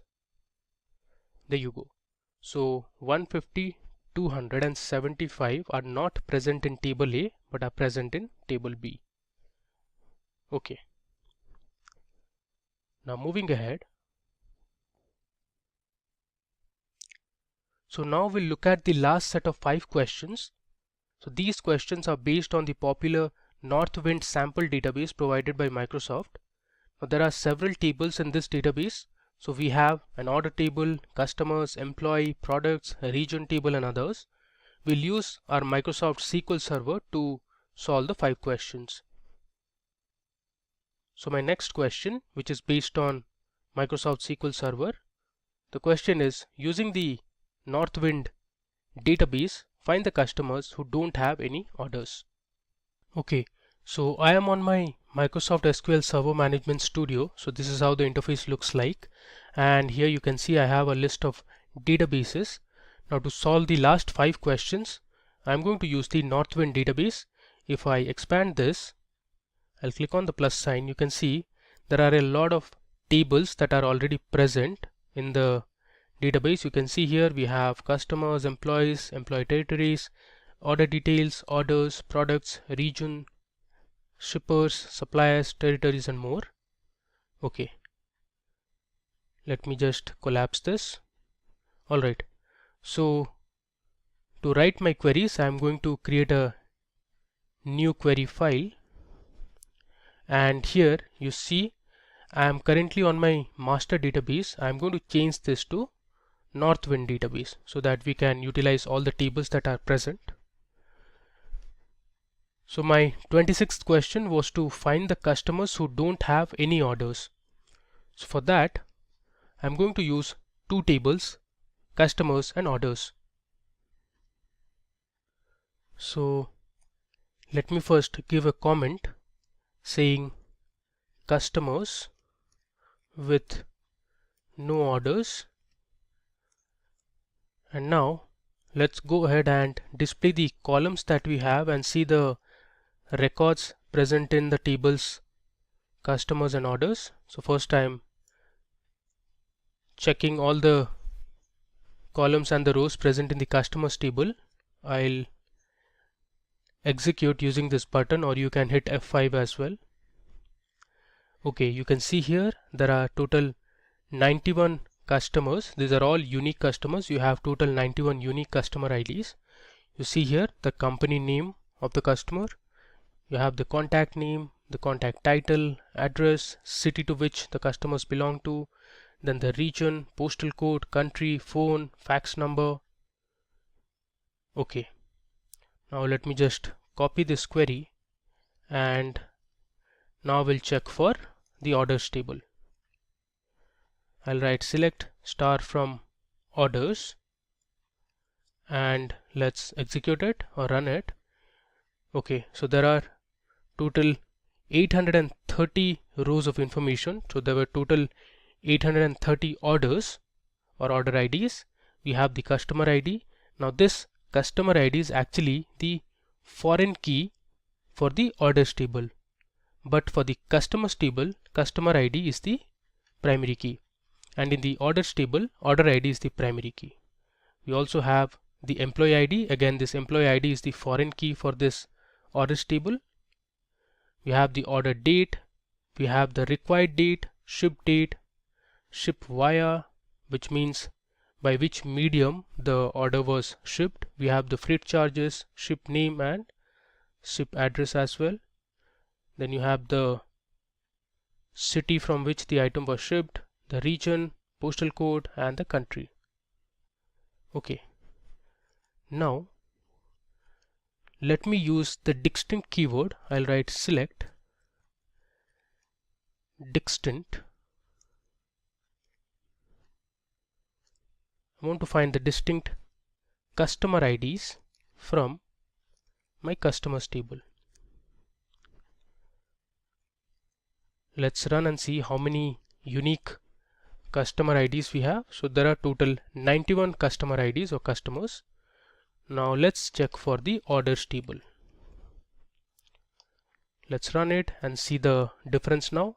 If you see here, there are total 89 customer IDs in the orders table, which means there are 2 customers missing from the orders table, and that implies those 2 customers don't have any orders. So to get the result, I will use 2 different queries to derive at the same output. So I'm going to select my customer ID from my table, that is customers. I'm going to use where my customer ID, and then I'm going to use the not in operator. I'm going to use a subquery, select customer ID from my orders table. Close the bracket and I'll give a semicolon. Now what this query essentially does is, it is first going to find all the customer IDs that are present in my orders table, and in the outer query we are only going to return the customers that are present in both the tables, and we are going to exclude those customers which are not present in the orders table. So let's run and see the results. We should get 2 customer IDs. There you go. So these are the 2 customer IDs which are present in the customers table and are not present in the orders table, meaning that they don't have any orders in their name. Now there is another way to do it, that is to use the not exists operator, wherein you can write another subquery to get the same result. We'll leave that to you. You can try this out using the not exists operator as well. Coming to the 27th question. Using the orders table in the Northwind database, we want to find all the month-end orders. So such problems you will face while dealing with sales data. So very often sales executives would try hard to meet their month-end targets. We want to display all the orders made on the last day of the month. So let's solve this question on our Microsoft SQL Server. Okay, so let me first give my comment for the 27th question. So the question is to find all the month-end orders. So I'll just write month-end orders. Okay, now to get the month-end orders, we are going to use a built-in EO month function which stands for end of month. So let's start with the query. I'll write select. We are going to select the employee ID, comma, I also want the order ID, and we want the order date from my table, that is orders. I'll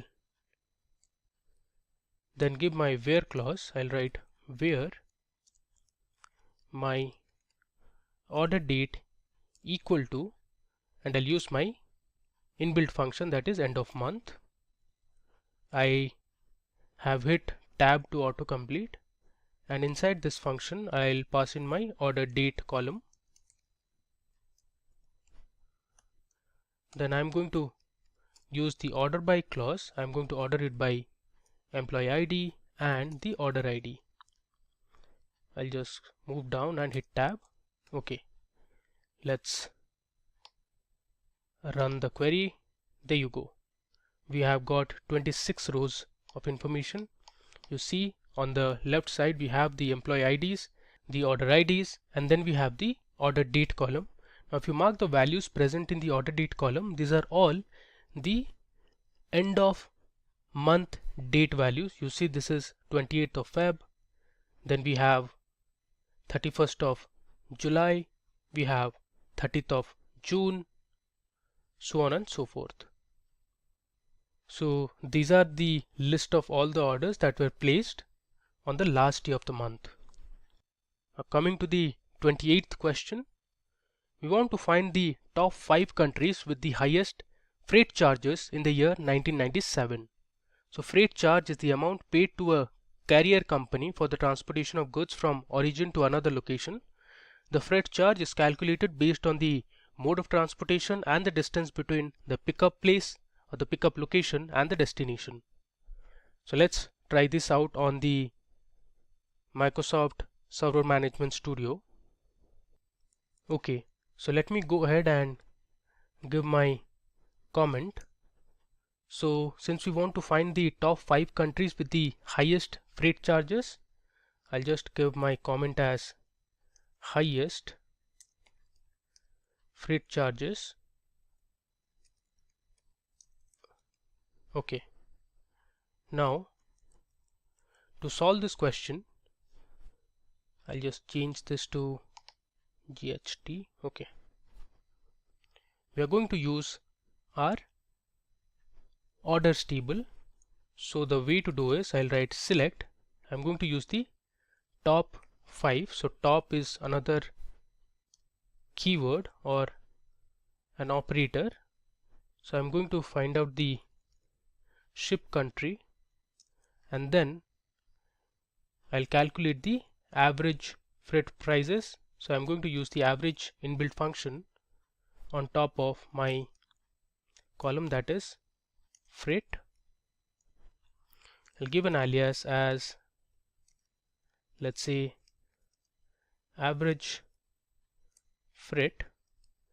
There should be no space. I'll give a underscore. I'll write from my table, that is orders. I'll use my where clause where, and then I'm going to find the year from my order date column, and this year should be 1997. I'm going to group it by my ship country, and I'll use order by my alias name, that was average freight, and in descending order I'm going to sort it. Let's see the top 5 shipping countries who have the highest freight charges. These are the results. You have Austria, Switzerland, Sweden, Canada and Ireland, and here you can see the average freight prices sorted in descending order. Okay, now moving ahead to the 29th question. So here we want to display the total number of products in each category. So we have two different tables, products and categories. So both these tables we are going to use to find a solution to this problem, that is to display the total number of products in each category. So first let me give my comment to display the total number of products in each category. I'll just write print total products. Okay, so to solve this problem we are going to use our two tables. So let me first display the rows and columns from both the tables. The first table is products. Okay, it is products. Let's run this and see the columns that we have in this table. Okay, so you have the product ID, which is the primary key. You have the product name. So there are total 77 different products. Okay, and then you have the supplier ID, you have the category ID. So these two columns are the foreign key columns. You have the quantity per unit, unit price, units in stock, units in order, and if you want to reorder some product to fill in the stocks, so you have information for that as well, and if the product has been discontinued or not. I'll copy this and let's see what rows and columns we have in my categories table. Okay, let me execute this. Okay, so we have total 8 categories of products. You can see beverages, we have dairy products, meat or poultry, you have produce, seafood. These are the description. Okay, now to find the total number of products in each category, I'll write my query as select. I'll write category name, comma, count star. I'll give this an alias name as total products. Give an underscore and write products from my first table, that is products. Give an alias as P.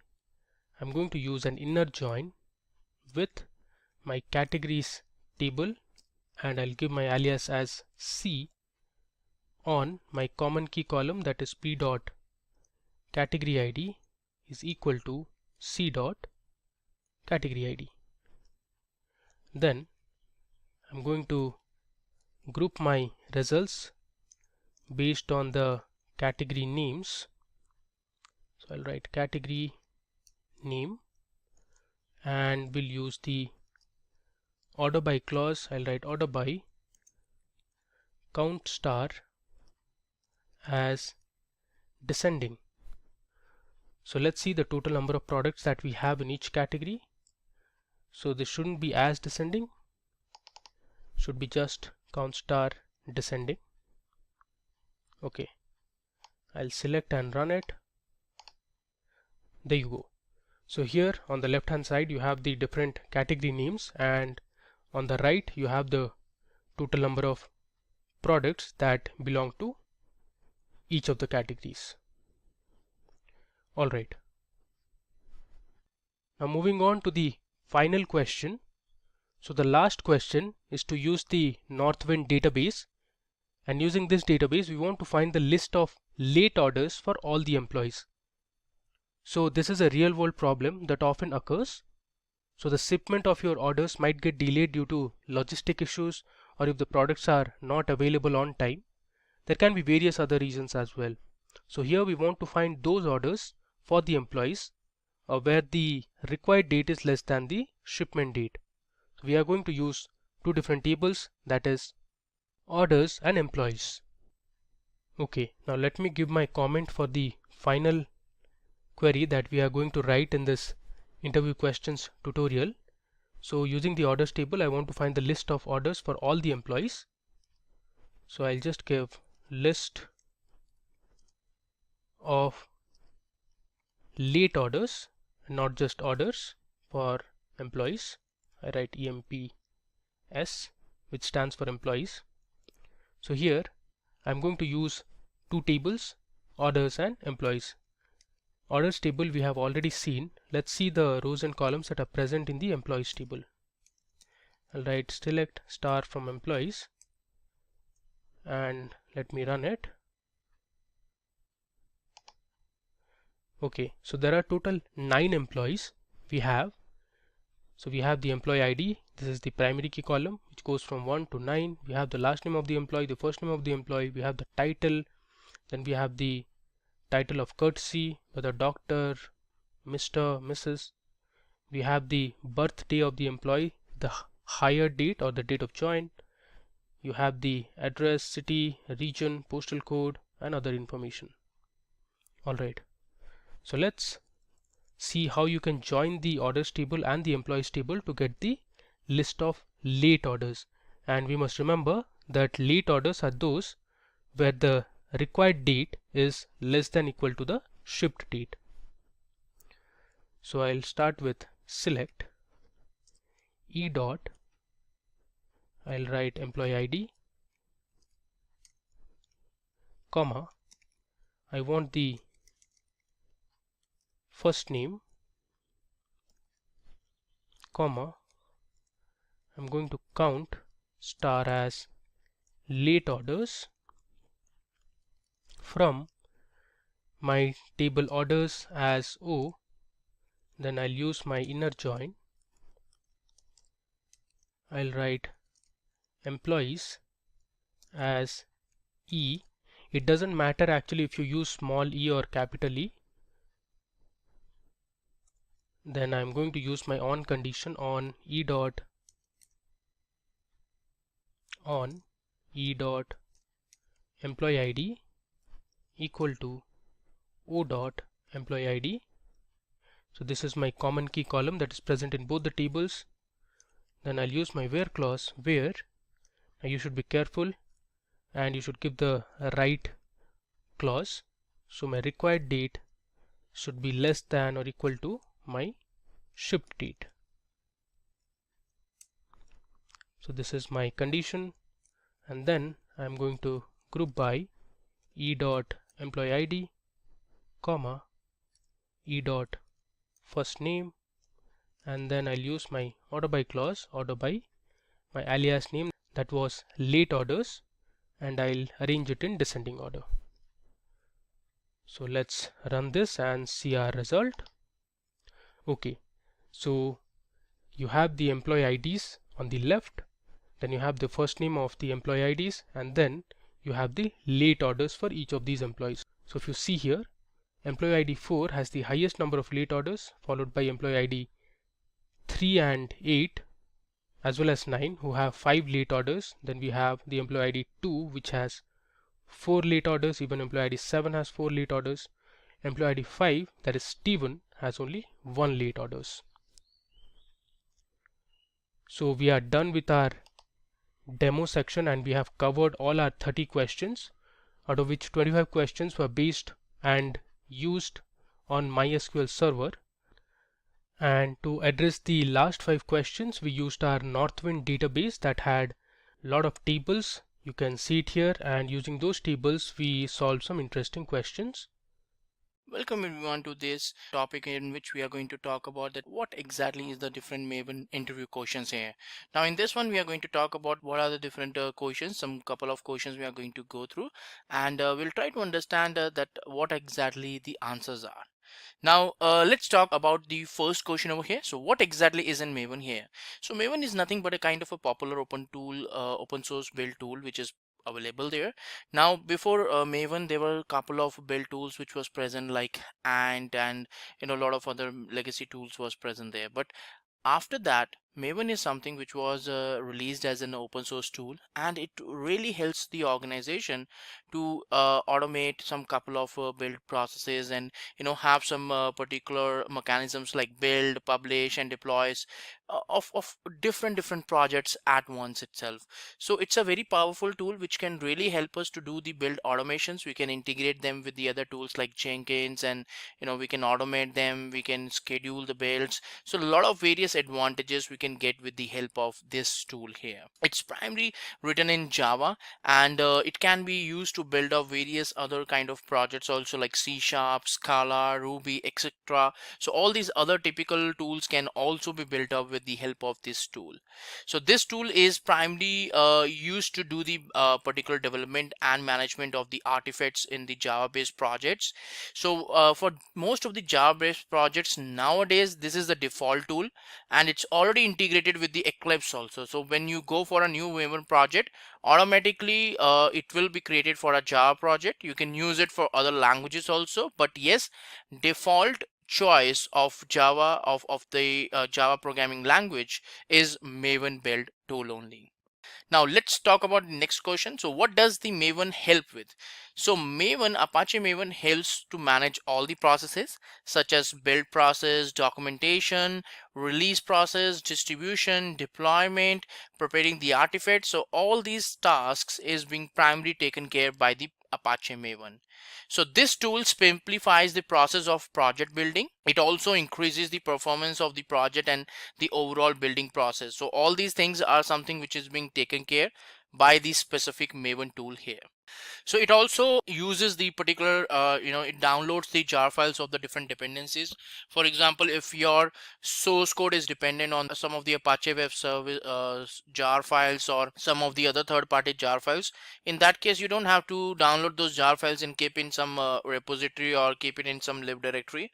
You just have to mention that dependency in the Maven, and that jar file will be downloaded during the build process and will be cached locally. So that's the biggest advantage which we get with Maven, that you don't have to take care of all these dependencies anywhere into your source code system. So Maven provides easy access to all the required information. It helps the developer to build the projects and without even worrying about the dependencies, processes or different environments or different, because it's an kind of tool which can be used in any platform, Linux or Windows. So they don't have to do any kind of conversions. So all they have to do is that they have to just add new dependencies, and that should be updated into the POM file, and depending on that dependencies, the source code will be built up, and they don't have to refer any kind of third-party jar files. So they don't have to play with the class paths during the build process. So no customizations is actually required with this one. Now the next question is that what are the different elements that Maven take care of? So there are different kind of elements which is being taken care by Maven. So these particular parameters are elements are builds, dependencies, reports, distribution, releases, and mailing list. So these are the typical different elements which is being taken care by the Maven during the build process and during the preparation of the builds here. So all these things you can they can explore, they can extract on that part, and they can fully understand that how they can work on all these different processes. Now next question is that what is the primary difference between the and Maven? First of all, both of them are primarily used for the Java-based project. So Ant is the older version and Maven is something which was launched after the Ant here. So Ant has no formal conventions which can be coded into the build.xml file there. But yes, the Maven has conventions, so information is not required as such in the pom.xml file there.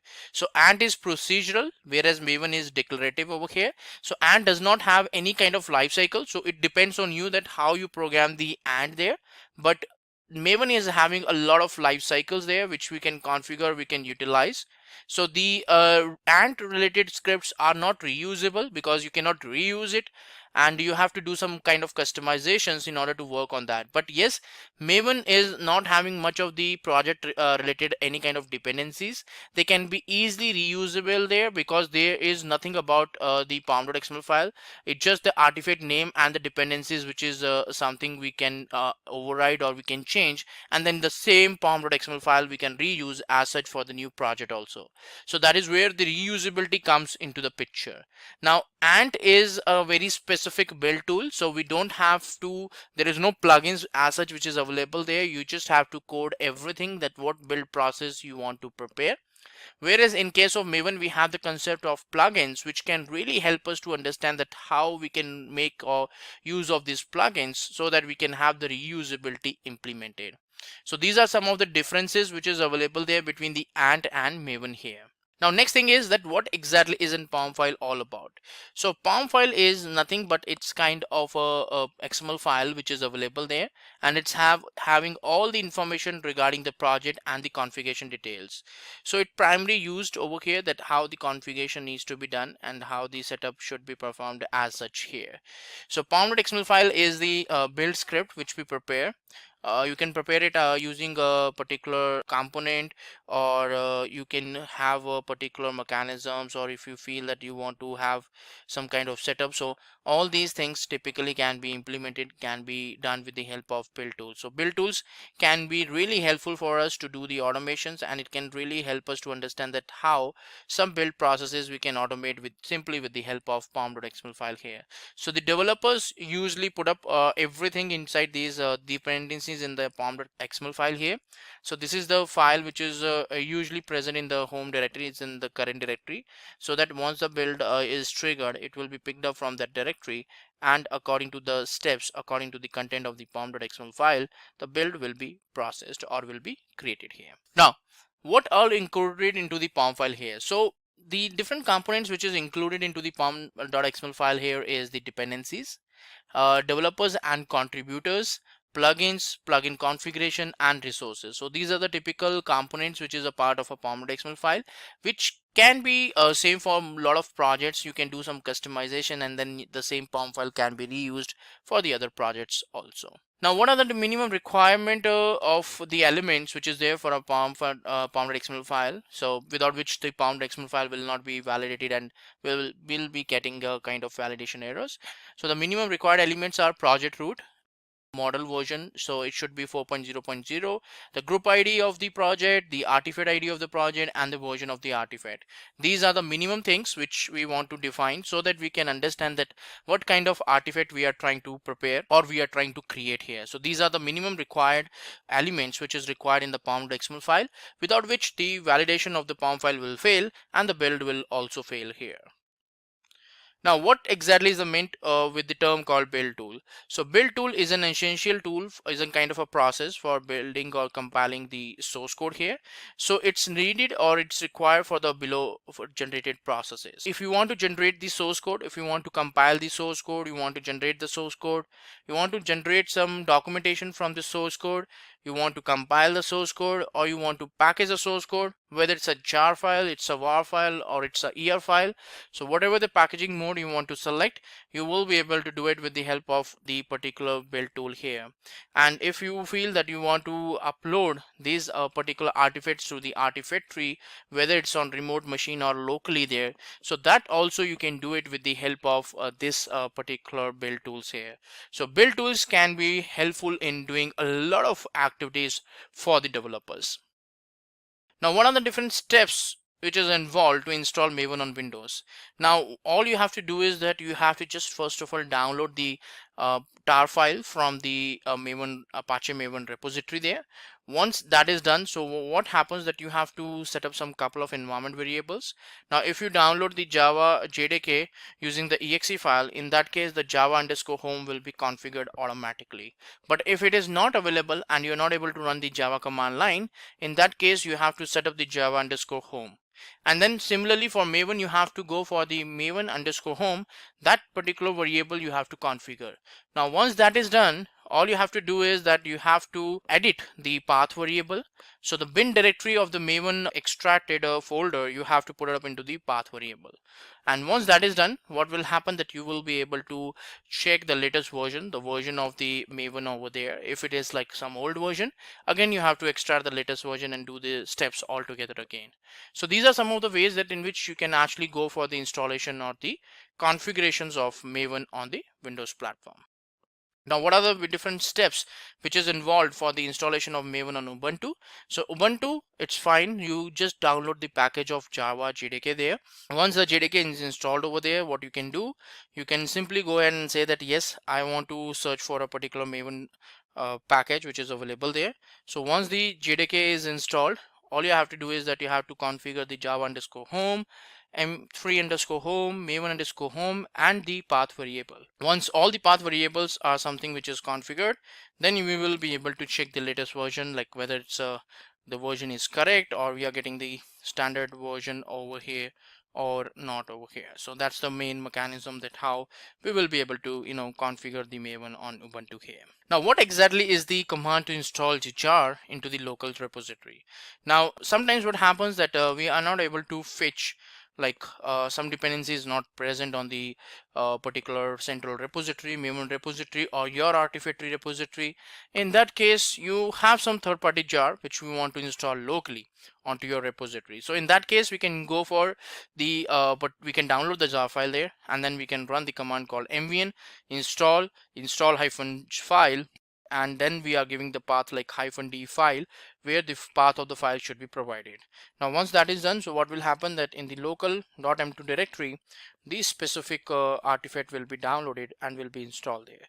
So this is a mechanism where you will be able to configure, or you will be able to set up the artifacts locally, the jar file locally here in the local repository. So next question is that how do you know that the version of the Maven being used here? So the version of the Maven is pretty easy to calculate. So all you have to do is that you have to just go for mvn and space ---- version. The moment you do that, it will let you know that what JDK or what Java version you are using, and it will also show you that what particular Maven version you're going to use here. So all that details you will be able to get with that particular command here. Now, what exactly is the clean, default, and write-in variable here? So these are the build cycles which is available there within Maven. So these are the built-in build cycles. So for clean, what happens that this life cycle will help you to perform the project cleaning. So usually during the build, there are some files which is created into the target directory. So the clean lifecycle is essentially helping us to clean up all that directory, all that particular target directory. And when we talk about the specific default, so default lifecycle handles the project deployment. That is the default lifecycle. And site is something which is helpful for creating the site documentation. It's kind of a life cycle which is available there. So clean, default, and site are the different life cycles which can perform different kind of attributes or different tasks here. Next question, what exactly is a Maven repository? So Maven repository refers to the directories of the package jar files that contain metadata. Now the metadata refers to the POM files relevant to each project. So here you can able to get your artifacts stored there. You can download these artifacts also during the Maven build. If you put up that dependency, there are different kind of repositories which is available there. One is the local repository, one is the remote repository, and one is the central repository. So these are the different typical type of repositories which we have, where we can store the artifacts also, and from where we can download the artifacts also whenever required. Now the first one is the local repository. So local repository refers to the machine of the developers itself, where all the project related files are stored there. Now whenever we work on the particular Maven, so there is in the home directory .m2 folder is created. Now usually whatever the artifacts downloaded from artifactory or from the Maven repository, it gets cached locally there, and once it is downloaded, next time it will not download the same artifacts or the same dependency altogether again. So this local repository is something which is available locally on the developer's machine only. So it contains all the dependent jars which a particular developer is downloading during the Maven build. Now remote repositories refers to the repository which is present on the server, and from where we will be downloading the particular dependencies. So when we are running the Maven build on a fresh machine, so usually over there the local repository does not exist. So in that case, what happens that the .m2 directory is empty.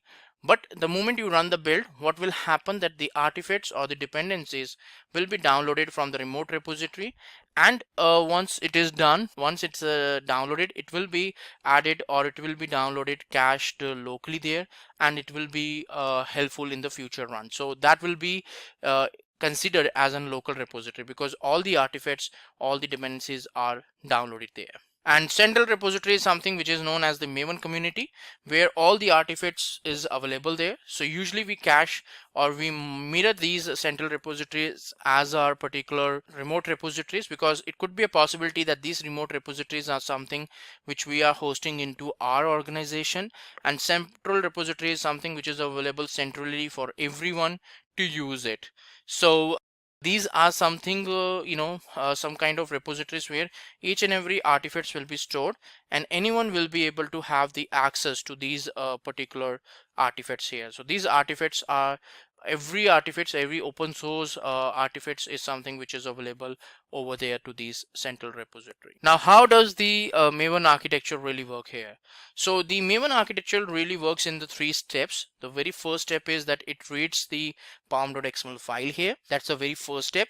Second, it downloads the dependencies defined in the pom.xml file into the local repository from the central or the remote repository here. Once that is done, so it will create or generate the reports according to the life cycles which you have configured, whether it's a clean, install, cite, deploy, package, or whatever the life cycle you want to trigger. You will be triggering that particular life cycle, and corresponding to that the build or a specific task will be performed. So these are the 3 steps in which the overall build or any kind of execution of pom.xml file really happens here. Now what exactly is the Maven build lifecycle? So Maven lifecycle is nothing but collection of steps here that needs to be followed for doing a proper build of a project here. So there are primarily 3 built-in cycles which is available there. Default, which handles the project deployment, clean, which handles the project cleaning there, and cite, which handles the creation of the project sites documentation. So these are the 3 primary built-in build cycles, life cycles, which is available as such.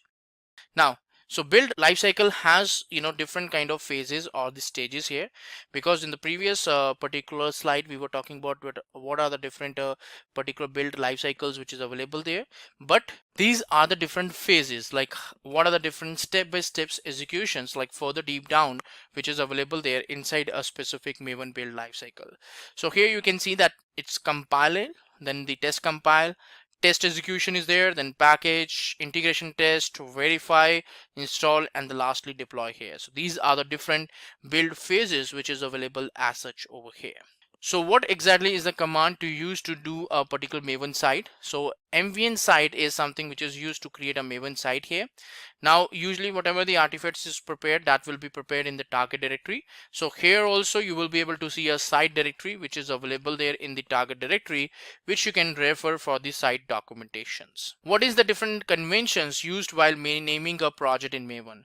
So usually it involves three components. So the full name of a project in Maven includes, first of all, the group ID. For example, com.apache, com.example. So these are some of the particular way that where you can provide the group ID.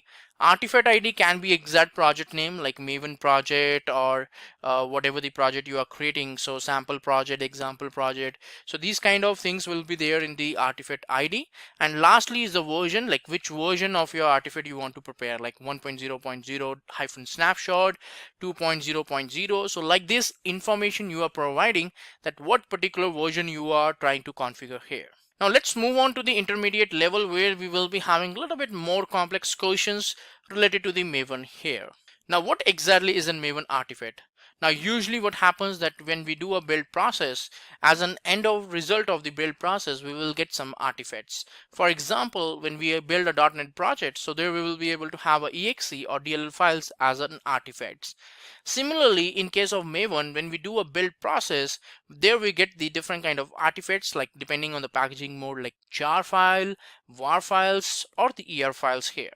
So these are something which is getting generated during the build process, during the Maven process, and you can store them into your local repository, or you want to push them to the remote repository. It's something that totally depends on you.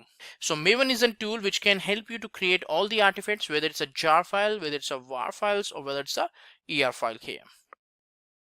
And every artifact is having three attributes. The first one is the group ID, the artifact ID, and a particular version. And that's how you will be able to identify a full-fledged artifact as such in Maven. So Maven is not about only the name of the jar file. It's actually referring to the attributes like group ID, the artifact ID, and the version of the artifact here. Now, what are the different phases of the clean lifecycle here? So clean is something which is being used to clean the target directory so that a fresh build can be triggered there. So there are three steps: pre-clean, clean, and post-clean here. So if you wish that you want to override the particular lifecycle configurations and you want to run some particular steps before the clean activity, so you can do it into the pre-clean, and if you want to do it like some steps after clean, then post-clean can be utilized. Now, what are the different phases of the site lifecycle?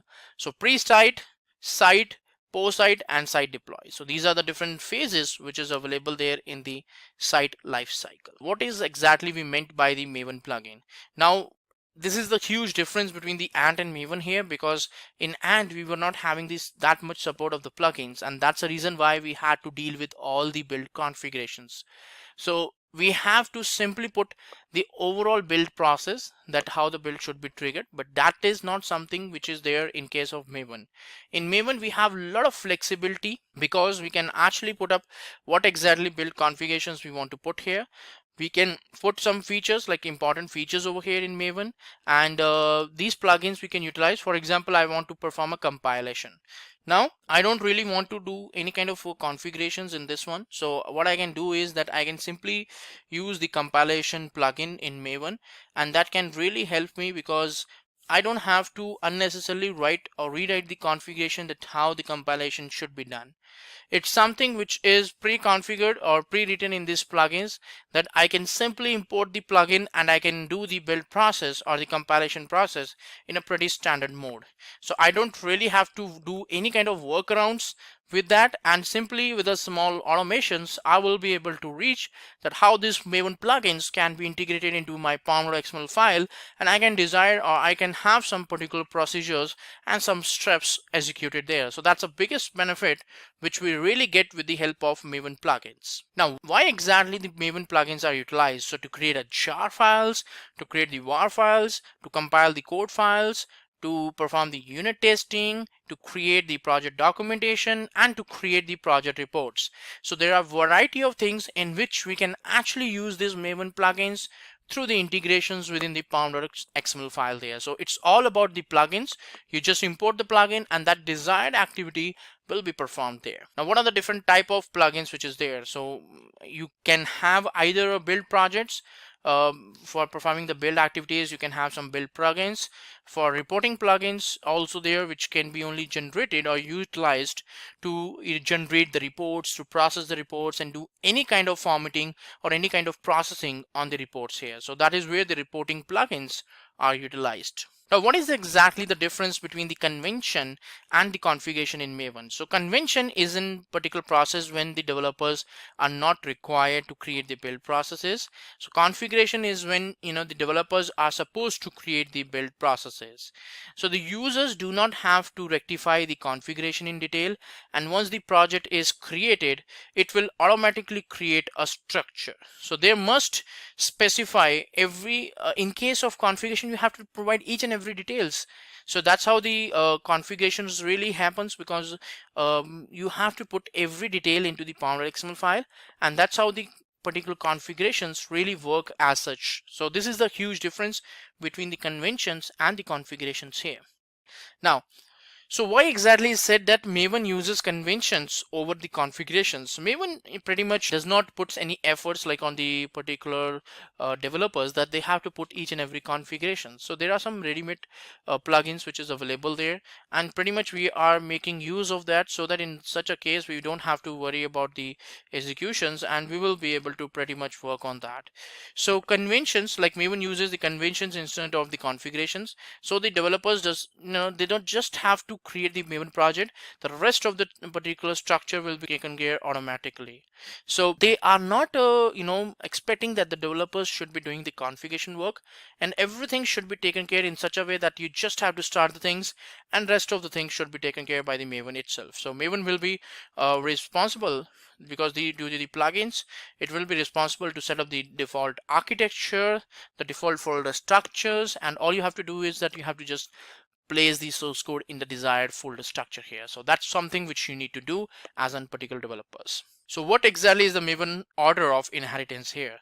So the order of inheritance is the settings, CLI parameters, parent POM, and the project POM, which means that if you have some configuration and settings, that will be the highest value, then the CLI parameters are there, then the parent POM is there, and then the project POM. So this is the way that how the particular parameters or the configurations will be picked up by the Maven. So that's the order. So what does the build life cycles and the phases imply in the basic concept of Maven? So build life cycles consist of a sequence of build phases, and each build phase consists of a sequence of goals. When a phase is run, all the goals related to that phase and its plugins are also compiled. So you will be able to have a lot of particular goals which is residing inside a phase there. And similarly, lifecycle is nothing but a kind of a sequence of the different phase. So lifecycle comes in the top, then it comes on the phases, and then it comes on the goals here. Now, what is the terminology called goal in case of Maven? The terminology goal refers to the specific task that makes it possible for the project to be built and organized. So it's something which we can run. So it's the actual implementation which is going on there. For example, in the build process, in the build phase, I have a different goals like clean, install, package, deploy. These are the different typical goals which is available there, which I can execute into the Maven here. So these are the different goals like which we can execute and which we can run during a Maven build. Next question is, what is exactly meant by the term dependencies and the repositories in Maven here? So dependencies refer to the Java libraries which we usually put up into the pom.xml file there. Now what happens that sometimes our source code is requiring some Java files like a secondary Java files for performing the build process. So instead of downloading it and storing it into the class path for doing the build process, we just have to specify the dependency of that artifact, what dependency we need to put, and once that dependency is put up there, we will be able to have that jar file downloaded and cached into the local repository during the Maven build project. Now if the dependencies are not present in your local repository, then Maven will try to download it from the central repository, and again if it is not it's something which is available, which is downloaded from the central repository, then it will be cached locally into the local repository. So that's the cycle which is being implemented and utilized during this process. Now, what exactly is a snapshot in Maven? So snapshot refers to the version already available in the Maven report repository. It signifies the latest development copy. That's what we do with the case of snapshot here. So Maven checks for a new version of snapshot in the remote repository for every new build. So during the build process, like a new snapshot version is being downloaded, and the snapshot is updated by the data service team, which with updated source code every time to the repository for each Maven build.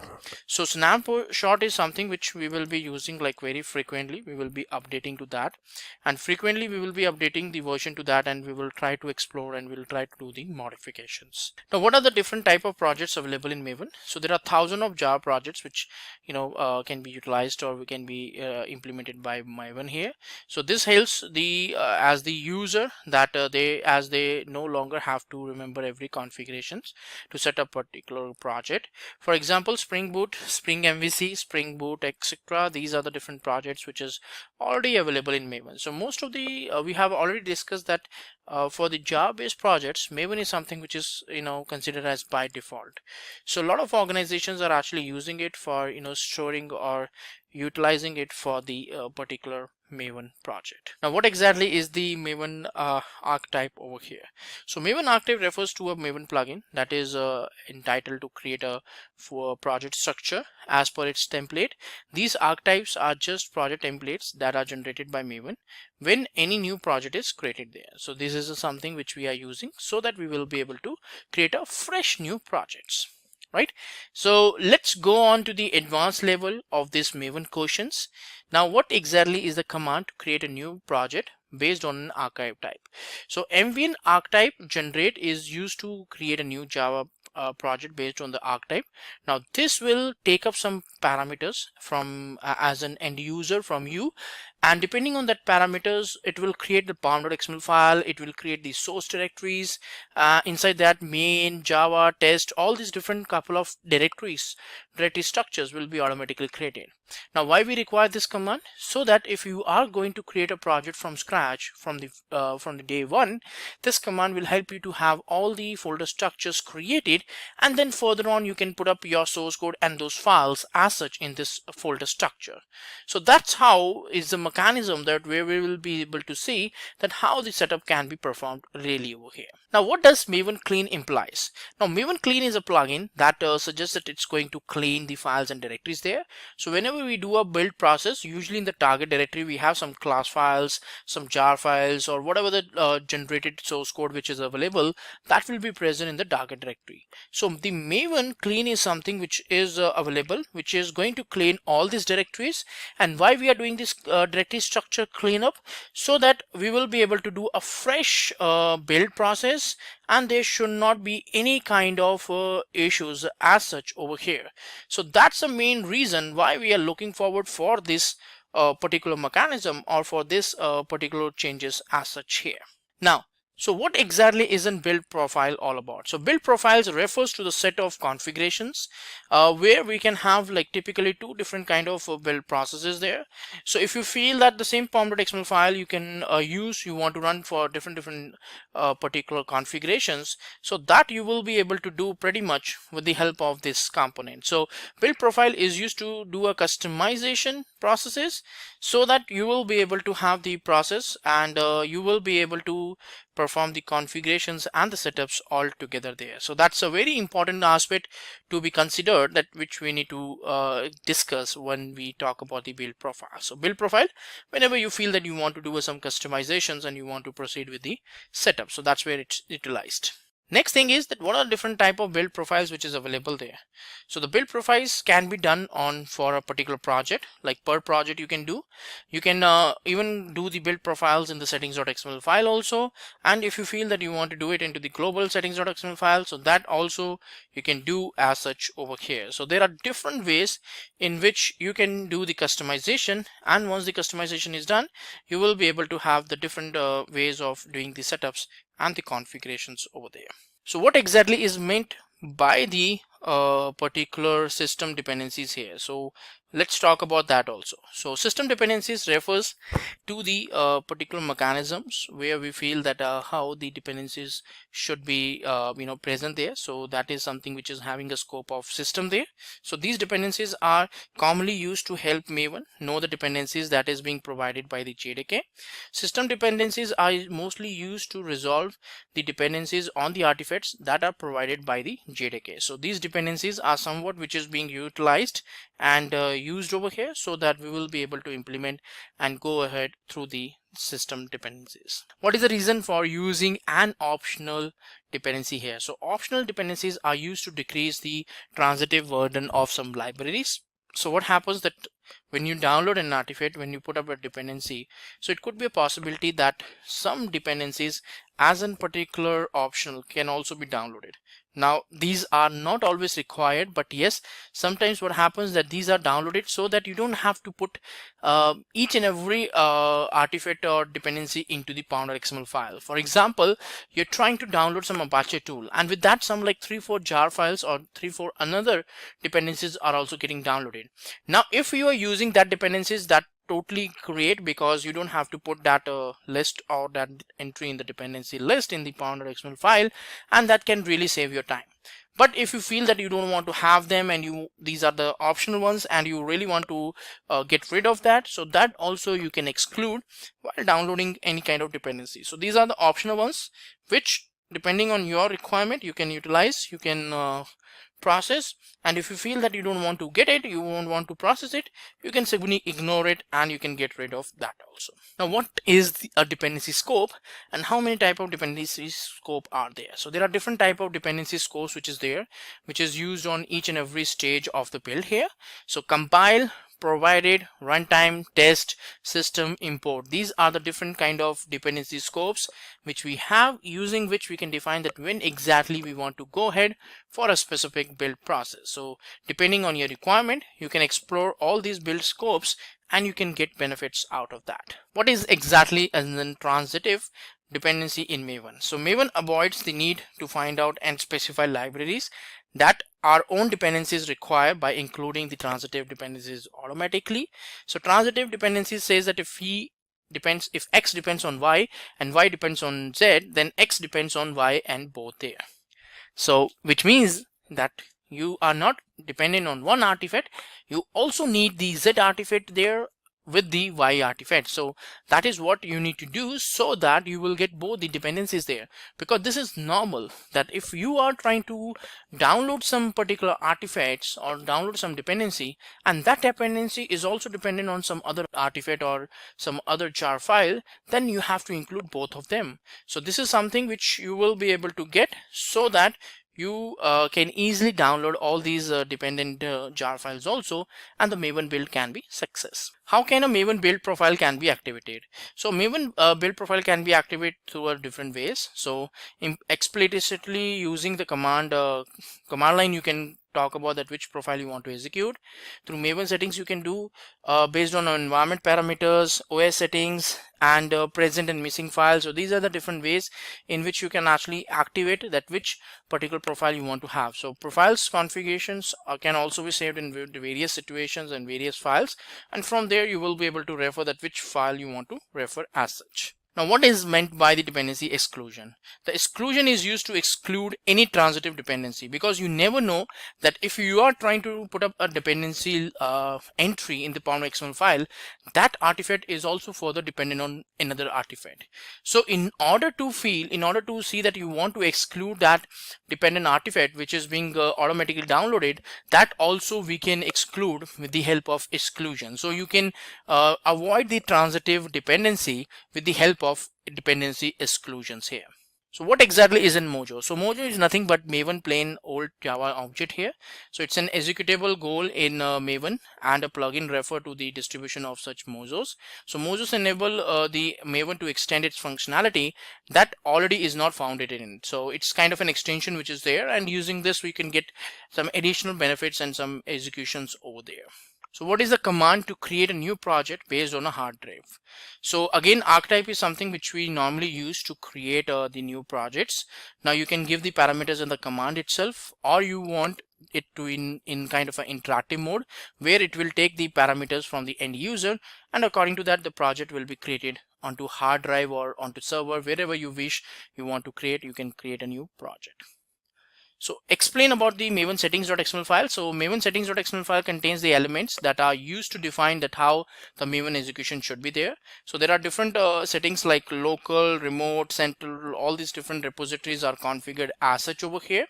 Now in this case, what happens that usually the configurations are done in such a way that it can, you know, go for the executions, it can go for the build process, and the complete executions can be involved and can be achieved as such here. So all these executions are something which we can really perform, and here we can put some credentials, how to connect to the remote repository, how to connect to remote repository. All that stuff is something which we talk about over here. What exactly is meant by term super POM here? So super POM refers to the default POM of Maven. So the POMs of Maven can derive from, so it's nothing but a reference to a parent POM which is available there, that is a super POM. So if you define some dependencies in that super POM, automatically the child POM will also be able to inherit all those dependencies. So we can put some executions, like we can put some configuration in the super POM, so that if multiple projects are going to refer that, they should be able to refer that easily. So that's the reason why we primarily use the super POM, so that we can have the execution, some processes put up over there, and all the other projects should be able to refer or inherit from there. So where exactly the dependencies are stored? So dependencies are stored like in different locations, like you have the local repository, remote repository is there. Local repository is on the local developer's machine, and remote repository is something which is available on a server in form of Artifactory. Jenkins is a popular DevOps open source automation server. It is used to automate the non-human part of software development and supports continuous integration and continuous delivery. Jenkins is a server-based system that runs in servlet containers such as Apache Tomcat. We have compiled the most important Jenkins interview questions that you might face in a Jenkins or DevOps interview. So without further ado, let us get started with Jenkins interview questions and answers. So the first question you'll be asked about with Jenkins is explain a master-slave architecture of Jenkins.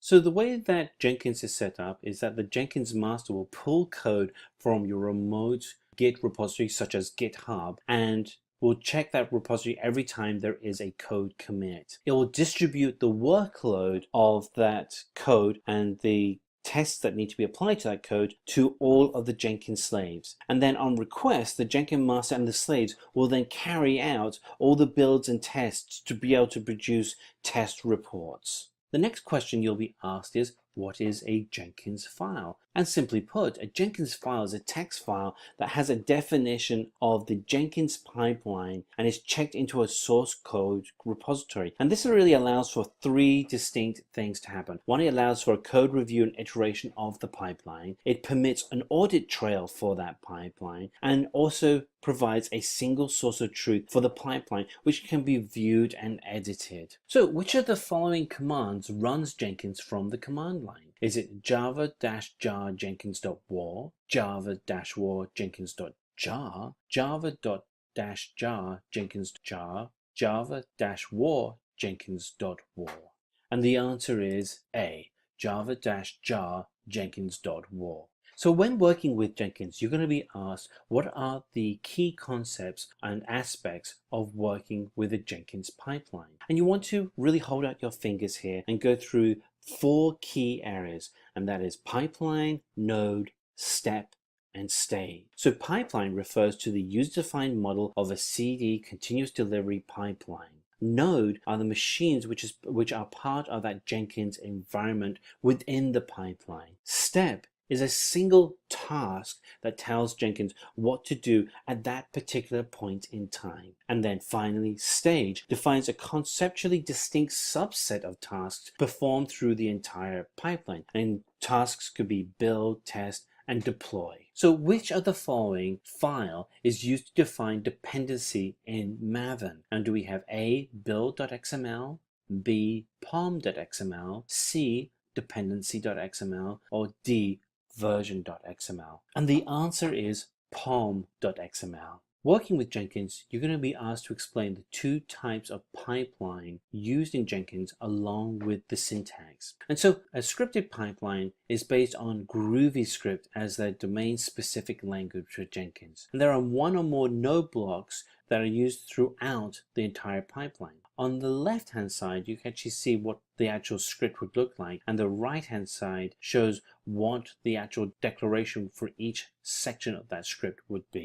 The second type of Jenkins pipeline is a declarative pipeline. And a declarative pipeline provides a simple and a friendly syntax to define what the pipeline should look like. And then you can actually, at this point, use an example to actually break out how blocks are used to define the work completed in a declarative pipeline. So how do you create a copy and backup of Jenkins? Well, to create a backup, periodically back up Jenkins to your Jenkins home directory, and then create a copy of that directory. It's really as simple as that.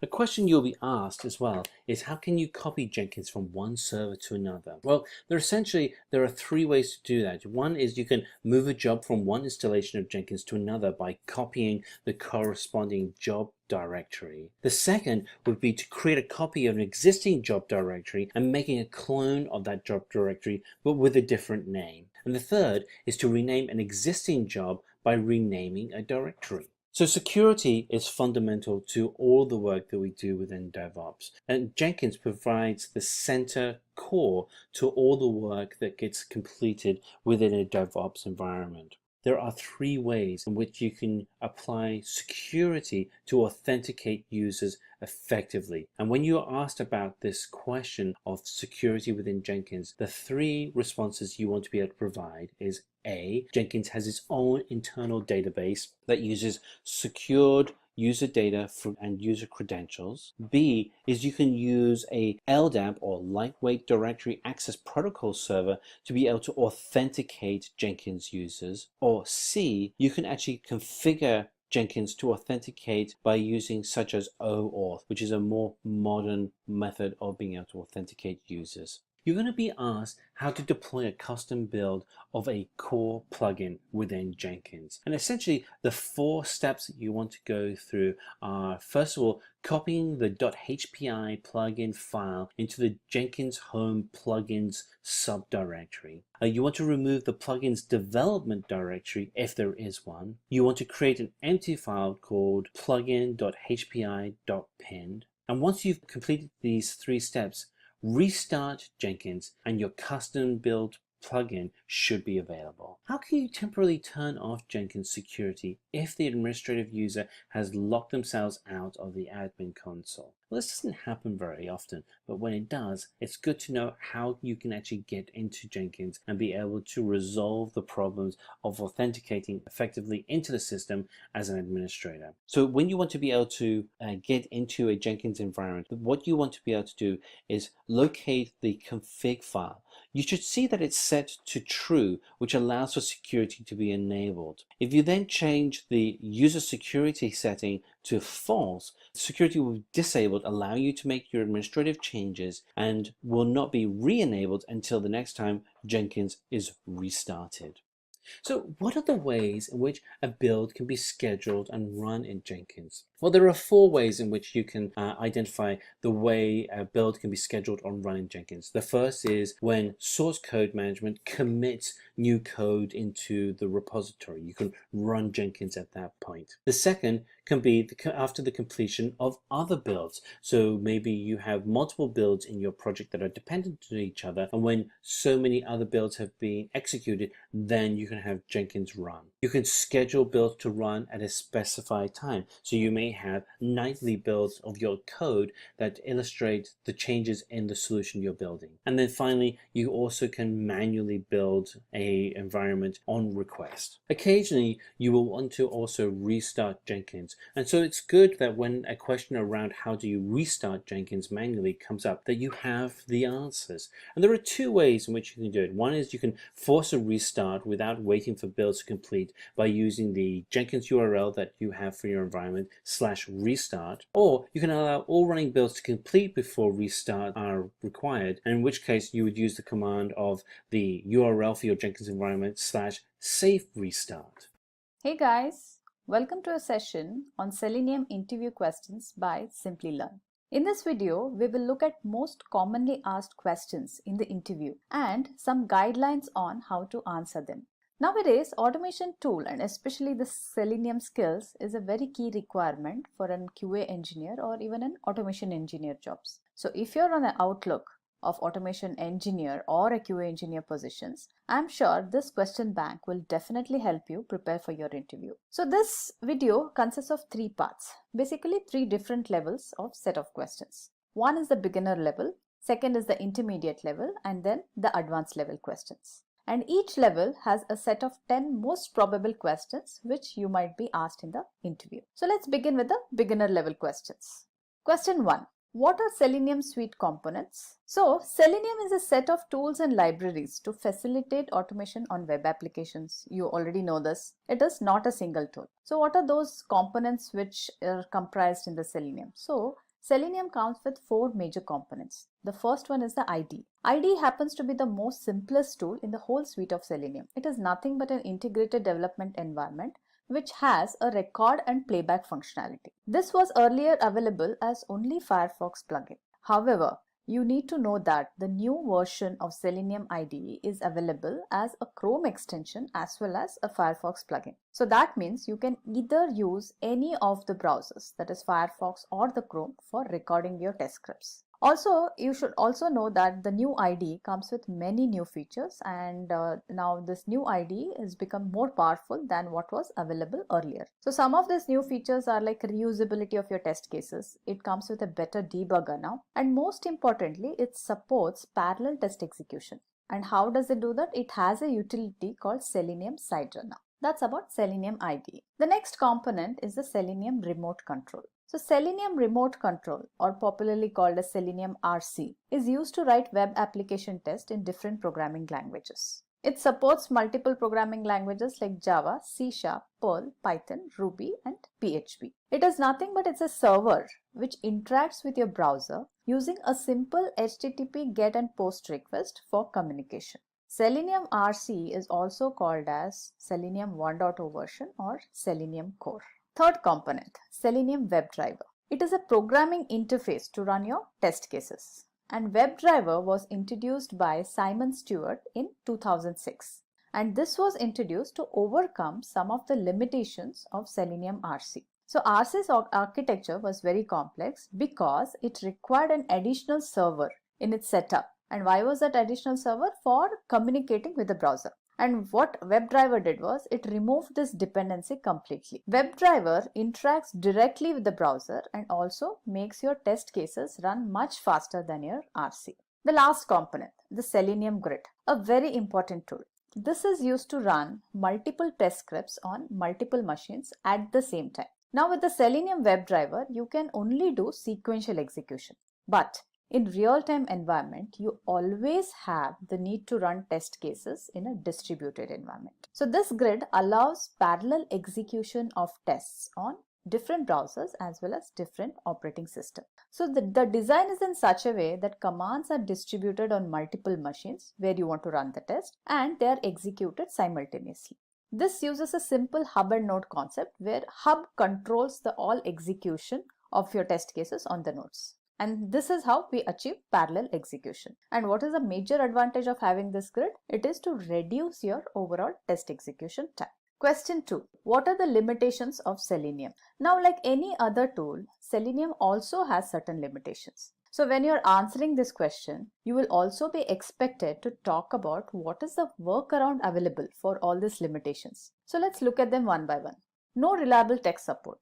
Of course, Selenium is an open source. So if you look at it, you do not have much technical support available. However, there are loads of documentation available. There are forums available which you can refer to.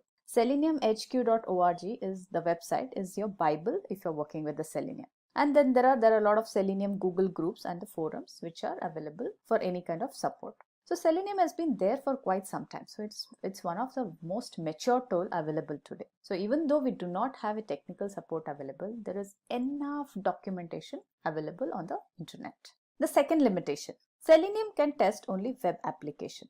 Selenium is an open source tool that is designed to automate web-based applications on different browsers. But it cannot handle Windows GUI or non-HTML pop-ups in the application. Now, what is the workaround available for that? Selenium provides a support for integrating other tools like AutoIt. So AutoIt is a tool for handling your Windows-based activity. Selenium also cannot automate mobile applications. But then what is available with that? It can integrate a tool called APM tool, which is a mobile automation tool. The third limitation, limited support for image testing. Selenium is a de facto tool for functional web application tests. So standard API allows interacting only with the browser, and it's hard to test the images based applications using Selenium. What is the other tool available? Seculi is a very good tool to use for image testing, and this again you can integrate Seculi with Selenium. That's how you can achieve your image testing through Selenium but using the Seculi tool. No built-in reporting facility. So Selenium does not have any reporting capability as such. Of course, it does provide a very limited reporting capability where some basic reports are created. But definitely when you are working in a framework, you need a better support for good reporting tools. So that way Selenium supports some of the tools like TestNG, ReportNG and Extend Reports, using which you can integrate these tools with Selenium and generate beautiful reports. Limited test management. Selenium does not provide any test tool integration with test management tools. May require knowledge of programming languages. So since Selenium supports multiple programming languages, the developer of the test automation will require to have some basic knowledge of any of the supported programming language. Why? One, in order to write your effective automation scripts. And of course, because Selenium tool, you want to use it at its full potential. Question 3. What are the testing types supported by Selenium? So Selenium supports regression testing and functional testing. These can be called as a very high level categories. So what is regression testing?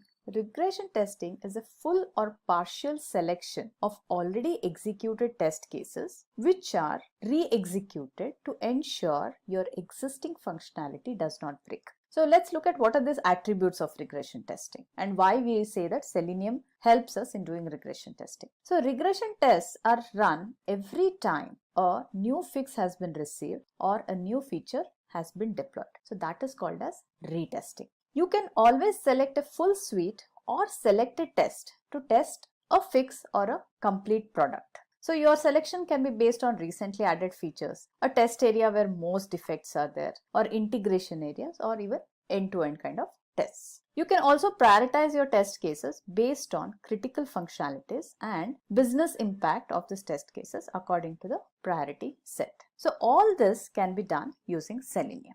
Now, what is the second category of the testing which it supports? Functional testing. So functional testing includes what? Your smoke test, sanity test, say install test, database test. Basically any kind of functionality which you're going to test. And if you look at the kind of steps which are involved in that, it involves identification of your test inputs, expected outputs or the results, the test case logic itself and the assertions. So a typical flow will be you identify your test inputs first, then you derive your test outcomes or the expected outputs, you design and execute your test cases and then assert on the expected versus actual outcomes. Question 4. What are Selenium 2.0 and 3.0 versions? So Selenium was introduced by a gentleman called Jason Huggins way back in 2004 and that was Selenium version. Since then this tool has gone through multiple changes to make it better and better.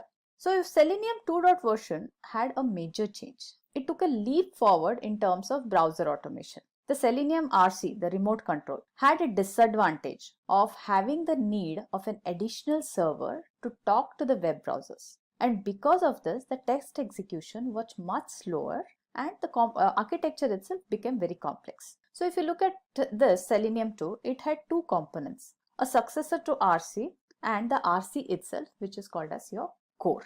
So this successor was nothing but your WebDriver API. So WebDriver APIs made it easier to write your automation scripts for any browser by simply using a suitable driver for any browser which you want to run the tests on. Apart from these two components, the Selenium 2.0 version also had the IDE and the grid components. So in summary, if you look at it, Selenium 2.0 version has an IDE, it has Selenium RC which was on its way of deprecation, WebDriver API, which was just introduced in there, a very earlier version of WebDriver API, and the grid. So what did Selenium 3.0 consist? So Selenium 3.0 RC was completely eliminated now because in 2.0 it was already on its path of deprecation, and WebDriver replaced RC completely. So if you look at the components of 3.0, we have IDE, we have a WebDriver and grid as the major components. So now with this introduction of WebDriver, a full-fledged WebDriver, Selenium became the most powerful tool for web application automation. Question 5, a very important question. What is same origin policy and how is it handled? Now, same origin policy is a security IT feature. So it is a very important concept in web application security model. And what is this? According to this policy, a web browser allows scripts from one web page to access the contents of another web page, provided both these pages are on the same origin. Now, what does origin mean? Origin is nothing but a combination of your URL schema, the host number, and the port number. It's basically your domain. Now, if such question is asked, how are you going to explain it? So let's say you have a JavaScript program which runs in a certain domain, say google.com. Okay, so this program can access all the programs which are from the same origin. Now, origin here is what? Google.com. So, for example, you can access other pages like your Google Drive, your Google email, or your Google Calendar. However, now if you use the same JavaScript, right? So if you use the same script from the google.com to access another page or an element in a different domain, say yahoo.com, then the security model of the web application itself prohibits you to do so. So what happens because of that is you are limited with access only to those elements and pages which are in the same domain. But now look at a case that you want to run your test on multiple servers and you might also want to access multiple domains. So due to the same origin policy, you will not be able to do so. And this became a major limitation with a very early Selenium tool. So how was this handled? So this got handled by Paul Hammond, who created the Selenium remote control. So he created a Selenium remote control server to trick the browser in believing that the Selenium core and the web application under test actually came from the same domain. And this is how the same origin policy was handled. And this Selenium RC, which is Selenium remote control, became the version 1 of Selenium. Question 6. What is Selenium and how is it classified? Selenium commands for Selenium IDE are often called as Selenium. They are a set of commands that run your test, and sequence of this command is called as a test script. Now these commands are categorized into 3 major categories. One is the action command. Now action commands are the commands that generally manipulate the state of your application. For example, they can do things like click on this link or select a particular option, open a URL, type certain text into an input box, click or double click on any web element, and so on. So these are called as action commands. The second set of commands is the accessors. Now accessors examine the state of the application and store the results in a variable. So it basically allows the user to store certain values to a user-defined variable.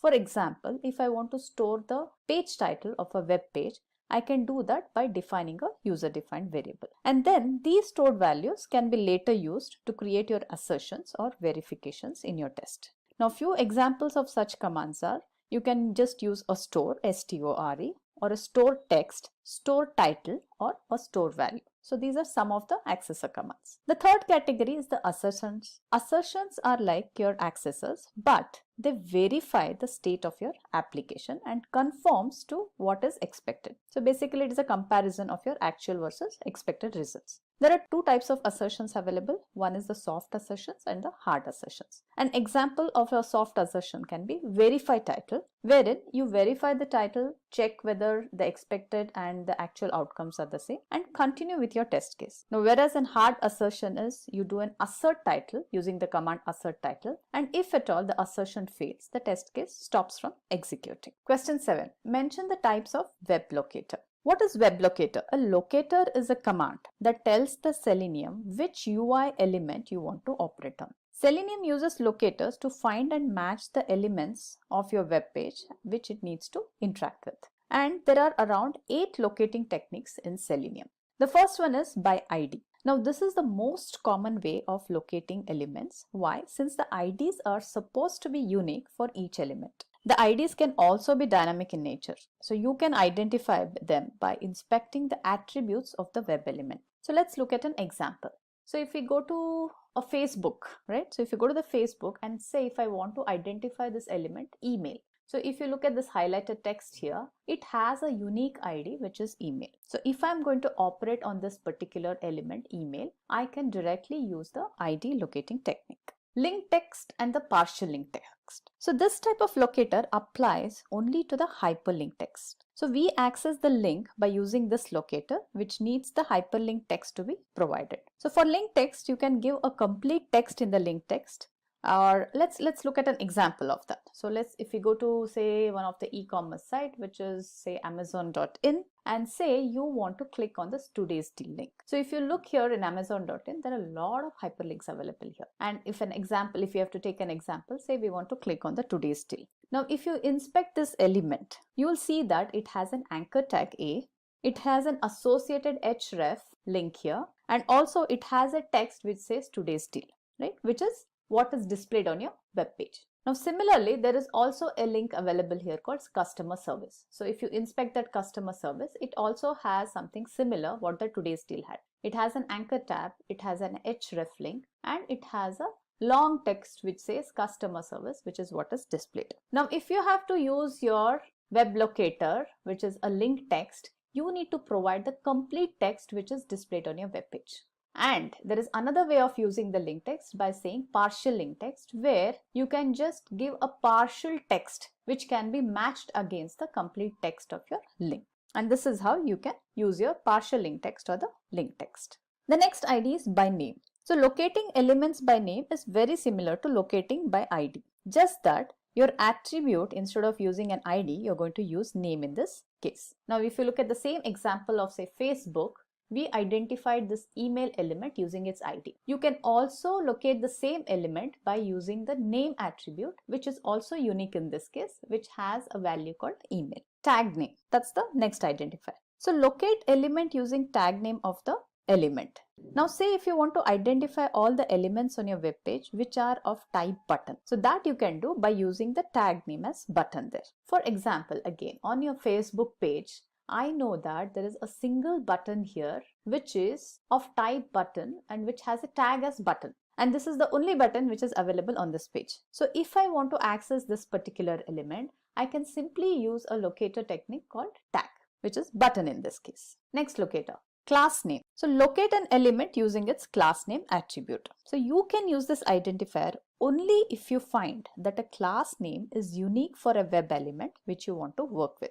Class names are sometimes unique. A web element can also have multiple class names, or even you will find some elements which has no class name. So depending on what is available in the attributes, you can use this class name for identification. So example the shown on your screen here where it says find element by class name input text. Basically this is going to list out all elements on your web page which has a class name called input text. The next identifier is by XPath. Now XPath is a language used when locating XML nodes. What is XML? Extendable Markup Language. It can access almost any element, even those without any class names or even ID attributes. So whenever you do not find a unique attribute for ID, name or class name, you can construct an XPath to create a unique identifier for that particular element.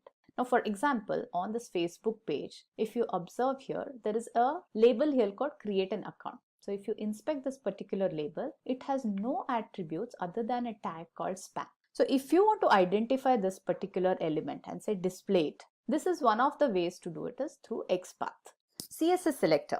So CSS selector are string patterns used to identify an element based on the combination of either the HTML tag, ID, class or any other attributes. Locating by CSS selector is little more complicated than any of the previous method. However, the advantage is CSS selectors work much faster than the XPath. The performance of your test scripts is much better when you use CSS selector than any other locating technique. Now again, as an example, if you see the Facebook again, you can identify the same email here, right? I used an ID here or a name attribute here to identify it. So assume that if you did not have any of those things, or if you want to use a CSS selector here, you can still do that by using this syntax. This is how you use the CSS selector to identify an element. Question 8. What are the types of weights supported by WebDriver?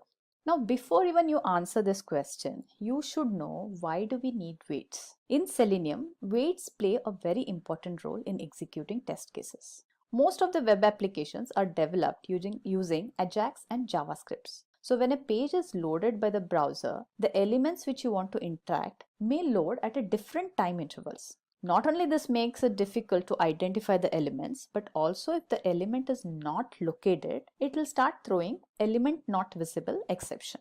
And how do we resolve this? By using the weights. So there are 3 different kind of weights available in Selenium. First one is the implicit weight. The implicit weight tells the browser or your WebDriver to wait for a certain amount of time before it can throw a no such element exception. Now the default setting is 0 for this. Once we set a time, what WebDriver does it will wait for that time. Say if you have mentioned 10 seconds, it will wait for 10 seconds until it finds the element, and even in the 10 seconds it is unable to find that element. Only after that it throws an exception. Now what is the syntax of this? Implicit wait is, this is the syntax of this, where you use driver.manage timeouts, implicit wait, and there is a timeout value, say 10 seconds, and the unit, whether it's in minutes, seconds, or milliseconds is what you can mention. Implicit wait is applied globally to all the elements, which means it is available for all the web elements throughout the driver instance. Implicit wait is defined only once and it will remain same throughout the driver object instance. Now let's see what explicit wait is. So explicit wait is used to tell the WebDriver to wait for certain conditions before throwing an element not visible exception. It is defined to wait for certain expected conditions only. Now these expected conditions can check whether the element is displayed on the web page or not, or can be clicked or not. So any kind of conditions you can mention there. So these are called as conditional waits, and they are applied on a web element, on a single web element, unlike the implicit wait, which was kind of applied globally to all elements. It is definitely recommended to use this explicit wait when your elements are taking longer time to load, and also for verifying the property of the elements, like say visibility of the element located, element to be clickable, or element to be selected. Then we have fluent wait. Now fluent wait is used to tell the WebDriver to wait for a condition that is very similar to the explicit wait, as well as a frequency with which we want to keep checking the condition before throwing the not visible exception. So fluent wait is used to define the maximum amount of time you want the WebDriver to wait for a condition. Then if you look in the syntax, then there is polling every second. So polling every, and you give a timeout. This could be like 5 seconds. So start polling to see whether the web element is available or not. Say once in 3 seconds, once in 4 seconds, depending on your use case. And then dot ignoring. So you can also try to ignore specific type of exceptions while waiting. Now for example, such as no such element exception, which is sometimes thrown when searching for an element on the page. So you can mention even that here. So fluent wait takes 2 parameters. One is the timeout value and the polling frequency. So when we have web elements which sometimes are visible after a few seconds, or sometimes it takes more time than usual, like we have Ajax applications as an example, we can set a default polling period based on our requirement, and then as I said, you can also ignore some of the exceptions while polling this element. Question 9. Mention the types of navigation commands available in Selenium. So WebDriver provides a basic browser navigation commands that allows the browser to move forward, backward, refresh, and using the browser history. And this is done using some of the driver.navigate methods. Right? So these are some of the commonly used navigation methods. First one is navigate to. So this method loads a new web page in the existing browser window, and it accepts string as a parameter and returns nothing. So it's a void. So the URL you mentioned here needs to be a fully formed URL. Driver.navigate.refresh. So this method refreshes or reloads the current web page in the existing browser window. It neither accepts anything, so there is no value passed, or it returns nothing. Forward. So this method enables the web browser to click on the forward button in the existing browser window. Again, this has no arguments to be passed, or it returns nothing. Driver.navigate.back. So this method enables the web browser to click on the back button in the existing browser window. Again, this returns nothing, nor it needs any argument. Question 10. What is the major difference between driver.close and driver.quit? So this is again a very important question and pretty confusing also sometimes. So Selenium WebDriver provides two methods for closing the browser window. One is browser.close and the other one is the browser.quit. So you might think to use them interchangeably, and that's what everybody thinks, that both anyway does the same function, so it can be used. However, it is not so. Both are two different methods. Now driver.close command is used to close the current browser window which is having the focus. And in case if there is a only single browser window open, then calling this driver.close actually quits the complete browser session. Now it is used when you're working with say multiple browser tabs or windows and you want to just close one of them which is in focus in the test, right? Whereas the driver.quit is used to quit the complete browser session along with all its associated windows, tabs, pop-ups and everything. So when do you use browser.quit? It is best to use browser.quit driver.quit when you no longer want to interact with the driver object along with all its associated windows, tabs and pop-ups. Generally, it is one of the last statements of your automation scripts. So in case you are like working with Selenium with TestNG or JUnit, we usually call this driver.quit in the after suite, that is at after suite method of our test suite. Thus, by doing that, we close the complete browser session at the end of the test suite execution. Now, let's look at some intermediate level questions. Question 11. How to type in an input box using Selenium? So Selenium provides a method or a command, you can say, to insert value into any of the input box. And this command is called as a sendKeys command. So sendKeys is a method available in a web element. Now this is how you use the sendKeys. So here is an example. So first you need to find the element using any of the 8 locating techniques. And once you find the element, in this case which is an email field, you need to call a method called sendKeys. SendKeys takes an argument which is of type string. So you can pass the value which you want to pass to the web element. So in this case, you will be passing a Gmail ID or any ID which will be your email ID here. And then similarly, you do it for your password field. So first you find the element password and then you send the password using SendKeys. This is a very simple method to use. Question 12. How to click on a hyperlink in Selenium? So whenever you are testing an e-commerce application, you are going to find a lot of hyperlinks on your web pages, which you will obviously need to test.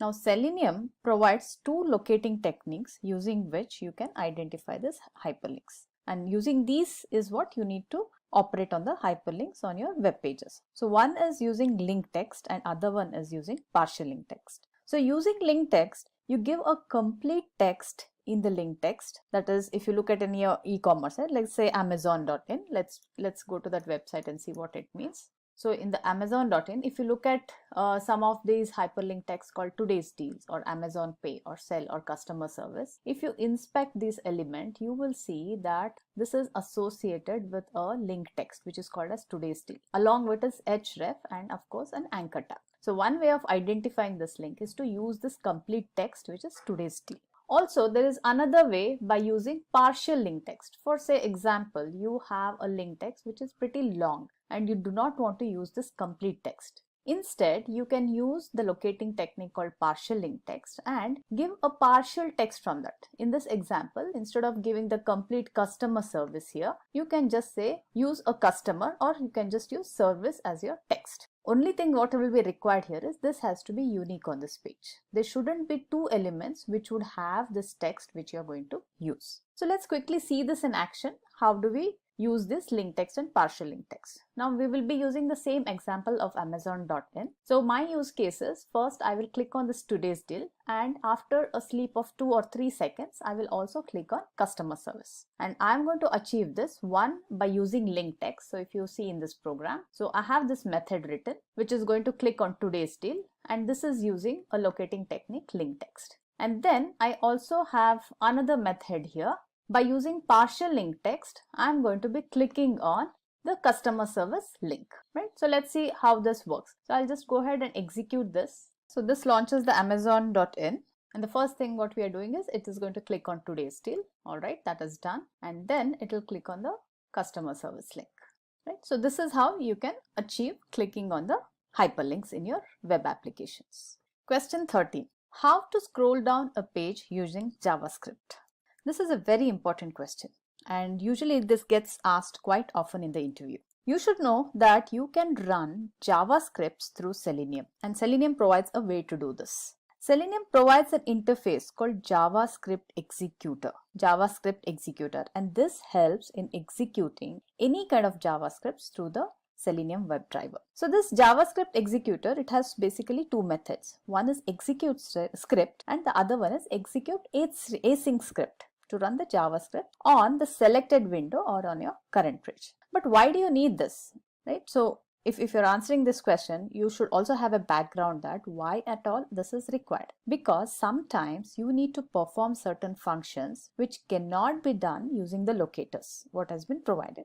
Like say scrolling down the web page itself. Also, sometimes you will see that you are unable to even identify some web elements using all the locating techniques which is made available by Selenium. So in such situations, what you can do is you can directly write a JavaScript and execute it using this JavaScript executor. And if you look at it, the syntax is something like this. So it says JavaScript executor, JS is equal to JavaScript executor and driver. Now, if you look at this, JavaScript executor is an interface. That means you cannot create an object of it, and hence you typecast it to your driver object. Now, how do you do this? Now, first thing what you do is you launch your web application on whatever web application is under test, and then on that current window, you call this particular execute script method using the JavaScript executor. And then you can perform any functions here. In this example, we are seeing a function which is scrolling down vertically. So this function takes in attributes or arguments like x coordinate and the y coordinate. Now in this example, our x coordinate is 0 and y coordinate is 1000. That means when this command gets executed, the page is going to get scrolled down vertically by 1000 pixels. So why don't we just see this in action? So let's go to another program here called the scrolling tester Java. So basically what I'm doing here is I'm going to be logging into amazon.in, and then I will show you how to scroll down by 600 pixels. So it's a very simple code to write. You launch your application, then you create your object of JavaScript executor, right? Actually you typecast it to the driver, and then you just use an execute script command or a method. This you see is your actual script which gets executed, which says windows.scroll by 0,600, which is x coordinate and y coordinate. Let's go ahead and execute this. So an amazon.in is launched and you should see the screen scroll down. Yes, there we go. So it just scrolled down by few pixels, and that is 600 pixels what we mentioned. See, I could scroll back again. And that is how you can achieve scrolling functions. And when do you usually use this? Say if you have a very long web page and you want to go and identify or do some operations on the web element which is probably available to you towards the end of the page. And that is when you can use some of the scrolling functions. Question 14. How to assert the title of a web page? Selenium WebDriver provides WebDriver methods, and one such method is called getTitle. So what getTitle does is it fetches the title of the current page. How to use this command? getTitle returns a string which is nothing but your title of your page. That means you need a string variable in which you can store this value. So what you do is you define a string variable like it is defined in this example to store your title. And then you execute this command driver.getTitle, which is going to fetch the title, and that value gets stored in your actual title. Once you get the title, you can do any operations with that. In this case, what we are doing is we are trying to verify the title. There are two ways which you can verify that. One is using an if-else statement where you compare your actual title with the expected title, or alternatively, you can also use assert statements here.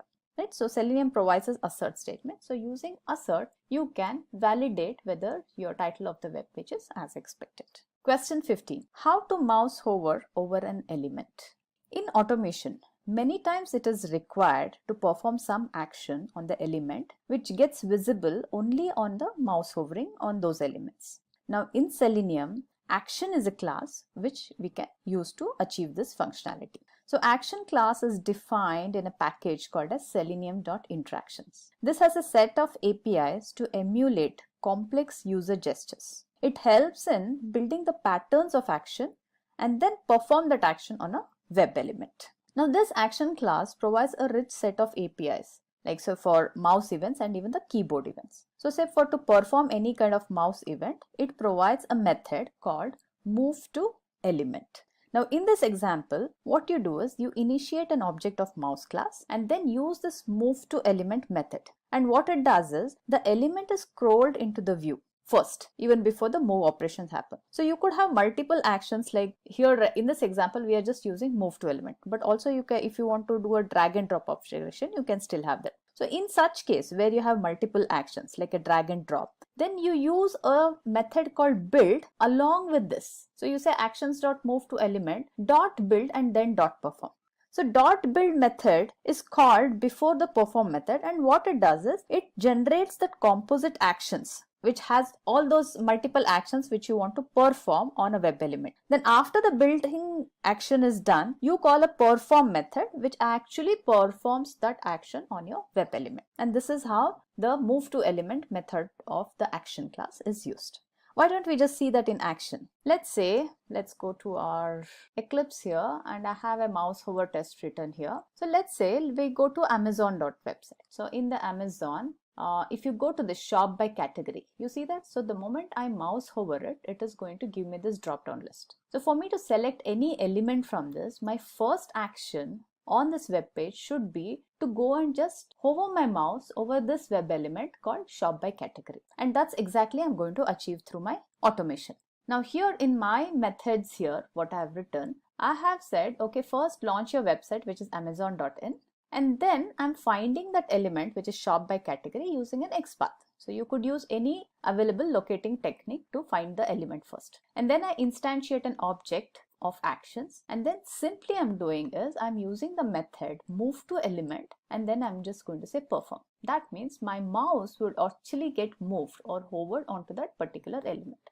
Okay, so let's see this in action. So I'll just execute this test case. Okay, so amazon.in is launched, and now we should see, yeah, the mouse actually moved to shop by category, and because of that we got this drop down list. So, and this is how you can achieve your mouse hover functionality. Question 16. How to retrieve the CSS properties of an element? Now CSS is nothing but cascading style sheets. It's a style sheet language used for describing the presentation of a document written in your markup language. It basically describes your HTML elements as how they need to be displayed on the screen. It's basically the look and feel, like your font size, the width, height, color, and so on. So it provides a special and easy way to specify various properties of the element. Now why do we need this? We need to use a special method called getCSSValue to retrieve such CSS properties of web element. Why? Because we already have a method called getAttribute, which can retrieve the value of the attributes, right? However, the getAttribute method can only retrieve those properties where the attribute and its value are mentioned in your DOM. And hence, all this font size, color cannot be retrieved through the getAttribute method. And that is why we use the getCSSValue. So basically it works like your get method, and you need to provide the attribute which you want to fetch using the getCSSValue. So in this example, what we are trying to do is we have a web element called the email ID, and of that we are trying to fetch the font size. So let's again check this in action. So if I go to my web page here, let's close this. So if I go to my Facebook, and if I inspect this particular element, which is the email ID, and on the right, if you see, there are multiple other attributes of that element you see, right? So you see the background color, you see the color here, then you see something called as font size. And say for example, we want to retrieve the font size of this particular web element. And you will also see on the left where you're seeing the DOM here, you do not see that font size anywhere as an attribute and its value here. And that is why I cannot use the getAttribute method to retrieve it. Now instead of that, what I'm going to do is I'm going to use the getCSSValue and use this font size for that. So let's go to my Eclipse. I have a method written here where I log into the Facebook, and then I'm going to first find that element which is by ID, and I'm going to retrieve the CSS value, and I'm just simply printing it on the console. So if I execute this, so it's going to launch the Facebook. And since I'm not going to do anything on the Facebook web page as such, let's go to my console here, because this is where I'm expecting the output. So here it has given me an output in the console saying 12px, which is nothing but your actual font size, what you see here in your HTML page, right? And this is how you can extract your CSS properties of any web element on your web page.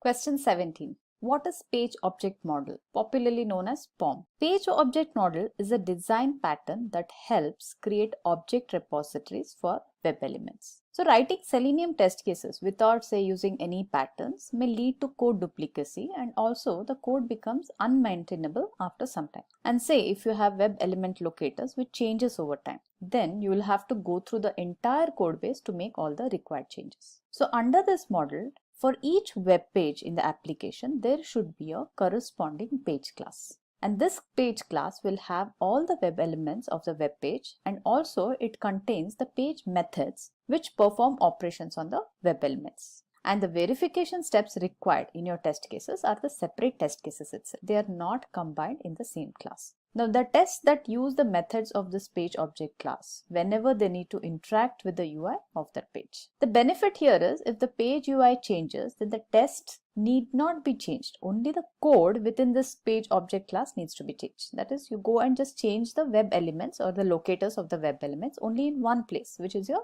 page class, and not in any of your test classes or not test classes. So how does this POM help? So it makes the code more readable, maintainable, and reusable. So there are two ways you can implement a POM or a page object model. One is done using the page factory, which is offered by Selenium, and then you can also achieve a page object model without using the page factory, right? Using directly the objects and the classes. Question 18. Can CAPTCHA be automated?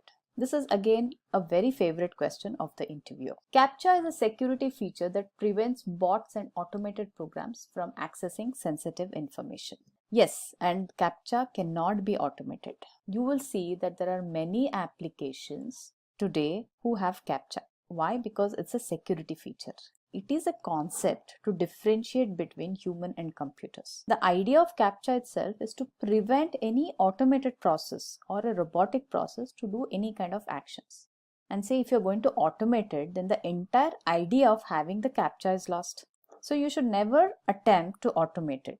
But then how can you handle this then? One, either you can ask your developers to disable it in the test environment, so that you can test the whole application without having to hit on this CAPTCHA. Other way of doing this is you can use static data for your CAPTCHA so that you can hard code that value in your test for the time being. And then since your application has CAPTCHA as one of its functionality, if you really need to test that, you can just test that separately as a manual testing itself, but not automate it. Question 19. How does Selenium handle Windows-based pop-up? Selenium is an automation tool for automating web applications. It cannot handle Windows-based application. However, we can use tools like AutoIt and Robot class along with Selenium to handle such pop-ups. So what are these tools? Robot class is a Java class which along with Selenium can simulate your keyboard and mouse events. It also helps in upload and download of files and also to manage the pop-ups. So wherever you have a requirement of doing a file upload operation, in which if your native dialog box opens up, then one of the way to handle it is using Robot class. Other tool which is available for us is the AutoIt tool.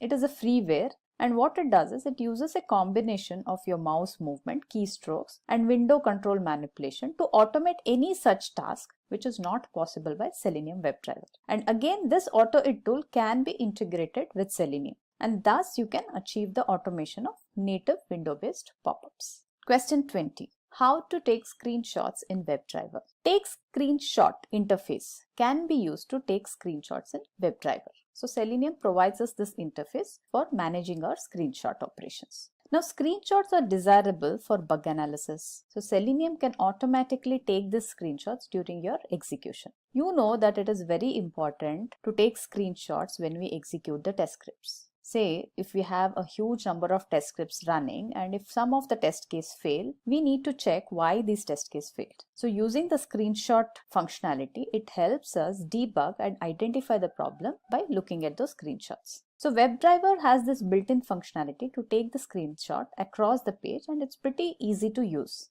Take screenshot interface is used to capture the screenshot during the execution. Now this interface has a method called get screenshot as. which captures a screenshot and it also stores in a location specified by us. So let's take an example of our Facebook page and say we fail a particular test case on the Facebook application. And then let's see how we take a screenshot at that particular moment when the test case fails. So let's go to the Facebook page first and let's understand the use case. So in this Facebook page, say if I am signing up on this page, I need to enter all this field. Now as a part of demo, what I will do is I'll just enter the first name and the surname and I will click on the sign up button. With this test case, it should basically not sign me up, rather it should give me some error saying that you need to enter all the fields. And at that minute, we are going to take a screenshot. Okay, so that's our use case. So let's see how do we achieve that. So if I go to my Eclipse and let's say we go to my screenshot test.java, I have a method written here. So, and these are the operations which I just described, which I'm doing it here.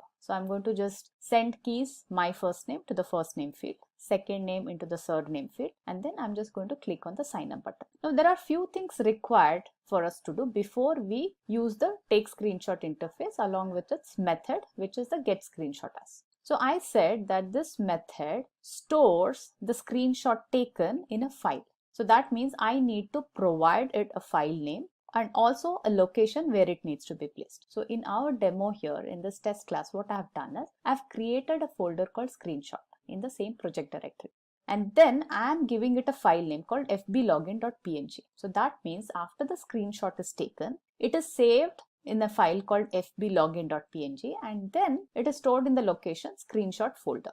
And these are the simple file operations of Java which I use to achieve this. So let's execute this and see how this happens. So right now I have the screenshot folder and it's an empty folder. So after the execution, I'm expecting that this particular file would get created. So let's see that in action. So I'll go ahead and execute this Java program. Okay, so we have launched the facebook.com and then I entered the my first name, second name, and it has also clicked on sign up, after which it has given all this red marks here. And now this is what I'm expecting in the screenshot. So let's go back to our Eclipse. I will refresh this folder. So I'll say right click and refresh. Okay, I have this file created. So let's open this file and see, right? So do you see this? This whole image has been captured. So now as a tester, if at all this test case fails for me, I can always open this PNG file and see what actually happened and I can debug my test case. So this is how you use screenshot functionality in Selenium. Level questions. Question 21. Can you type in a text box without using send keys? So you need an alternative way to use instead of using the send keys function.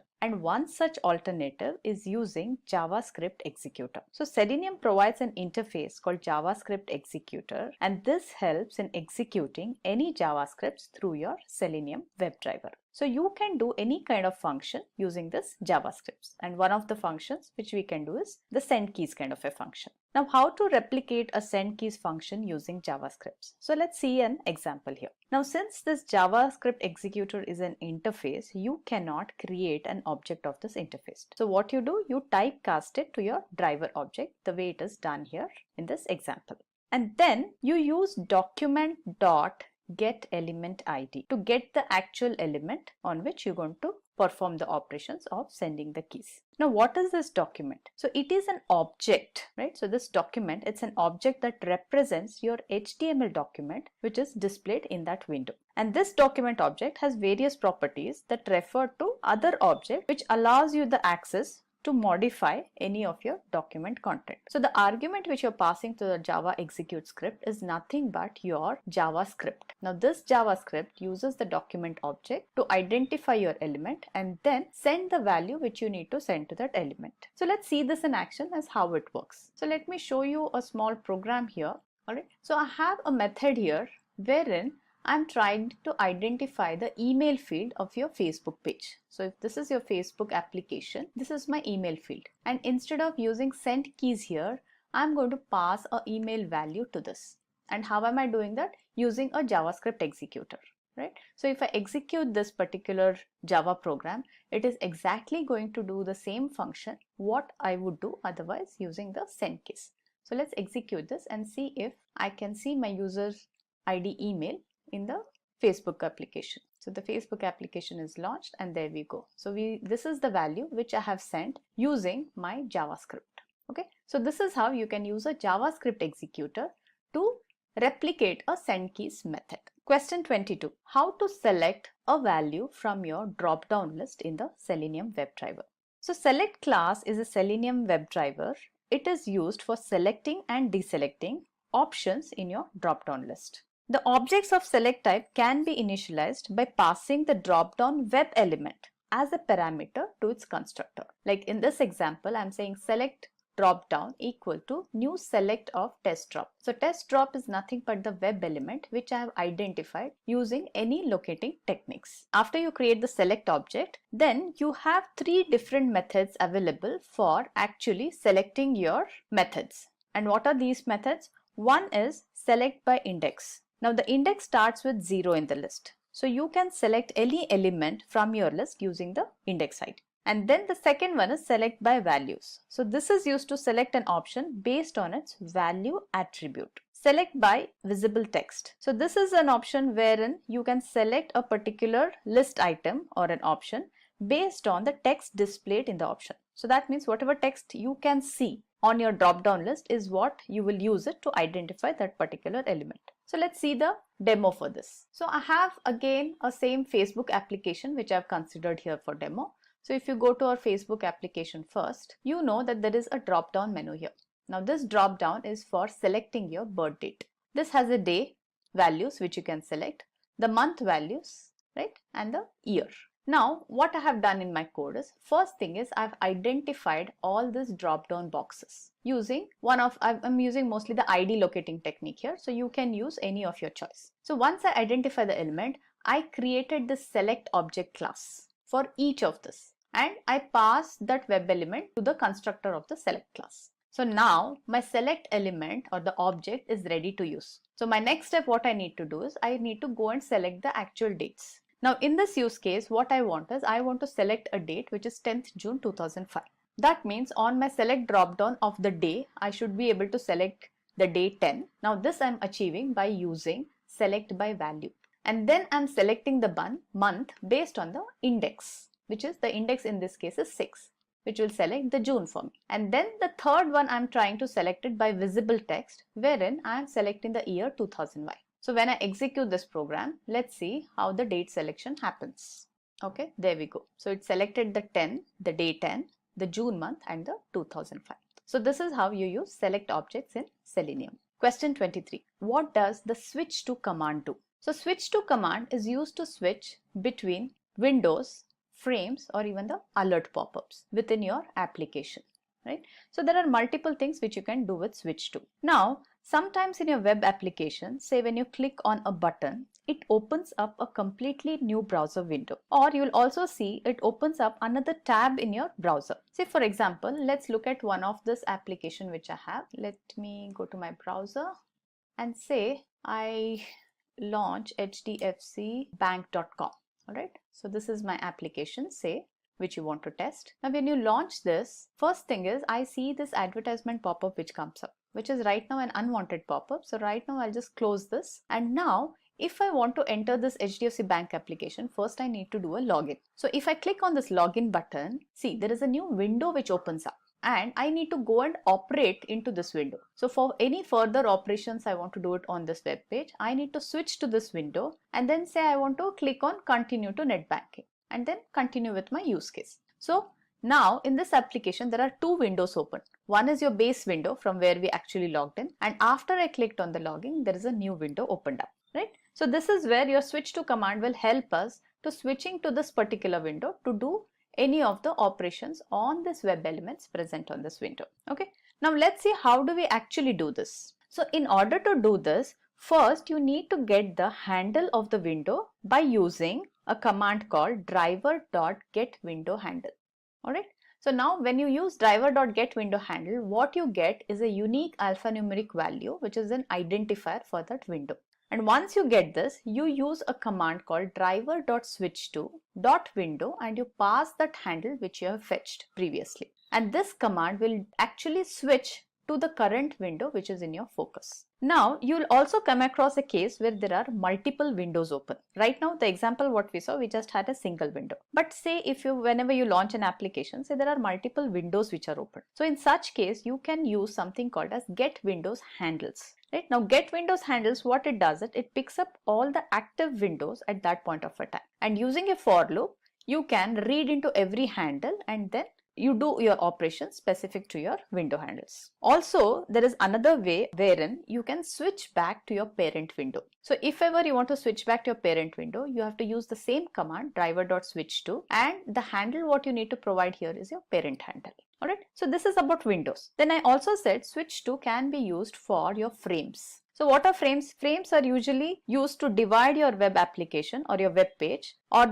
on the same domain into various different windows or sections, right? So for us to operate on elements which are in different frames, we need to first switch to a particular frame and then use the web elements on that. So the same command we'll be using. Now instead of window here, I would say driver.switch to .frame. Similarly, even the alert pop-ups can be handled using the same command. So in the case of alert, what you need to do is you have to say driver.switch to .alert. Question 20. How to upload a file in Selenium WebDriver? Right? A very important concept in Selenium WebDriver. We know that Selenium WebDriver is designed for automating web application, right? And file upload is a very common scenario which we get with every web application which we are working with. Now there are two ways to do a file upload operation. One is using the send keys, which is the simplest method, and the other way is using robot class. Now there are certain prereqs required for you to work with the send keys option.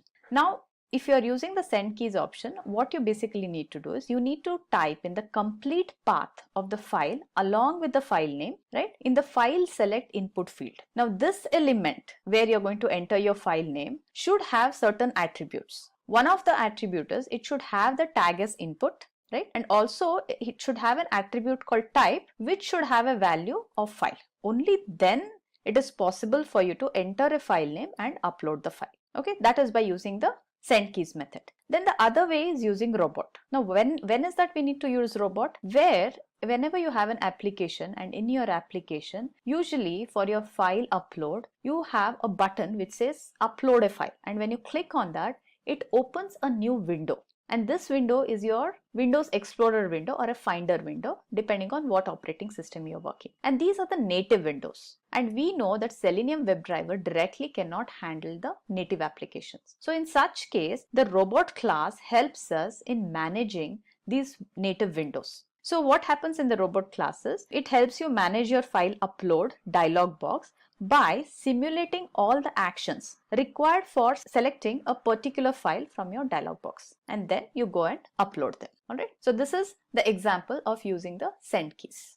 Question 25. How to set browser window size in WebDriver? So you can either maximize the window or set it to a certain value. Now to do this, you use a simple functions provided by driver.manage. One of the functions using driver.manage is driver.manage.window.maximize. Now this command maximizes the current window. And say you want to set a particular window size rather than maximizing it. And then for that you have a command called driver.manage.window.setSize. Now this set size takes an argument of the type dimension class. So this is basically when you create a dimension class, you are passing the size of the window which you want to create here, right? So we use the dimension class, define the new dimensions of the window, and then pass the object of this dimensions to the set size method. This is one way of doing it. We also saw that using JavaScript executor, we can do any kind of functionality. So if you want to minimize or maximize or set a different size to your browser windows, this can also be done using a JavaScript. Okay, let's see a quick demo on how do we use this driver.manage.setSize or the maximize command. So let's go to my Eclipse here. So I have this method written here. So I have two methods. One method where I'm saying I'm going to maximize the window. This, but it's in an array. I'm just going to traverse through the array using an enhanced for loop. So in this program, in this test case, I'm just picking each and every element and printing the attribute ID of each element. So if I execute this now, we should see all the elements on the Facebook page which has the class name starting with input, and we should see all the IDs of that. So this is what we are getting. So you are around getting 9 to 10 elements it has picked up, and all of them have the class name starting with input, and these are their different IDs.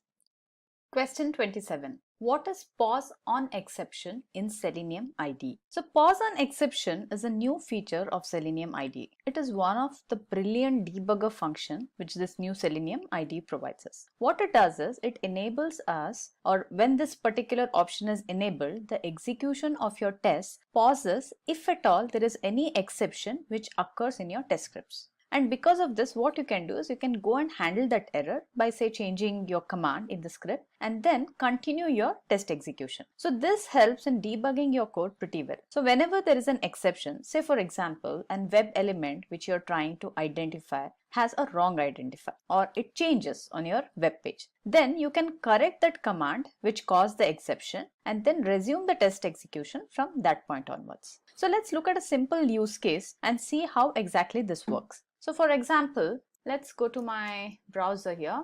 Okay, so I have a simple use case here where I want to log in into Facebook using my email ID and password. And what I have done is I have created a script or recorded a script using my Selenium ID. So these are all the steps which it has, wherein it logs into the Facebook account, then it clicks on the email field, enters the email, this is my value which I'm passing, clicks on the password field, enters the password, and then clicks on the login button. Now this is a clean test script and all my web elements are correct here. So whenever I'm running this test script is going to pass. Now say as an example, say this particular element which is my password element, say this ID changes. So now deliberately what I'm going to do, I'm just going to give a wrong ID here. So if I give a wrong ID and if I execute a test script now, it is going to throw an exception at this point. So let's do that. So it's going to throw an exception, but now since I want to use that pause on exception feature, what I do is it's available here. It says pause on exception. By default, it is switched off. So when you select this, that means this has been switched on. And now if I execute the script, this is going to come into a debug mode at this point where my exception is going to be thrown. So let's see that. So now I have changed this ID to a wrong ID. So I'll just say go and run this current test. So let's see how it operates. So let me just bring this side by side so you can see here. So it has entered the email, and if you look here in the console, it is saying trying to find the ID for which I've given PA and 4S, which is a wrong ID. So it will look for some time whether it can find an element with this particular ID. So let's wait for it to throw the exception. There we go. So now it tried enough and actually that step has failed and there is an exception saying that that particular web element is not found. However, my test case or the test script did not exit. It has come and paused and it has entered into a debug mode here. Paused and debug. Now as a tester or an automation script writer, what I can do here is I can simply go and correct this. Now I know this is my correct ID. Once I correct this, I can execute the rest of the script right from this point. So now I have this option here. If you go here, it says resume test execution. So I'm just going to click on that. So it is going to go ahead and enter everything here. If you see here, I entered email password, and in this test script, what I'm doing is I'm entering my first name and my surname instead of clicking on the login button. So it went ahead, and if you look here, it says FB test completed successfully. This is how the pause and exception feature helps us. Question 28. How to log in into any website if it is showing an authentication pop-up for username and password, which will be something like this. So this is a typical authentication pop-up which you normally see when you're dealing with some web application, right? And to handle them, we use something called as an alert class, and alert class comes with a method called authenticate using.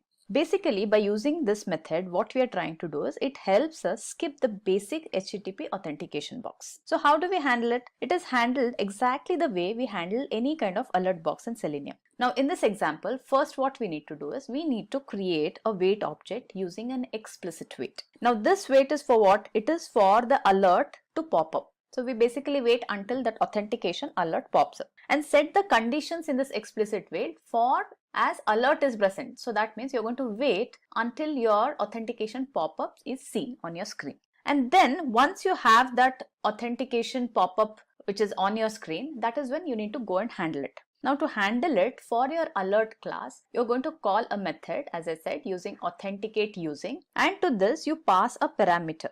Now this parameter has to be your username and password. However, the way the parameters are passed here is using a class object called user and password. Now this user and password class, it is a part of Selenium security package. Alright, and this is implemented from an interface called credentials. So you create this object of class user and password using the authentication information which you have, and then pass this as parameter to your method called authenticate using. And this way you can handle your authentication pop-up. Question 29. What is the difference between single and double slash in XPath? A very important question, and it's a very important thing for each of you to understand. Single slash is used to create an XPath with absolute path. That is, the XPath would be created right from the starting node, and the starting node is /HTML. And the double slash is created, or it's a XPath with relative path. Now relative path, this XPath would be created using any starting location or anywhere within the document. For example, I could start with a div tag, wherein if I mention double slash and div, so this is going to be treated as a relative path, and whatever conditions I am going to give, it is going to try and match those attributes with this tag. Right? This is called as a relative path. So why don't we just go and take a look at how do we identify an element using a relative as well as an absolute path. So if I go back to the same application of the Facebook, this is my Facebook application. Now I have this crow path installed, which helps me in identifying XPaths of an element. Now say I want to try and see what is the XPath of my element first name. So in the inspector tool, I can see that it has a tag input and it has a long class name and it has multiple attributes which I can use to identify this element. So if I go to my crow path and again try to match this element, so if I just hover my mouse here, now here you can see this crow path gives me both the path. One is the relative XPath and one is the absolute XPath. Now look at the big difference between these two. Now relative path was as simple as using a / input, which is the tag, and an attribute called ID. We are able to identify this particular element. Same thing if you want to use an absolute path, and if you see here, it will start right from the /HTML, which is your starting node of your HTML page, and then it traverses down looking into each of the parent and child under this until it found this element input. Right? So this is absolute path. So you can use either of these paths to identify your elements. Question 30. How do you find broken links in Selenium WebDriver? Now, HTTP is designed for what? To enable communications between your clients and servers. And if you know, there are few commands like get, put, post. Now get is used to request data from a specified resource. Put command is used to send data over your server. And post is used to send data to the server, right? Now, while using these links and trying to figure out if the link is valid or not, what you can do is you can use something called as head requests. Now what are head requests? Head requests are nothing but they are something like a get request, but they do not have a response body. And usually this is used for checking that what a get request can return before actually making a get request. Like say before downloading a large file, you would send a head request before sending the complete get, just to know whether the link which is provided for downloading a large file is a genuine link or not. And then looking at the response code is what you decide that. So how do we do this programmatically? Now Selenium provides something called as HTTP URL connection class, which has some methods to send HTTP request and to capture the HTTP response codes, like the ones which you see it on the screen. So if we have to see how do we do that, now first thing, the logic behind how do we get this broken links is you get all the URLs on your website first. After getting all the URLs, now how do you get the URLs? By using the tag A, like it is done here. So once you get the complete list of all URLs, you also check for a non-null or a blank ones. That is one kind of a check which you can put. After that, you create an HTTP connection object with each of the URL, and you open the connection of the URL and you send the request. Now this request, whatever you're going to send, you are going to send the header request to just to get the head and not the complete get request. Now only thing what you're interested in, getting a response code. So once you get the response code, what you have to do is you have to check the response code against all your response code. Now typically when you're checking for your response code, any response code above 400 is treated as a client error. Rest all the links below 400 are all the valid links. So here if you see 404, you have a response code as link not found. 400 is a bad request, 401 is unauthorized. So you can do a simple check there where it says if your response code is above 500, then that particular link has an error, and that is probably going to be your invalid link. So let's see that in action as how exactly the code is going to look and how do we achieve that. Now I have a test case written here called brokenlinks.java. Now here what I'm doing is I'm logging into facebook.com and then I'm fetching all the elements with the tag A. Now when I say I'm fetching all the elements with the tag A, that means I'm going to get all the href element from the page. And once I get that, using a for loop, I'm going to inspect each and every URL what I'm going to fetch. As I said, my first check would be to see if it is a null or is it an empty. If I find an empty or a null value in the URL, I'm just going to ignore that and continue the loop. And this is where I actually do the connection with my URL. So I create an HTTP URL connection with the URL, which I have picked it up from my website. Then I do this, I send a request here, the head request, to get a response code. So once I get this response code is what I put a if-else statement and check if my response code is greater than or equal to 400. So if I find that if my response code is more than 400, that means this particular URL link is broken, and that is how I identify. So once you identify a particular URL which is broken, you can make use of that information, share it with your developers and get it fixed. So let's go ahead and execute this. So in this test case, basically what I'm going to do is I'm just printing out all the URLs and I'm printing the ones which are valid and ones which are broken. Since it's a facebook.com website, I do not have any broken URL, but this is just a logic of how do we find a broken URL. So if you look here, there are a lot of websites which is getting listed which says is a valid link. So that means it is getting a response code which is more than 500. So this is what we saw in the demo as how do I iterate after I select all the links on the page, and then how do I determine whether it's a valid link or it's a broken link. Docker is a popular DevOps tool used to automate the deployment of applications in lightweight containers so that applications can work efficiently in different environments. Docker was initially released in 2013 and since then has become the go-to solution for containerization. In this video, we have compiled the most important Docker interview questions that you might face in a Docker or DevOps interview. So without further ado, let's get started.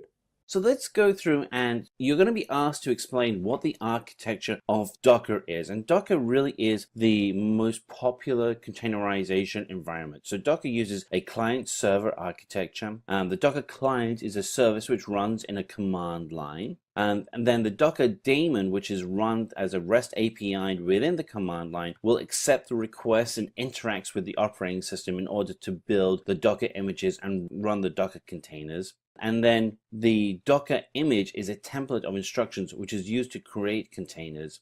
The Docker container is an executable package of applications and its dependencies together. And then finally, the Docker registry is a service to host and distribute Docker images among other users. So you'll also be asked to provide what are the advantages of Docker over virtual machine. And this is something that comes up very consistently. In fact, you may want to even extend it as having what are the differences between having a dedicated machine, a virtual machine, and a Docker or Docker-like environment. And really, the arguments for Docker are just absolutely fantastic. First of all, Docker containers occupy significantly less space than a virtual machine or a dedicated machine. The boot up time on Docker is significantly faster than a VM. Containers have a much better performance as they are hosted in a single Docker image. Docker is highly efficient and very easy to scale, particularly when you start working with Kubernetes. Easily portable across multiple platforms, and then finally, for space allocation, Docker data volumes can be shared and reused among multiple containers. The argument against virtual machines is significant, and particularly if you're going into an older environment where a company is still using actual dedicated hardware and haven't moved to a cloud or cloud-like environment, your arguments for Docker are going to be very, very persuasive. Be very clear on what the advantages are for Docker over a virtual machine, because you want to be able to succinctly share them with your team. And this is something that's important when you're going through the interview process, but also equally important, particularly if you're working with a company that's transitioning or going through a digital transformation where they aren't used to working with tools like Docker. You need to be able to effectively share with that team what the benefits are. So how do we share Docker containers with different nodes? And in this instance, what you want to be able to do is leverage the power of Docker Swarm. So Docker Swarm is a tool which allows the IT administrators and developers to create and manage clusters of Swarm nodes within the Docker platform. And there are two elements to the node. There's the manager node, and then there's the worker node. The manager node, as you'd assume, manages the entire infrastructure, and the worker node is actually the work of the agent as it gets executed. So what are the commands to create a Docker Swarm? And so here we have an example of what a manager node would look like. And once you've created a swarm on your manager node, you can now add worker nodes to that swarm. And again, when you're stepping through this process, be very precise in the execution part that needs to be taken to be able to effectively create a swarm. So start with the manager node, and then you create a worker node. And then finally, when a node is initialized as a manager node, it can immediately create a token, and that token is used for the worker nodes and associating the IP address with the worker nodes. Question 17, how to run multiple containers using a single service. It is possible to run multiple containers as a single service by using Docker Compose. And Docker Compose will actually run each of the services in isolation so that they can interact with each other. The language used to write out the compose files that allow you to run the service is called YAML, and YAML stands for yet another markup language.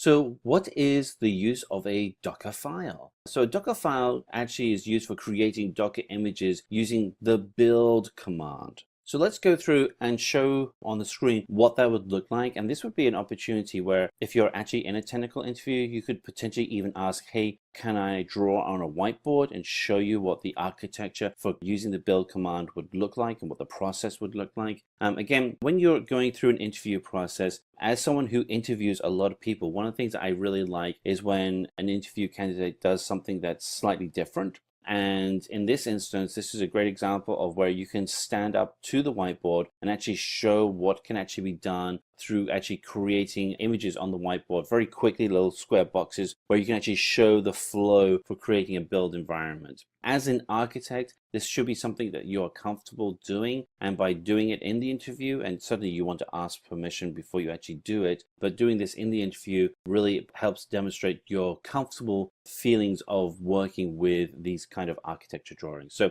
back to the question of creating a Docker file. So we go through and we have a Docker file that actually then goes ahead and creates the Docker image, which then in turn creates the Docker container. And then we are able to push that out up to a Docker Hub and then share that Docker Hub with everybody else as part of the Docker registry with the whole network.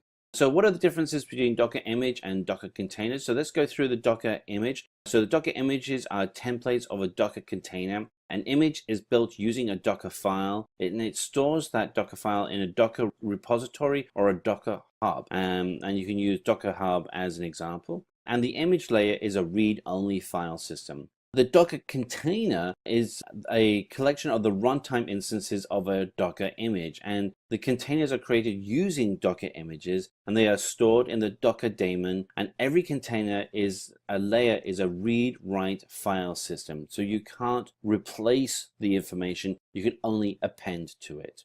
So while you can actually use YAML for writing so a question you're going to be asked is, instead of YAML, what can be an alternate file to build Docker Compose? So YAML is the one that is the default, but you can also use JSON. So if you are comfortable working with JSON, and that is something that you should be get comfortable with, is you want to be able to use that to name your files. And as a frame of reference, JSON is a logical way of being able to do value paired matching using a JavaScript-like syntax. So you're going to be asked how to create a Docker container. So let's go through what that would look, and we'll break it down task by task. So the task is going to be create a MySQL Docker container. So to do that, you want to be able to build a Docker image or pull from an existing Docker image from a Docker repository or hub. And then you want to be able to then use Docker to create a new container, which has MySQL from the existing Docker image. simultaneously, the layer of read-write file system is also created on top of that image. And below at the bottom of the screen, we have what the command lines look for that. So what is the difference between a registry and a repository? So let's go through that. So for the Docker registry and repository, for the registry, we have Docker registry is an open source server-side service used for hosting and distributing Docker images, whereas in contrast, for repository, it's a collection of multiple versions of a Docker image. In a registry, a user can distinguish between Docker images with their tag names. And then finally, on the registry, Docker also has its own default registry called Docker Hub. For the repository, it is a collection of multiple versions of Docker images. It is stored in a Docker registry, and it has two types, a public and private registry, so you can actually create your own enterprise registry. So you're going to be asked, what are the cloud platforms that support Docker? Really, list them all. We have listed here Amazon Web Services, Microsoft Azure, Google Cloud, Rackspace. But you could add in there IBM, Bluemix, you could put in Red Hat. Really, any of the cloud service providers out there today do support Docker. It's just become an industry standard. So what is the purpose of expose and publish commands in Docker? So if we go through, expose is an instruction used in Docker file, whereas publish is used in Docker run command. For expose, it is used to expose ports within a Docker network, whereas with publish, it can be used outside of a Docker environment. For expose, it is a documenting instruction used at the time of building an image and running a container, whereas with publish, it is used to map a host port to a running container port. For expose is the command used in Docker, whereas for publish, we use the command -p for when we're doing our command line used in Docker. And examples of these are expose 8080, or with Docker we would put in, or for publish we would do the example docker run -d-p and then 0.0.0.80 as our command line. And so with that, we conclude this session. I hope this video was helpful. If you have any doubts or queries, let us know in the comment section below. Also, watch out for new videos from us. Until then, keep learning and stay tuned to Simplilearn. Hi there, if you like this video, subscribe to the Simplilearn YouTube channel and click here to watch similar videos. To nerd up and get certified, click here.